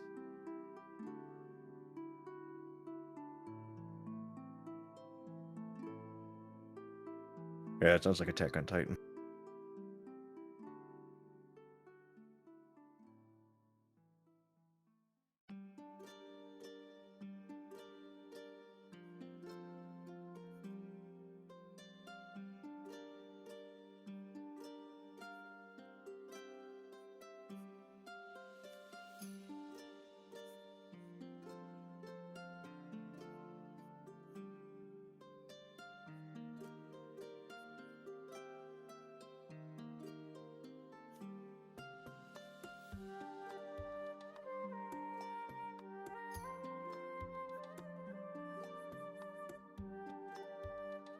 Hey, Crown, how goes the map making today?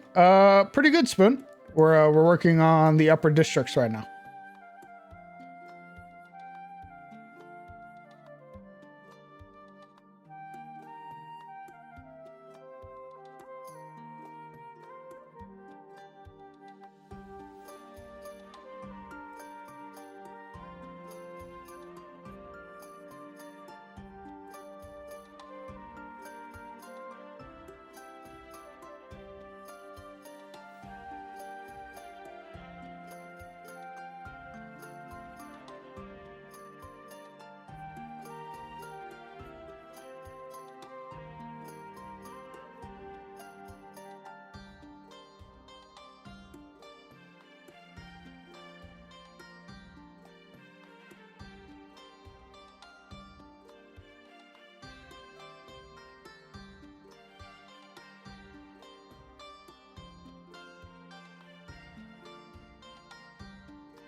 Oh, parasitic demon.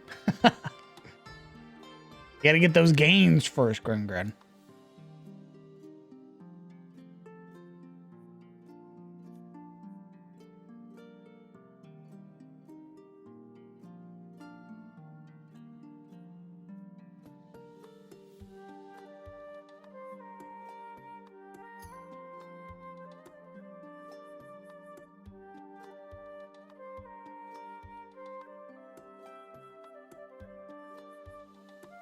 Said as I do bicep curls.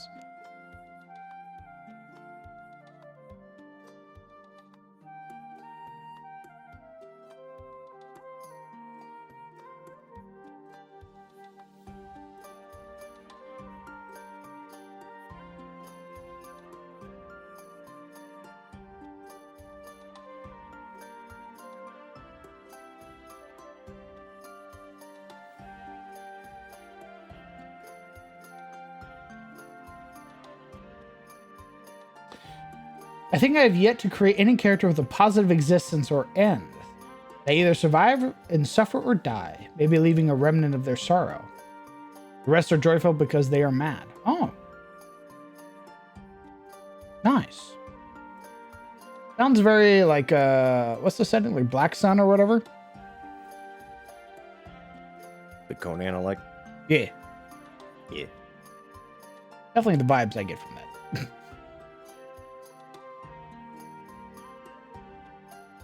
Is that a temple or court? Court. He said convincingly.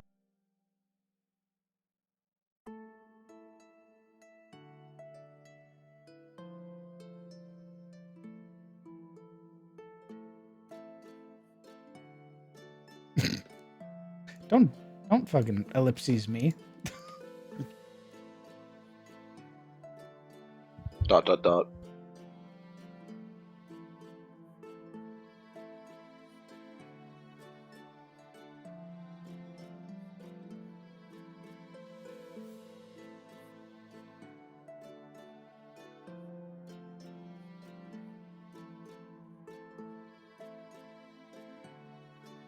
Like an emporium? Guys, I'm sort of limited on buildings. Make your own. Can't do that either. Make Foundry come with new ones now.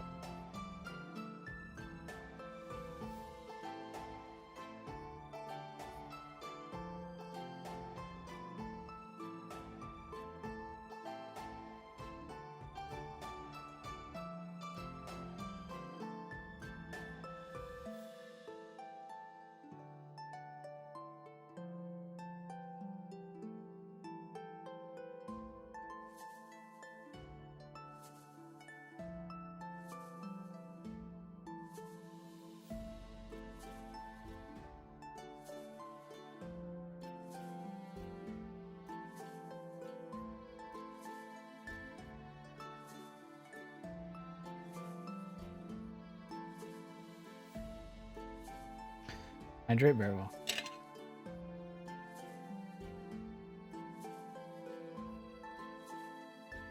Kit bash some buildings.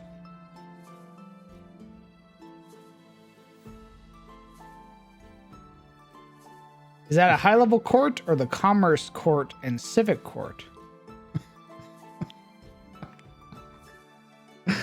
I don't know. These questions. A court. Just say yes. I grab Evsika a court. What do you want Just from say me? yes. I believe it. Details. Please, I'm not that smart.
Thank you, Legion. It doesn't feel like that, but I appreciate it.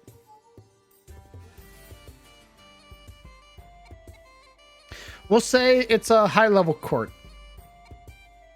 How about that? High-level court where you meet Judge Judy. What?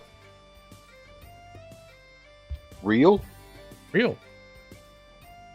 and true? True. Oh my god. This is when we learned Judge Judy is a Warforged. Guilty. Fucking obliterates you.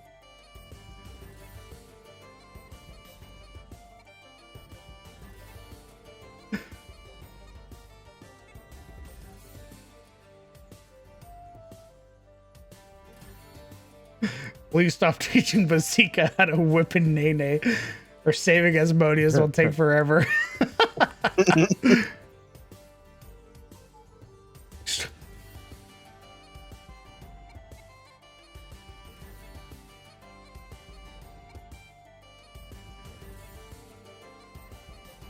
Chat expecting Crown to have lore for every tile of the floor already written down. Director's cut and making of. True. I wish that I had that.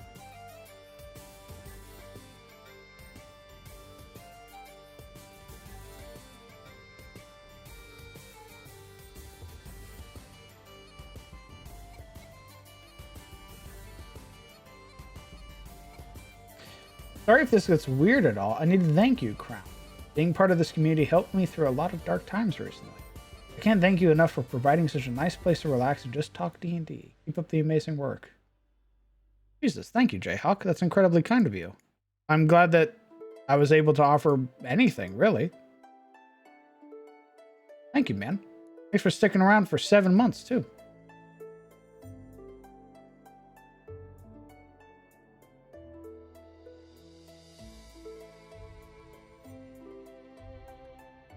I don't think I... Huh.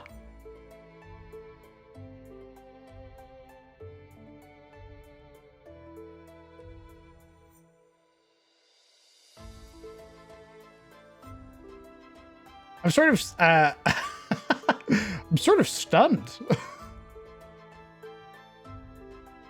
Like Huh. I had never really considered the idea that the community had helped people that much. I'm glad that it did.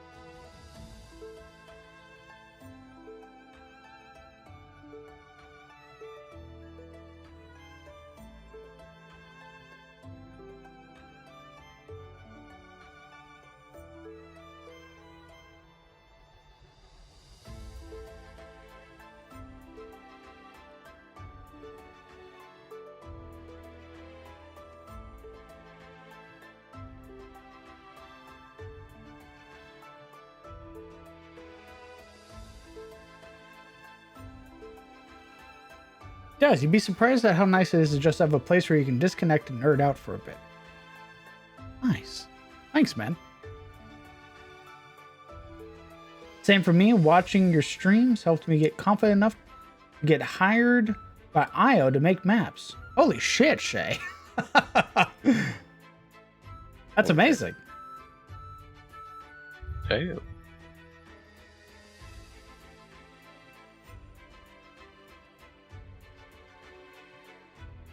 I ask for a tiny bit of a zoom out action, my liege, and a slow pan of the city as is. Yeah, give me a second. We can do that. Raiders, welcome. Hello. Blue Cottage, thank you very much for the raid. Thank you for trusting me with your community. You have joined us in the middle of our TPK Tuesday as we work upon the barony of Sunfall, one of a large city barony, currently in the process of potentially being elevated to a county. So hello, welcome. Yeah, a little bit of a zoom out, you said, Legion? We'll start. Is that good enough as a zoom in or zoom out? Thank you, mods, for the shout out.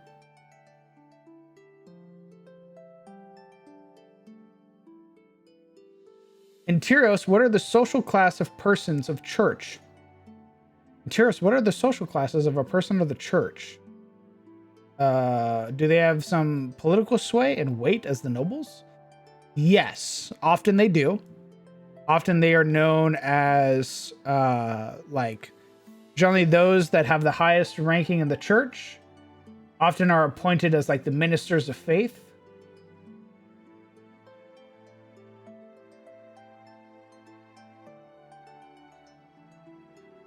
For example, Sunfall has a minister.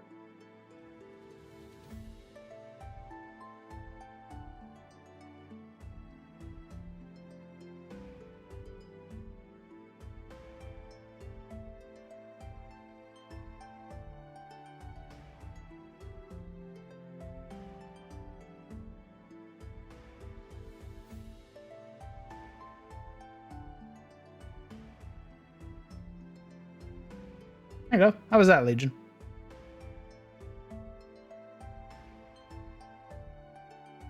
Alabaster. We come with gnomes. Take them back, Alabaster. I don't want them.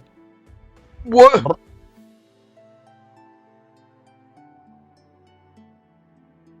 Is the You map dare done? defy this ground? It is not done. Decent job. We are working on the upper districts right now, but we did finish the sort of bottom portions.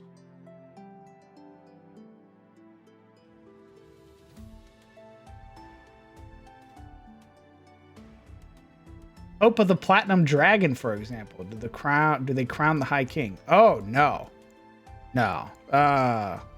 Bahamut basically picked the line that is High King. So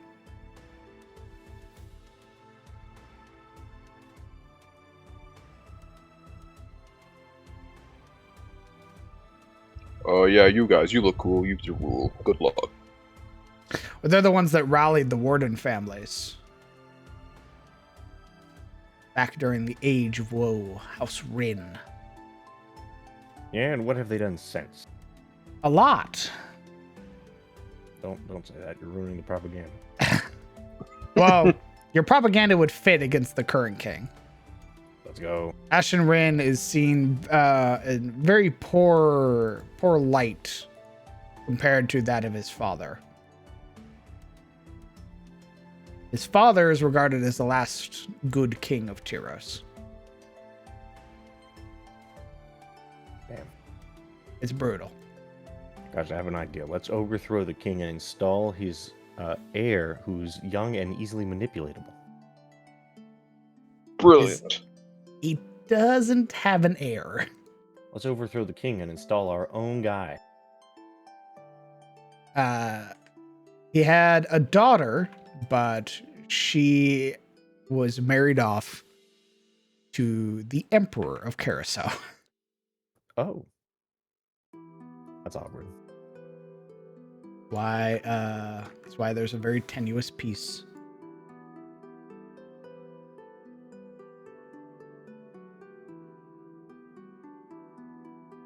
The benefit being, of course, is despite being human, she is blessed by Bahamut. She is a warden family, so she will live much longer than.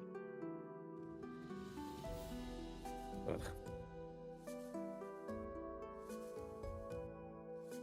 Goddamn humans living for more than a century. What is this? Abominable. That's what I say. But DM, what if I want to be High King? I mean, you can certainly try. Like, 100%. If a player wanted to try and go for High King, start uniting the territories. There's a war in the south. How about you start with ending that, and then we'll What if talk. we escalated it instead. Also, you could do that. Depends sure on Scylla what will side not you're like. escalating. Yeah, I'm sure Scylla will win in mine. It'll be fine.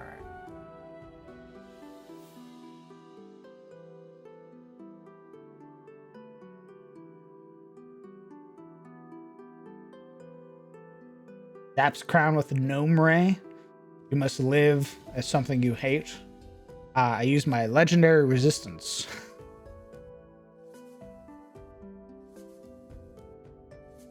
Unlucky. I hope the dragons never leave the High King, and Tyrus and the rest of the High Lords do not together march the capital to overthrow their rule. No, nothing like that. But there are definitely people that that vie for the mantle, the position. One of the big things is Victor von Ashford. He definitely has some big aspirations. A man very much would like to rule Tyros. One of the ways that it's sort of been written for them, like a rule or a thing that they established long ago, was that the way you sort of challenge the High King is by controlling multiple territories. So Victor's plan is to take Rowfield, and then probably the Grimwald or Amenhen. And with basically 3 territories under his belt, vie to become the next High King.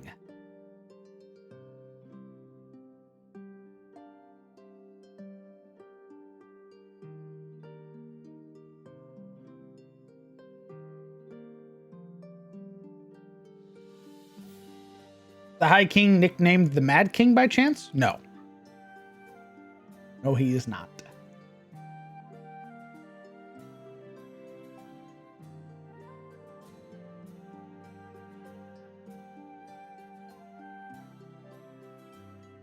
Inkly art spotted. Oh.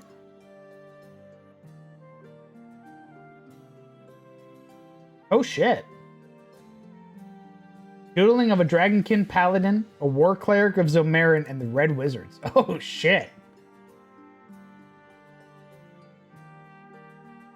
Very cool. That looks dope as fuck, Inkly.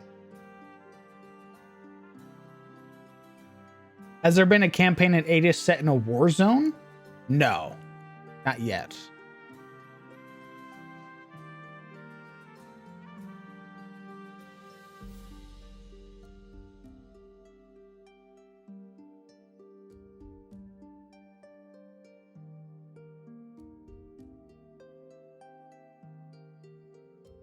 But there is a war going on that the players will be able to go interfere with.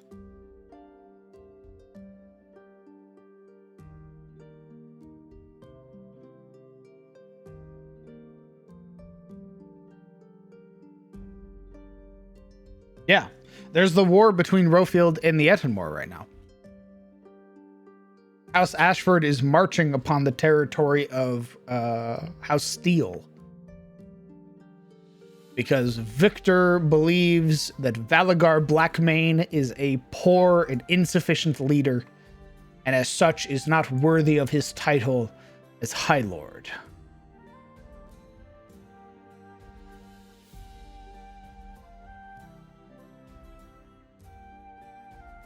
Why are they fighting in the first place? They are fighting in the first place because A, Victor wants power, and B, Valagar has done some pretty questionable things. For example, the title Blackmane is a sort of like a sign of reverence in House Steele. To have a black mane is to be prophesized to be like a great and noble leader. Before Valagar Blackmane took the mantle of High Lord, because he is the third youngest brother, by the way, the youngest brother of this line. His brother at the time, Driasgar Amberclaw, was the High Lord, or the prospect to become the High Lord. However, Driasgar, the rightful heir, was passed over for Valagar because Valagar was born with a black mane, which immediately snubbed him of his right to rule. And Driasgar did not vibe with that. Driasgar was very upset, and in a moment of weakness, basically usurped Rowfield from Valagar, and basically started a civil war. It ended when Valagar and Driasgar fought, and Valagar killed Driasgar Amberclaw. His squire, Alaric Crowvane, was spared for not participating in the coup, and basically tasked with bringing back his hammer, his ancestral hammer, back to Rowfield.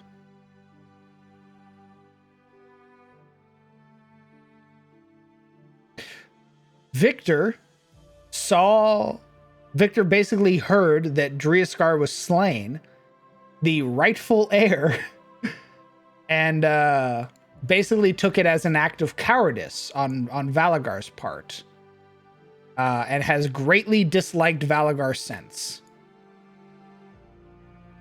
Believes he's an unfit ruler, believes he shouldn't be in charge, and has such basically called into question his ability to rule, which is something that is part of the Warden tradition. The Warden family tradition of, if you cannot defend your territory, you are unfit to be a warden. It dates all the way back to the Age of Woe. Yes, wardens. Wardens is the title bestowed upon the ruling family. Back during the Age of Woe, there were no kings of Tyros, there were wardens that controlled segmented and carved out sections of Tyros.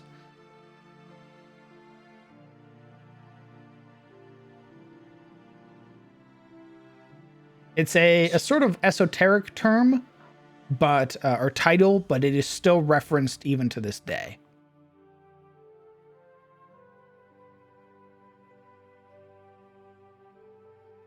Why House of Katarina doesn't help Rowfield and take back Sunfall on the way? Because Katarina is dealing with its own issues right now. Katarina is in a very poor situation right now because Katarina recently suffered a huge loss in that being a noble elven lineage, suffered the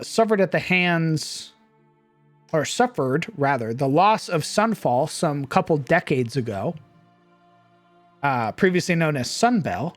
As well, their heir died.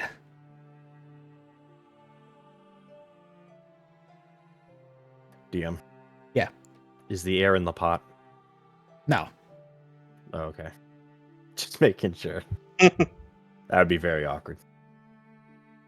The heir of Katarina died in the fall of Sunbell, and it absolutely destroyed the morale of the High Lord of Kaladir.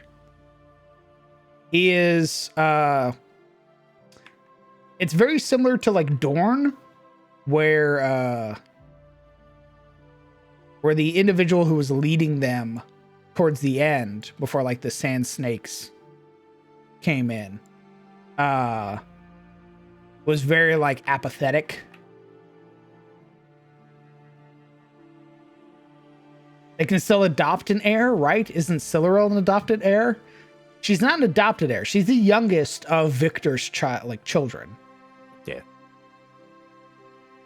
Like Belladonna Crowvane is technically the oldest daughter of Victor, but obviously she is married off and is the ruling High Lord of Kareem. Next oldest is his son, House Ashford. Indeed, eldest son is Luther von Ashford. The second son is Oscar von Ashford. The son-in-law is Torsten von Ashford. Eldest daughter is Belladonna Crowvane. Second daughter is Ida von Ashford. Third daughter is Vanessa von Ashford. And the youngest daughter is Siluro von Ashford. So is Alaric Rofield or Ettenmore? Neither. He's Kareem. However, he basically was like this squired and served as like the page of House Steele, because Rofield and Kareem were attempting to build a relationship, a rapport. That is until everything started going down. Another game of nobles? That's right. Welcome to Tyros, baby. Man, how fucked would it be if, like, the Red Wedding happened and, like, Torstein ended up on the throne? That'd be fucked. He just looks around, casually sits his ass on the king's chair. Gotcha. Waits for something to happen. Nothing happens. He shrugs. I guess I'm in charge now. Wow, I was not expecting this. I'll be honest. Nobody can stop me? All They're right. all dead, sir. Oh. Strums his fingers. I see. All of them? Like every single one? Every single one, my lord. Wow. Okay. What a guy. And then Alaric and Siluro almost did the unspeakable. They're not blood related. Yeah. Guys, they're not Guys, blood come on. related. Just because they're both nobility and Tyros almost doesn't mean they're probably not related. Smile.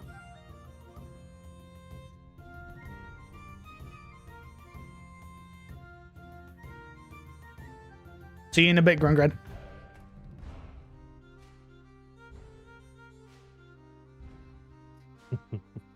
Yeah, Evsika, they're not like actually blood related. Like if they went about and had a relationship, I wave my hand. It's nobility things. Gotta keep the bloodline pure. Oh, nobility. You know, I bet Torstein would not make a half bad High King. Yeah. Yeah, he's just slimy enough to hold the throne and be a half good politician. Or he just end up a populist, either one. Is that even still a thing? It's kind of retconned to point. I don't know whether the festival's still canon. What are you talking about? Retconned? The festival? What? What the fuck? Not. Looks around. Is there a piece of my history that I just made up? Did I retcon something and forget about it?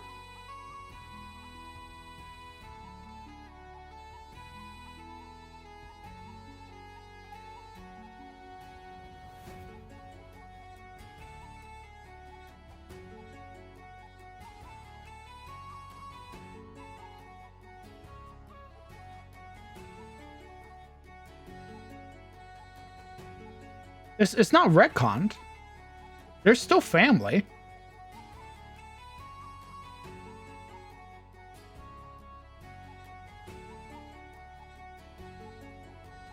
Oh, are you talking about if they knew that they were family? It was more so like they finally put together their family trees and realized that they're family. They were always family, but it was just that the players finally like pieced together their family tree and went, oh fuck, wait.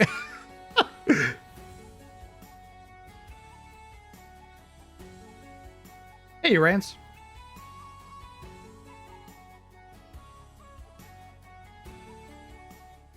Yeah, like, they went, huh, isn't Belladonna Victor's daughter? They went, yeah. That's my mom. Yep. And she's the eldest daughter. Yep. And Cyril is her sister. Yep. So that would mean she's your aunt. Oh, fuck.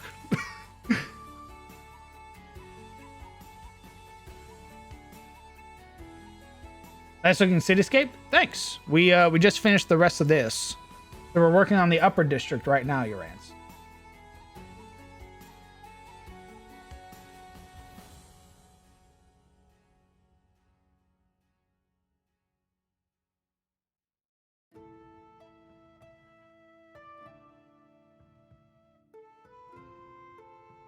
She's your step-aunt. Tomato, tomato, really. You know, I'm not related to anyone. Just Wag saying. those eyebrows. Caressian. What? Man, all right. Caressian. Ooh, don't want to mix that into the bloodline. I'm human. You got an elf to fuck or something? Caressian. Don't you have a lizard to fuck? Yes, What? it's my wife. Shows off dragon. I swear everyone's got one these days. Jesus Christ. Yeah, you're in the land of dragon. What'd you think was gonna happen, idiot? I'm also in the land of humans, but like, Said who? checks title. The fall of man doesn't mean humans. There are elves here. Look at your own party member, you racist. The general term, like mankind, humanity. Humankind. I don't like your attitude. All right. Well, Eldritch Blast.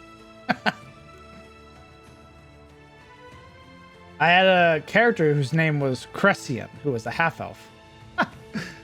Yeah, when I say Caressian, I'm referring to Carousel, which is the eastern continent, the home of the High Elves.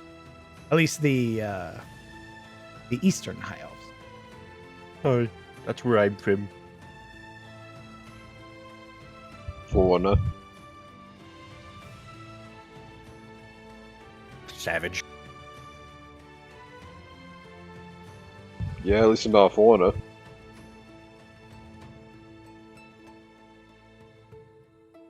At least my nation isn't in decline.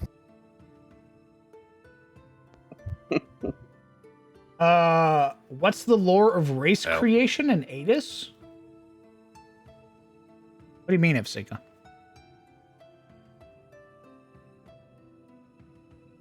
Like, how was each race made?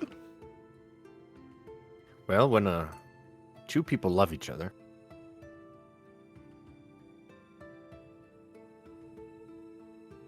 they fuck. Oh my god. Yep. So vulgar. Just like that. Sometimes. There's some context in between, but we won't get into that.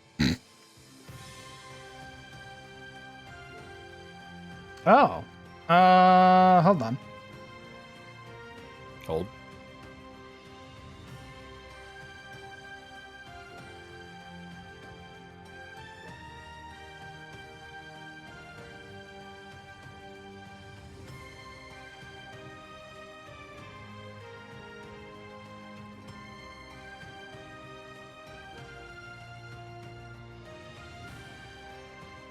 Still holding.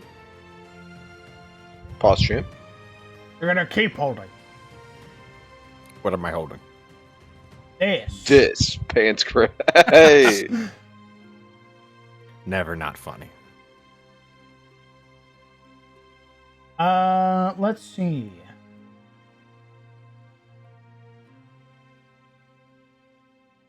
The years of silence. Before all, there was the creeping, limitless expanse of the void, bereft of life, of heat, of all which humanity has come to know save for one, Eormenir, the Allfather. He would come to be known a being who drifted through the lightless space in search of others like himself. For how long did the Allfather search for something, anything, to finally find it? That with no name. He first sought to breathe life into that with no name, but found the power did not take hold. But for countless eons he tried.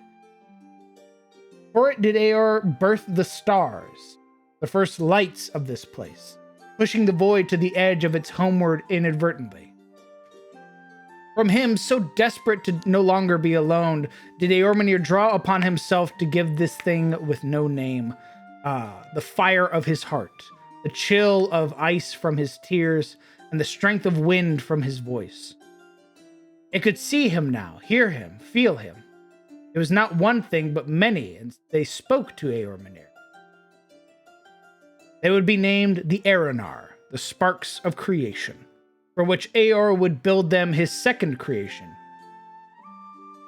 An idea for them to form together, Atis.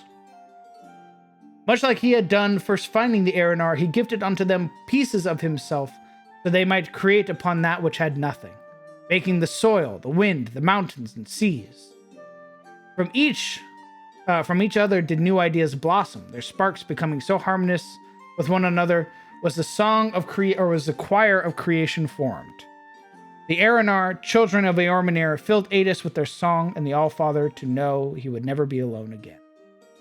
The years of silence end with the creation of elves and men, the first effigies filled with the breath of Eor, bringing the end of the years of silence and beginning the years of the choir.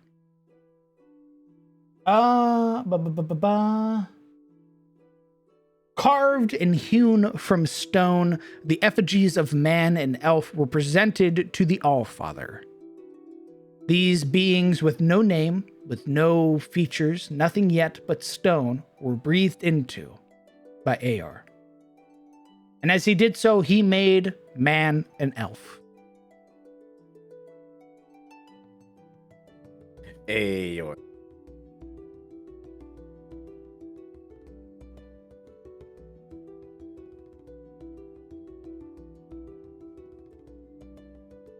The dwarves are born from a third effigy, set upon the world to toil where others had never gone. In doing so, they find the erosion of the void and return to the surface to tell the gods. Eor delves beneath the surface and prepares to battle, but in doing so finds it timid and meek, cowering from him in the cracks of the stone. He learns its name, Melormenir, a being birthed of void when the stars were made, a result of Eor's influence on the realm. Surprised by this revelation, Eor turns from thoughts of violence to instead speak, allowing the Voidborn to remain, and for having forced it so far from its home, offering to breathe life into an effigy it makes. For their bravery, the dwarves are granted the third star, allowing them to see beneath the world as they explore, and craft, or to shatter and unleash innumerable ores and stones upon the world to craft new creations. The first three beings to ever be made: humans, elves, and dwarves.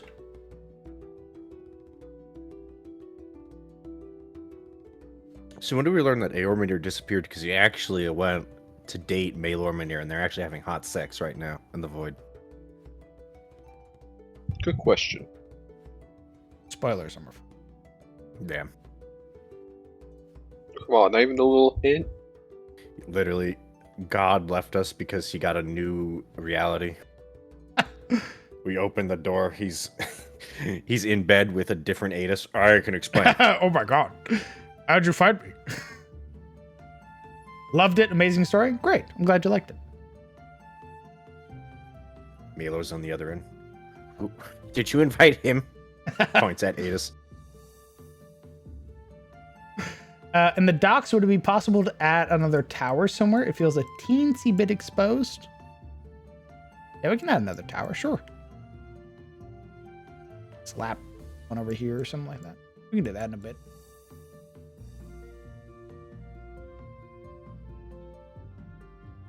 Important question. All Fathers D10 plus con.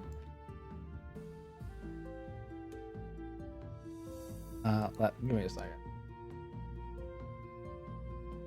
How hung is God?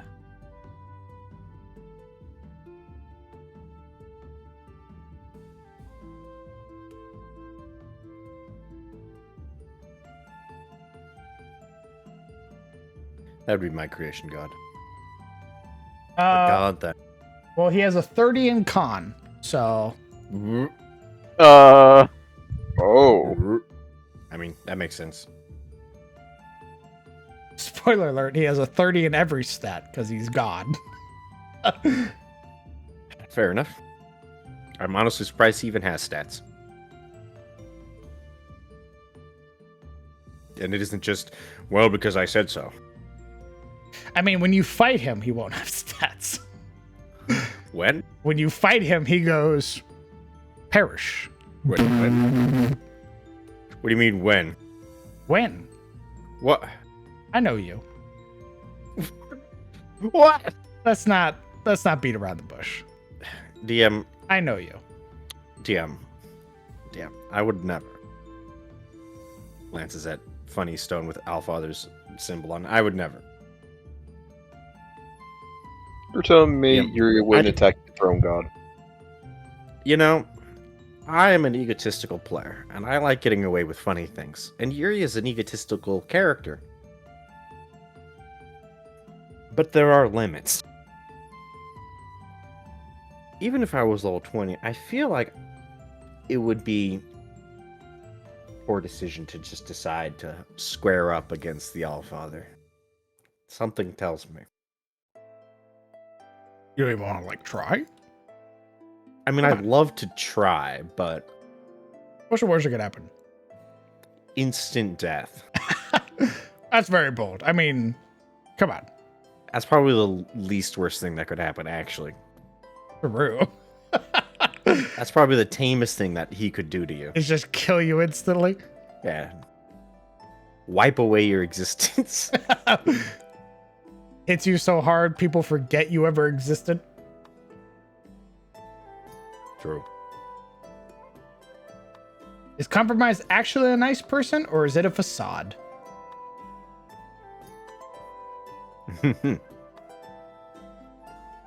It's complicated.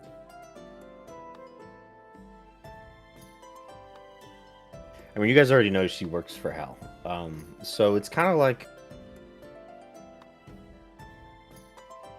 she wants to be a nice person. She wants to enjoy life. She wants to be nice. But due to her oaths, she will have to do things that probably are not nice to people. And she has done bad things before. She's nice, but she's not good. How about that?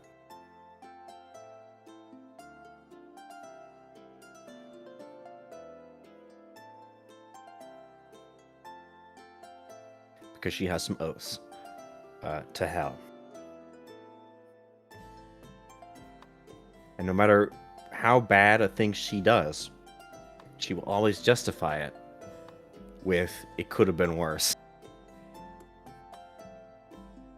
She's a 10, but she keeps challenging God.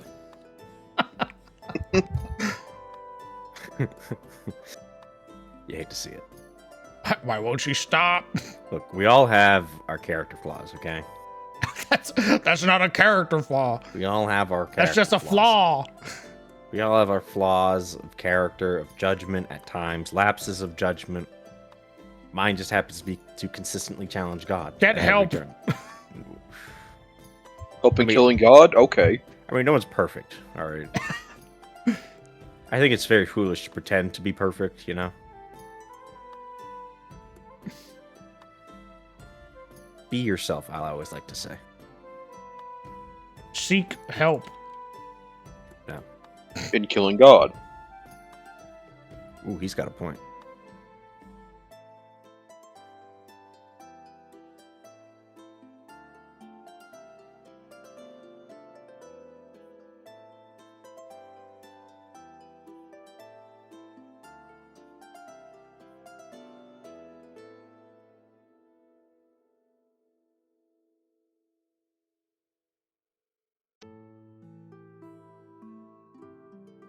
I kind of wanted Compromise to be sort of the opposite in character to Yuria.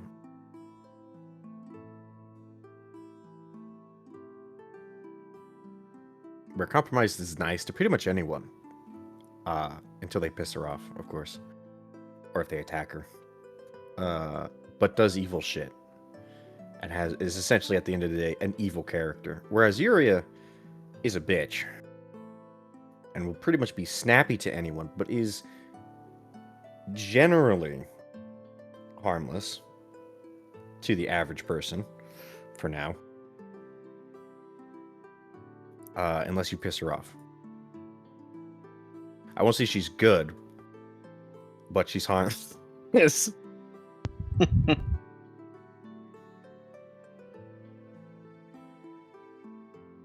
Damn, how long would it take Nerea to fly to Eliond? How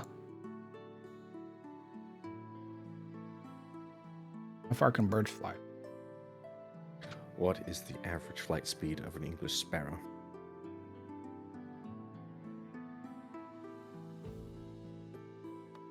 If she were to fly by herself, she could fly 4 hexes a day. I should be able to, from right now, she'd be able to reach Elion in like 2 days. Alright, now, what if she was carrying Kellen's obsidian corpse? Theoretically. Purely for theoretics. Surely. Much longer. Hmm.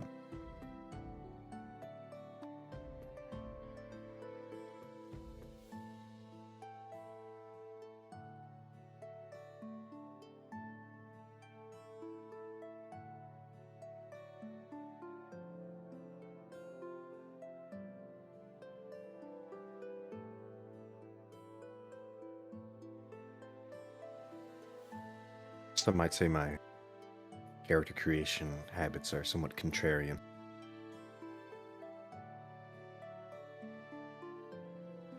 So if needed, the party can send her after defeating the basilisk? What do you mean?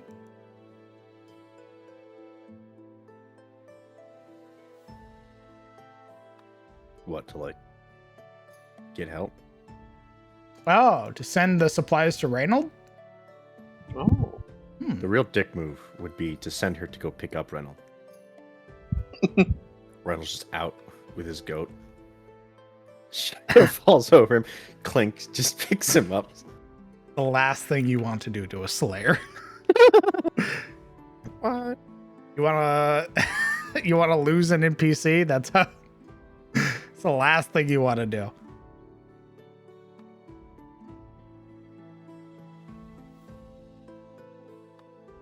Yeah, just go pick him up. Yeah, he's harmless. Don't worry about it. He's got one arm. How bad could he be? She's not coming back, guys. All right, let's get out of here. Just another loose end. Now I can control the night maidens. You show up and Brunhilde's there. Yeah, Yeah, I need you to pick up a guy for me. they put me in charge because I need you to obviously. pick up a guy for me real quick. No. How about you go pick him up with your quirky little sword? Why do you keep bringing that up?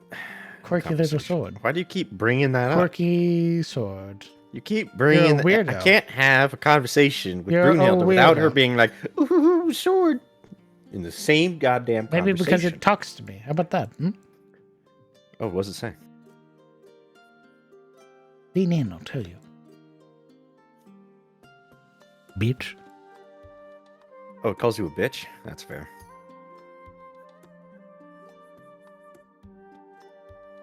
Fly to Elliot. Yeah. That'd be the other thing. Harpy! Thong, thong, thong, thong, thong, thong. Roar, dragon comes out of nowhere. Fucking RKO's the harpy. That seems a bit extreme. But accurate.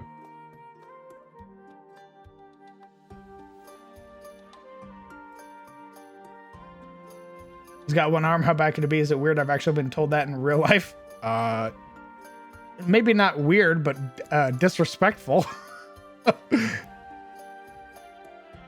Oh.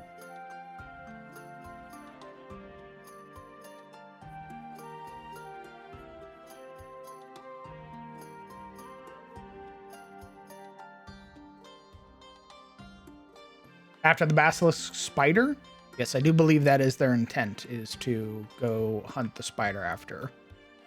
Oh, Jesus. Surely they're ready for that. Surely it won't go the same way as the basilisk. I don't think it will. I think there will be way different complications.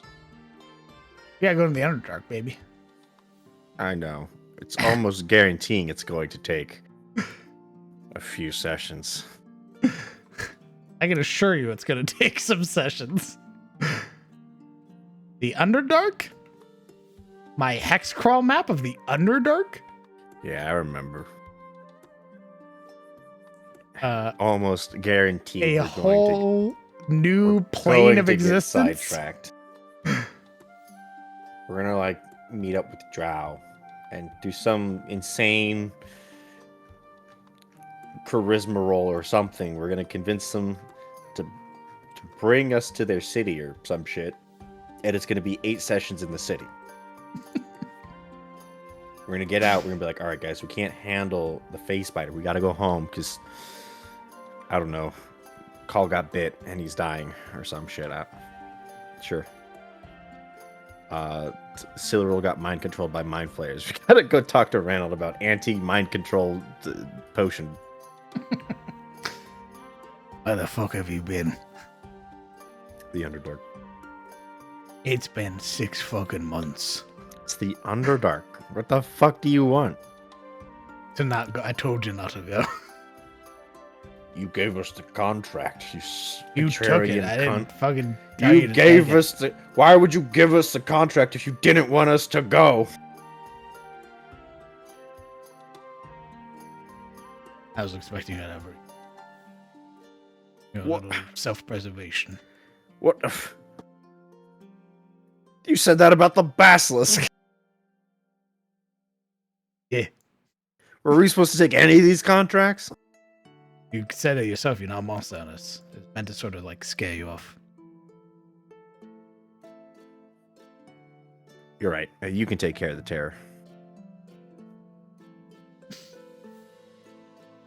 You convinced me. Congratulations. I convinced the rest of your party. Guys, Reynolds a cunt. Who gave us these contracts to get us killed. It's gonna be another year before the terror's defeated? Probably. You guys remember when this was a political campaign? I remember. You gotta get through all this shit before you can get to the politics. It's gonna take a year. Whose fault is that? Yours. You set it up. Survive better. Survive better. Okay.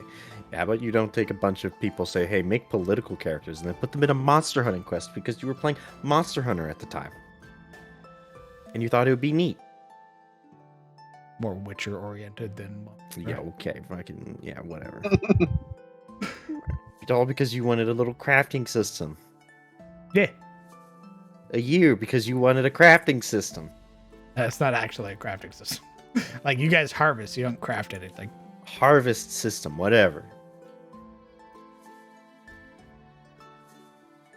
They're 4 for 4 for setting out to hunt the basilisk and losing a party member. So if they go back to town and then head back out again, I think they'll be 5 for 5. Stop.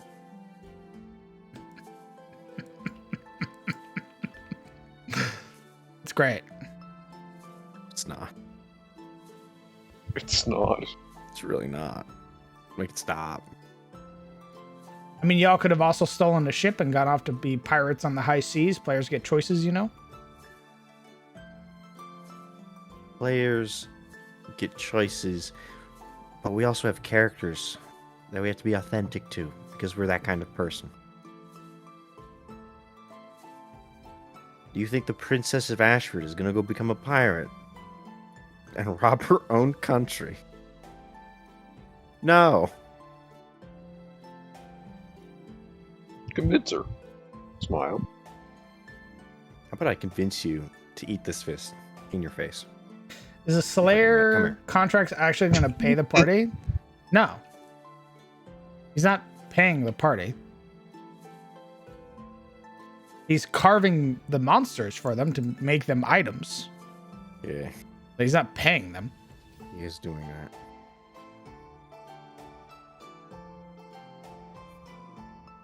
They're not slayers.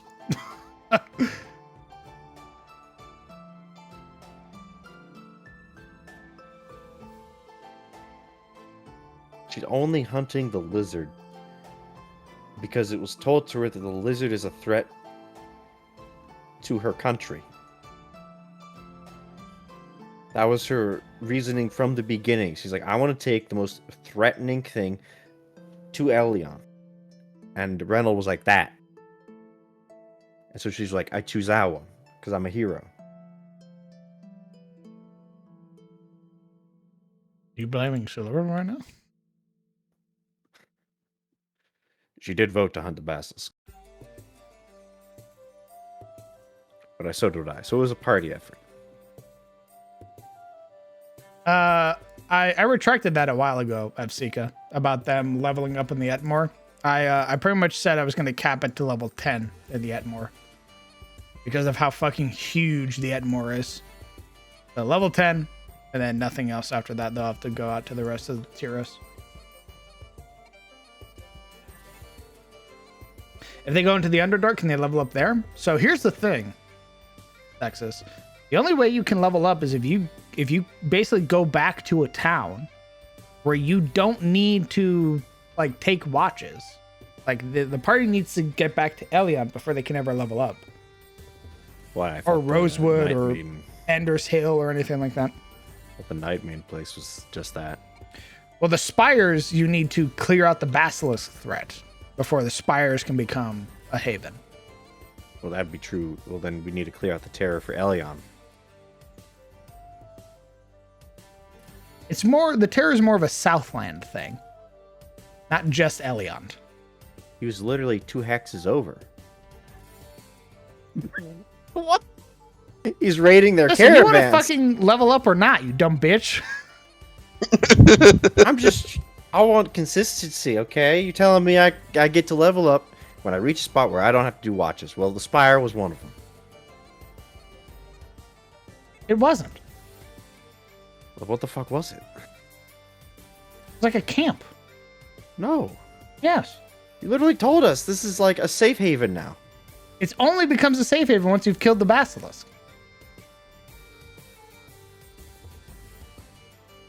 Basilisk isn't even nearby. No closer It than the is terror. nearby. No closer than the terror. It's not even that it's nearby. It's that Elion. its fucking lair is nearby. Its territory is nearby.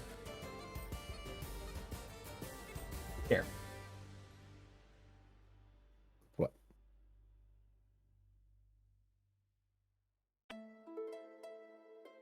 Here is the Night Maiden Spires. Okay. Here's the Basilisk lair. Where's the These- Spires? Right here. Oh, okay. Yeah. These surrounding hexes are its current territory. It controls all of this. It has been expanding to control the nearby hexes. Yeah? It is already reached over here and sent basilisks over here and has been killing harpies and night maidens. How the fuck are we supposed to fight a thing that has this, like, amount of territory control with stone-gazing monsters? This is... What? It has an army. Yes. Why are we doing this? We should go home. It's too late. We're 6 worked up adventurers. I don't understand. It wouldn't have had an army. However, Well, it does now. I know. It does now. Because of your actions. Because of our actions, huh? Or lack thereof. Because you wanted us to fight a basilisk, you mean? Because we had the king killed off screen, but you're like, no, no, no. I want you to fight the basilisk. Everybody So you was brought it like, back. I want to fight the basilisk. That shit was robbed from us. She made the choice. Nobody else got to make the choice. You want to blame anybody? Blame the rest of your party. No, no, no, no, no.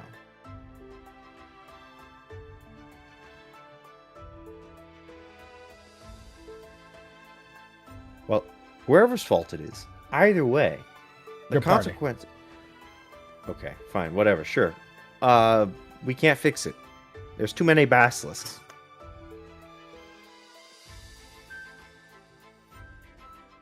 What's to stop another basilisk emperor from just spawning the moment we kill this one? Great question.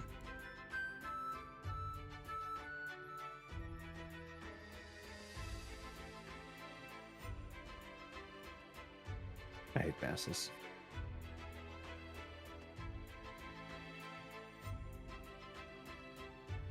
Do you think Elion and the Nightmaidens can become friends? Yeah, probably. I mean, that's the goal. For them to, unite. Since ultimately we're getting all these allies to fight the mouth. Be nice if they talk to each other.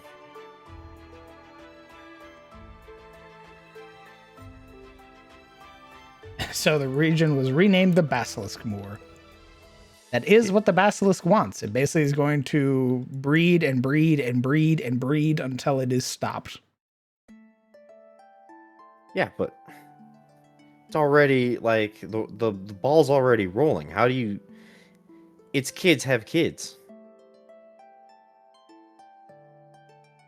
and it's not like we're fighting like a hive mind here. Like these are all independent basilisk things. And one generic basilisk can kill a party member. Well, petrify one. So how the fuck do you fight like 5 of them? You're gonna hate this very carefully.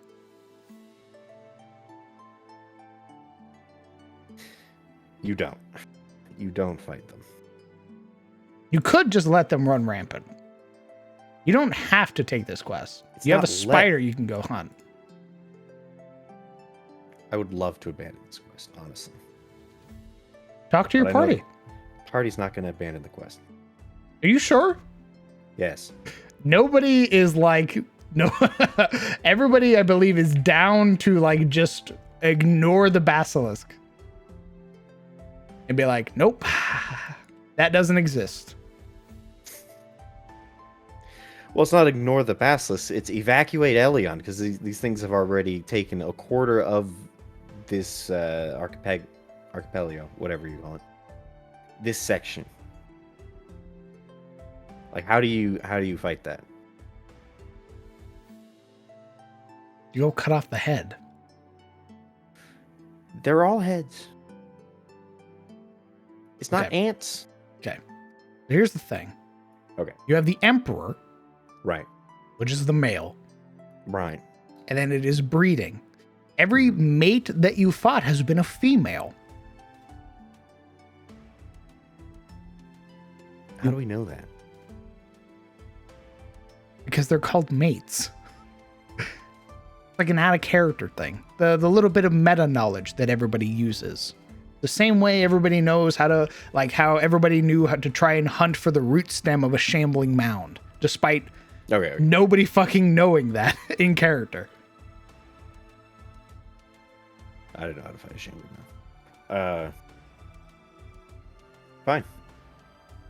But the emperor came from the Basilisk King. So what's stopping another emperor from popping up from the eggs? You. How do we know an emperor hasn't already spawned? You don't. Until you get there.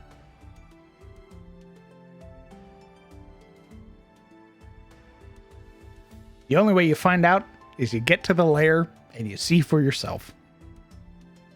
See, you said see, and that's kind of the problem. You gaze upon it with your own eyeballs. Yeah, that's the problem. Look it in thine eyes. I just want to say, for the record, fighting something without using your eyeballs is so impossible. It's such a weird way to fix the problem. I find the whole mechanic about looking away while you're trying to hit it with your sword to be ridiculous in concept. I hate basilisks.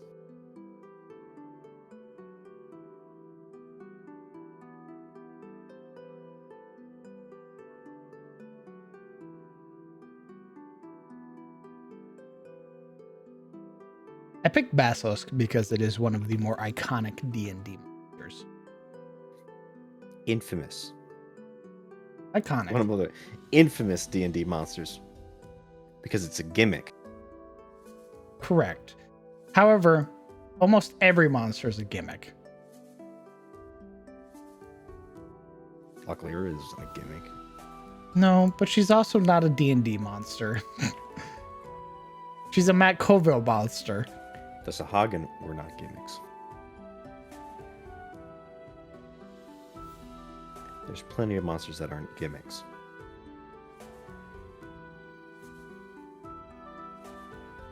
No, Sahagins were. How are they a gimmick? They had, like, they're a low CR creature that has, like, control person and shit like that. That's different. They can do that to one person. And presumably there's ways around it. That a low-level party can achieve, like beating up the guy who's controlling that person. Basilisk, with the exception of lore fluff, all I know is Greater Restoration. Honey cannot be petrified because they're a construct. I believe they are immune to that condition. Oh, no. We did talk about this. That's right. They can be petrified. They just go inert. Looks into Basilisk's eyes, takes a nap. Yeah, because I looked it up. That was something we looked up about Warforges. And Warforges can be petrified because they're not immune. So they just become inert. They just like, they like turn off.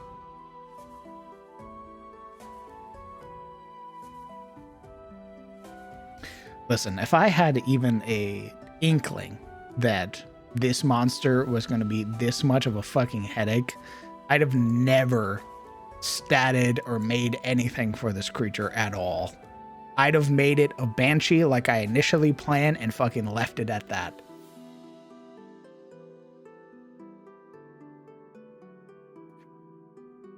Fair enough. I wanted one of them to be a serious threat, to have a insta-kill you mechanic type deal, to be like, hey guys, there are 3 choices here. One of them will reward you with really good magic items. However, it's a fucking super danger. If you go fight the basilisk, it has a chance of just killing you. But the magic items you'll get from this thing are really good. Compared to like the manticore, which gives you very like the lowest tier of magic items.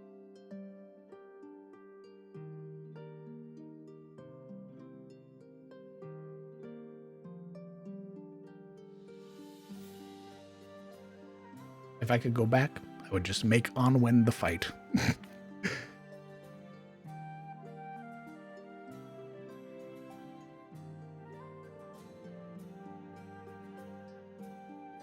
Both Yuri and Kellen rolled nat 1s when it comes to their saves. It does not help that the dice decide that the players aren't players anymore when they're fighting the basilisks. Yeah, that doesn't help. When the party's fighting Locklear, popping off. When the party's fighting the Manticore, popping off. When the party fights Basilisk, suddenly they can't roll over a 5. It do be like that.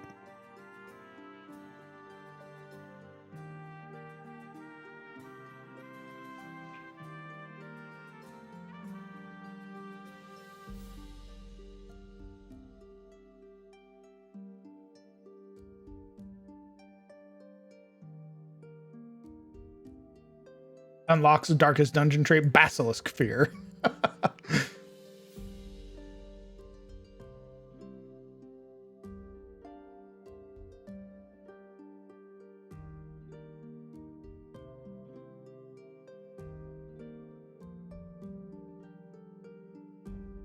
problem with abandoning the quest is that I know if we do that, we'll never hear the end of it. From who? You. Ah. Everyone. Every time it's going to be, so this is what happened. Here's the bad things that happened because we abandoned the quest. I mean, of course, man. Well, yeah. But every time somebody's going to ask a question about what happened to Nerea and the Harpies, or what happened to Elion, why did it evacuate? It's going to be an explanation as to what happened, and then it's going to end with, and the party did that.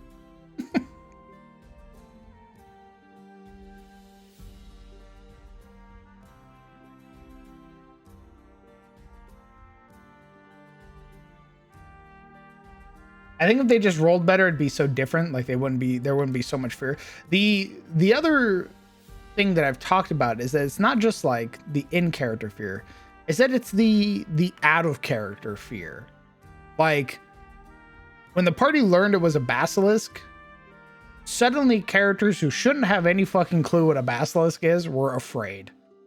And that screwed the party's whole approach to this right off the bat.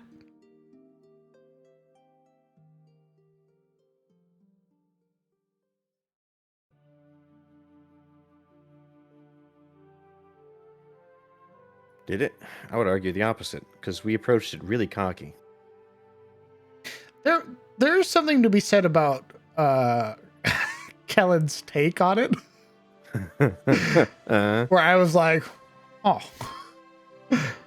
We did not respect the danger that it possessed, and it owned it. No, I think some Owned me. people did. Like we definitely talked about Yuria giving Kellen just enough rope. True. But that also backfired. Yeah, it did. Guys, if you're going to screw over your party members, don't and then volunteer to take first watch. Always be Lessons like, from I'm Yuria. sleeping. Lessons from Yuria. When Yuria failed a con save on the last session, did you have PTSD? She did. I was just waiting for there to be 2 petrified people in the party.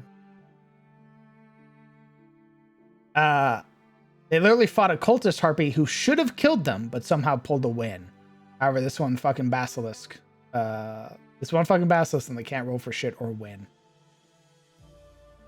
It is a shame where they went from like this super high dub to then getting like forcefully humbled by the basilisk. That is the game of D&D. But I mean, to be honest, the chances of someone getting petrified is not that incredibly low. I mean, it's a 13 DC, I think. Yeah. Yeah. It was in the session. And most of the party does not have incredibly high con saves. Like, we have like a +2, +3 here. Call obviously is the exception. Barbarian. Yeah. So with that in mind, it's basically a coin flip anytime someone looks at it, whether or not we get petrified or start getting petrified. It's essentially a 50-50.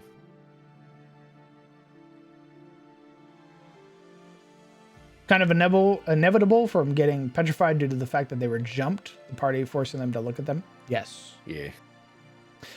That was sort of the thing that I wrote was depending on how long the party sticks around after the Shambling Mound fight will pretty much mean that because of the conflict, Basilisk are going to come looking. They're basically like scouting the edge of their territory. I think the number I needed to roll was a 90 or higher on a D100. And I rolled a 95. I was like, all right, well, they're a basilisk patrolling. And if there's a encounter, like an encounter dice rolled, and it rolls, if it rolled on the table, what was my fucking thingy? Let me go to my notes. Hold on.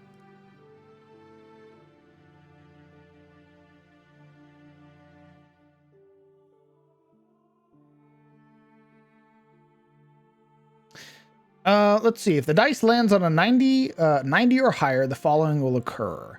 The forest stirs. If the party goes into the forest or stays in this hex, there will be increased chance that they will be attacked / ambushed by basilisk mates and spawns.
Lupin, howdy. What are we doing? We are working on the upper district right now. For the barony of Sunfall.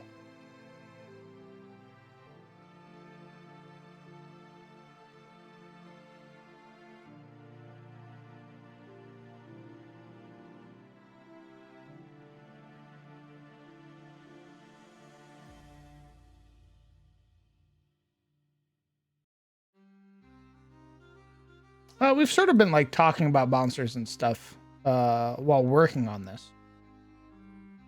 But I imagine that most of the stream's probably going to be this. This.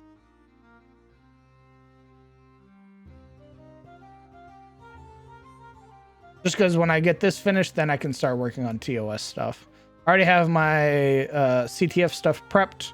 I don't have to make any weird monsters or anything like that. They haven't rolled on any encounter tables or anything, so.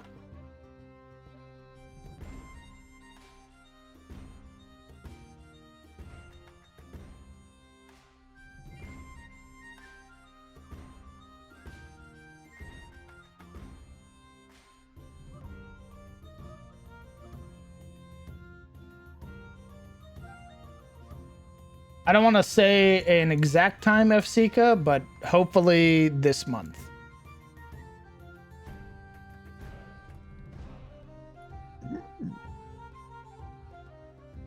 It's all sort of dependent on me finishing this up and then the sort of the rest of the building blocks.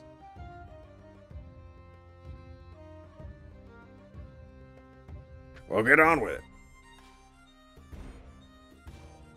Just put giant words, town, castle, farm, done. You don't want that. What do you mean? You don't want that. Just hit us with the use your imagination. It's theater of the Theater mind. of the mind. I'm piecing together the character relationships. So Kellen has a mutual understanding with Marana. Cilarol and Alaric as well. Then Call and Yuri and Ashilde are solo. Did I get those right? I wouldn't say so. I would say... How far is Legion in CTF? I don't think they watch any of CTF. Oh. Do you watch any of CTF, Legion? I think I remember you saying that you don't watch any of the games. Oh. Freaking fake fan. Shakes fist.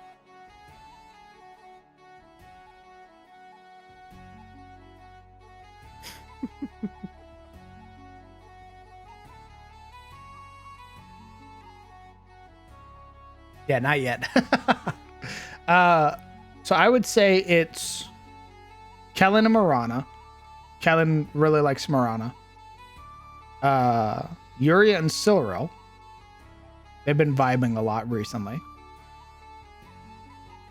Cilerone Alaric. Call in a shield day. And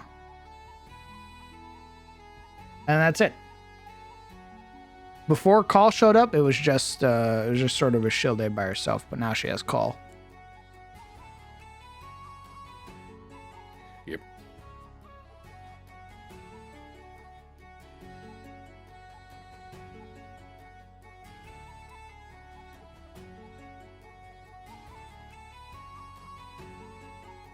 I'm a Crown fan first, then a CTF fan. Thanks, brother. Yeah. Although, I'll let you know, CTF is this. It is me.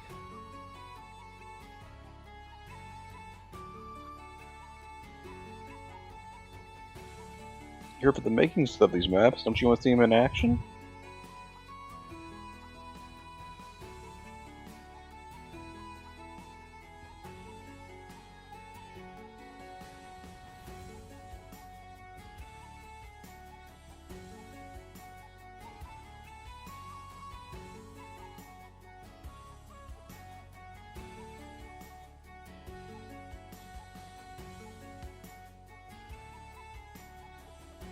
What do we think of this first district?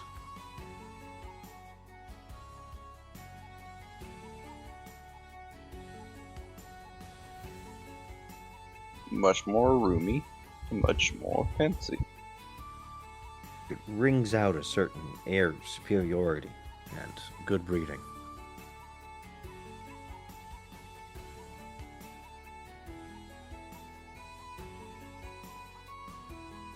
Takes a while to latch on. You're fine, Legion. I appreciate you all the same, homie. Paul and Ashilde are rumored that both of them are in the middle of coitus on the Basilisk. True. They were playing up the shadow game. I do like seeing the games in action, but watching the games is more intensive attention-wise than these streams. True. Does take considerably more effort to watch the game. It's a little more dramatic. By a hair. Also, I don't look at chat while I'm running the games. What? You don't just answer chat members midway through like describing a scene? No. What the heck? Like Why not? I'll read chat when there's like a pause. Or I'll read chat when it's break time. But in the middle of like describing stuff, I'm not reading chat at all. I made that mistake really early on with CTF where I was trying to read chat while everything was happening. And I remember reading a bunch of comments that made me feel bad. So I just sort of stopped reading chat.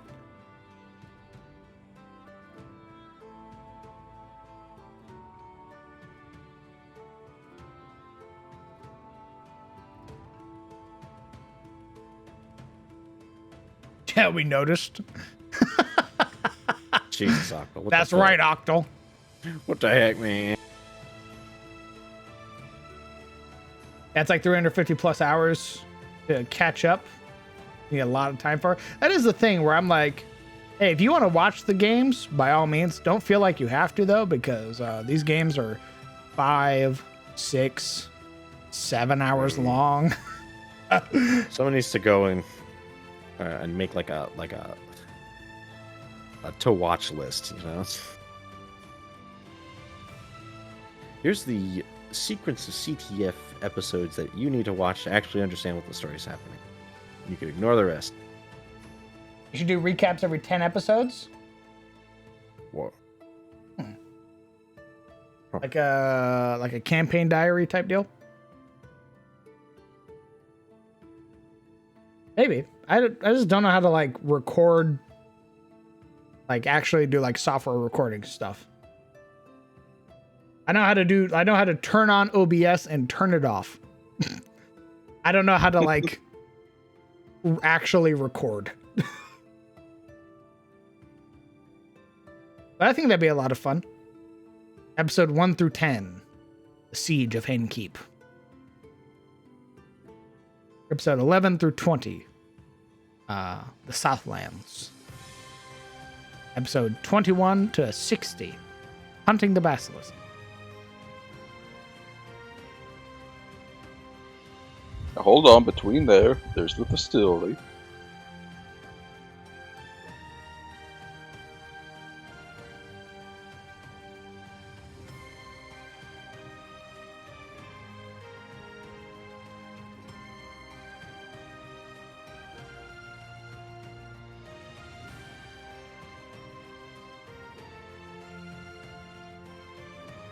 You get little chibis and move them around for emphasis. Could do an overview, then splice together the in-character intros from each session. You guys are giving me way too much credit. Guys, I barely know how to do this.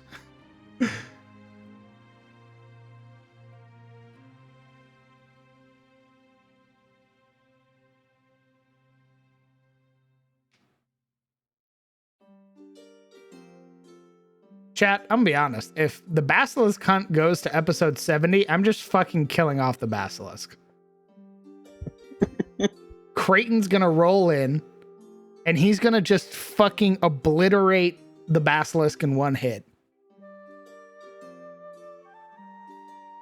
Damn.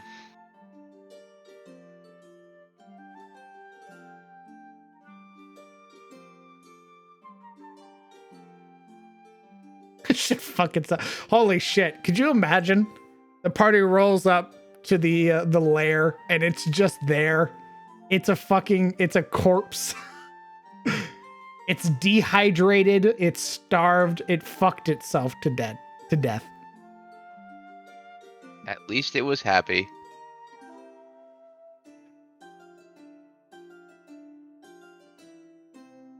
I wish I could lie to myself and say that would be a good ending, but well, that just means there's going to be a hell of a lot more basts in the next few weeks.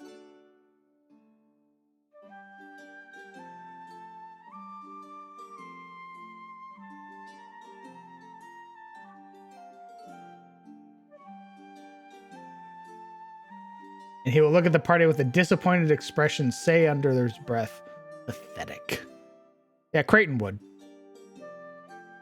Although I don't think he'd call him pathetic. I think he'd be like, what the fuck are you doing here? And they'd be like, we're here to hunt that thing. And he's like fuck you are. My favorite psycho. I've missed you. I killed it. It's mine. Now we were here to hunt it. I don't give a fuck. Looks to the other party. What if we just kill him? Brandishes dragon slaying axe. You can try. Okay. Holds up basilisk head like head of Medusa. Rip. Hits him with the mirror shield. Oh!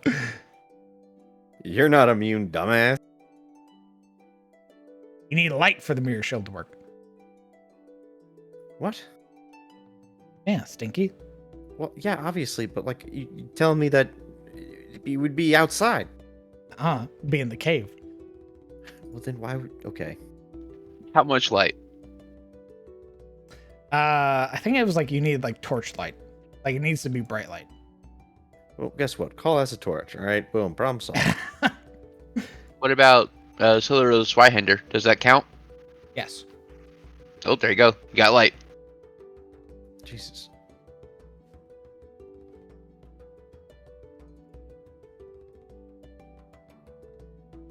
Anyways, didn't Creighton have it out for Alaric? No, he didn't have it out for anybody. He disliked Yuria poking around in his head. He said, if that bitch ever goes in my head again, I'm going to kill her.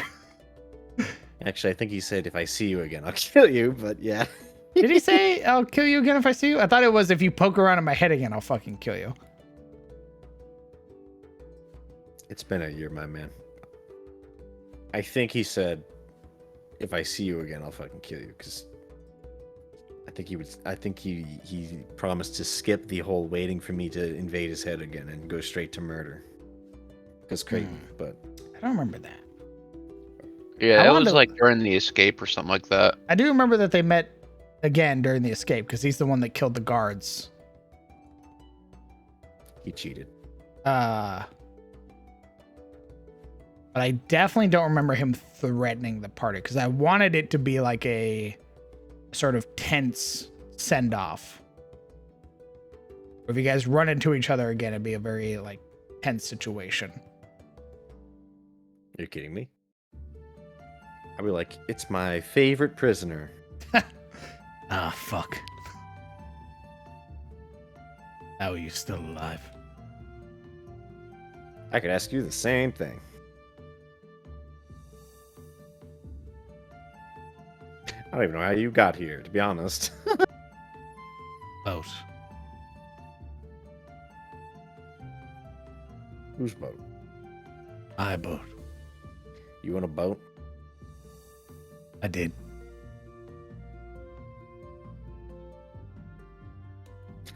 Wait, do you know this guy? Points at Call. No. I don't know every orc. No, but he's also a maroon sailor. You know what? Never mind. All right. Take care and much love, Crown. Seem to chat. Brain cell count lowering at an exceptional rate. Bye-bye. See you later, Baraku. Rest well, brother.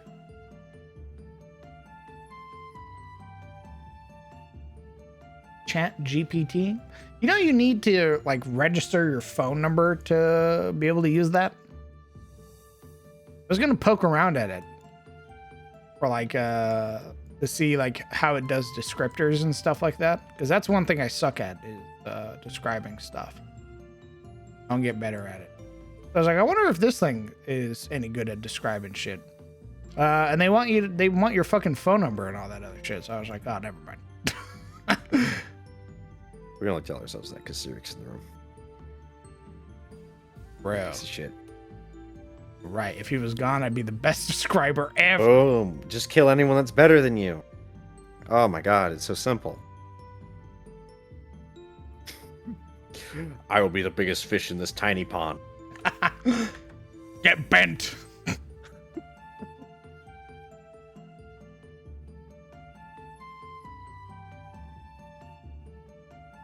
ChatGPT on Google Play doesn't need a phone number? Oh. Interesting.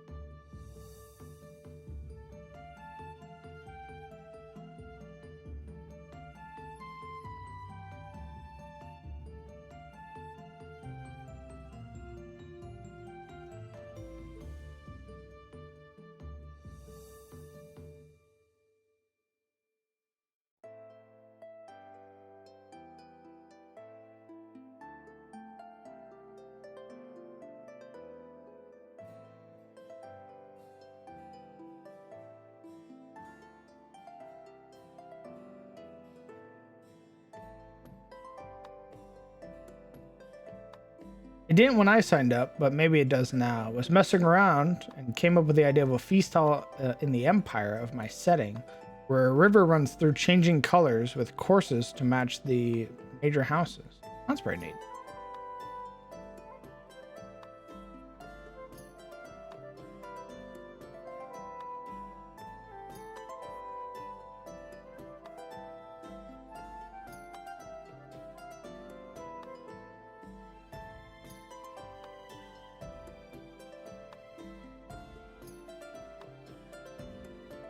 You know, Texas, good night, homie. But I also think this is a good place to call it. But DM, I thought you said longer stream. There's a longer stream. promised. Longer than what? 4 hours. Oh, okay. We went 6 hours today. Sorry, I'm just, after last week with the Those killed 10 me. the 10-hour streams.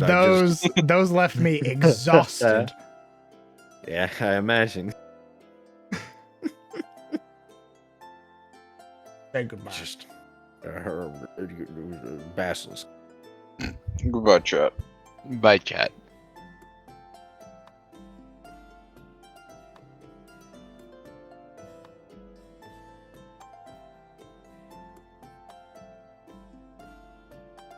2 10-hour streams are to die for what we said. 2 10-hour streams are brutal. Like if I'm in a really good mood and I'm feeling it, I'll do the 10 hours. No problem. But I'm feeling a little tired, guys. I feel a little exhausted. But it was a pleasure hanging out with you guys. Thank you guys so much for coming out. I think it's also because I'm hungry.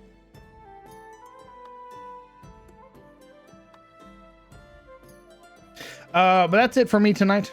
I hope that you guys have a fantastic night. I hope that you take care of yourselves. Let's see who's doing stuff right now.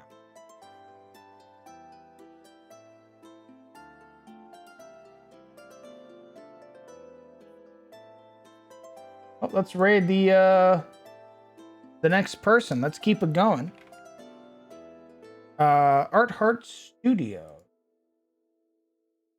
They've been... How long have they been streaming?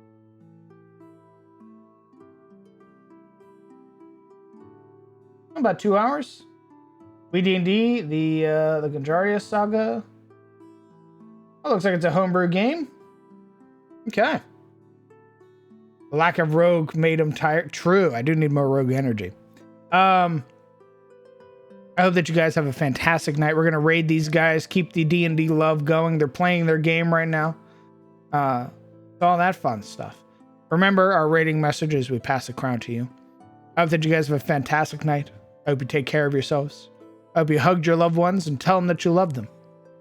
And I will see you all tomorrow, or today, rather, for Into the Shadows Breach. If you watch that, it is over on Brett Ultimus's channel. I play Marius, and it is our finale of our first season. So, tune in if you want to watch Marius get brutally murdered. I hope that you guys have a fantastic night. Take care. When you guys get there, by the way, after the raid and everything like that, make sure you refresh, because otherwise Twitch doesn't count it as new and concurrent viewers and all that. I hope that you guys have a fantastic night. I will see you guys later. Goodbye, chat.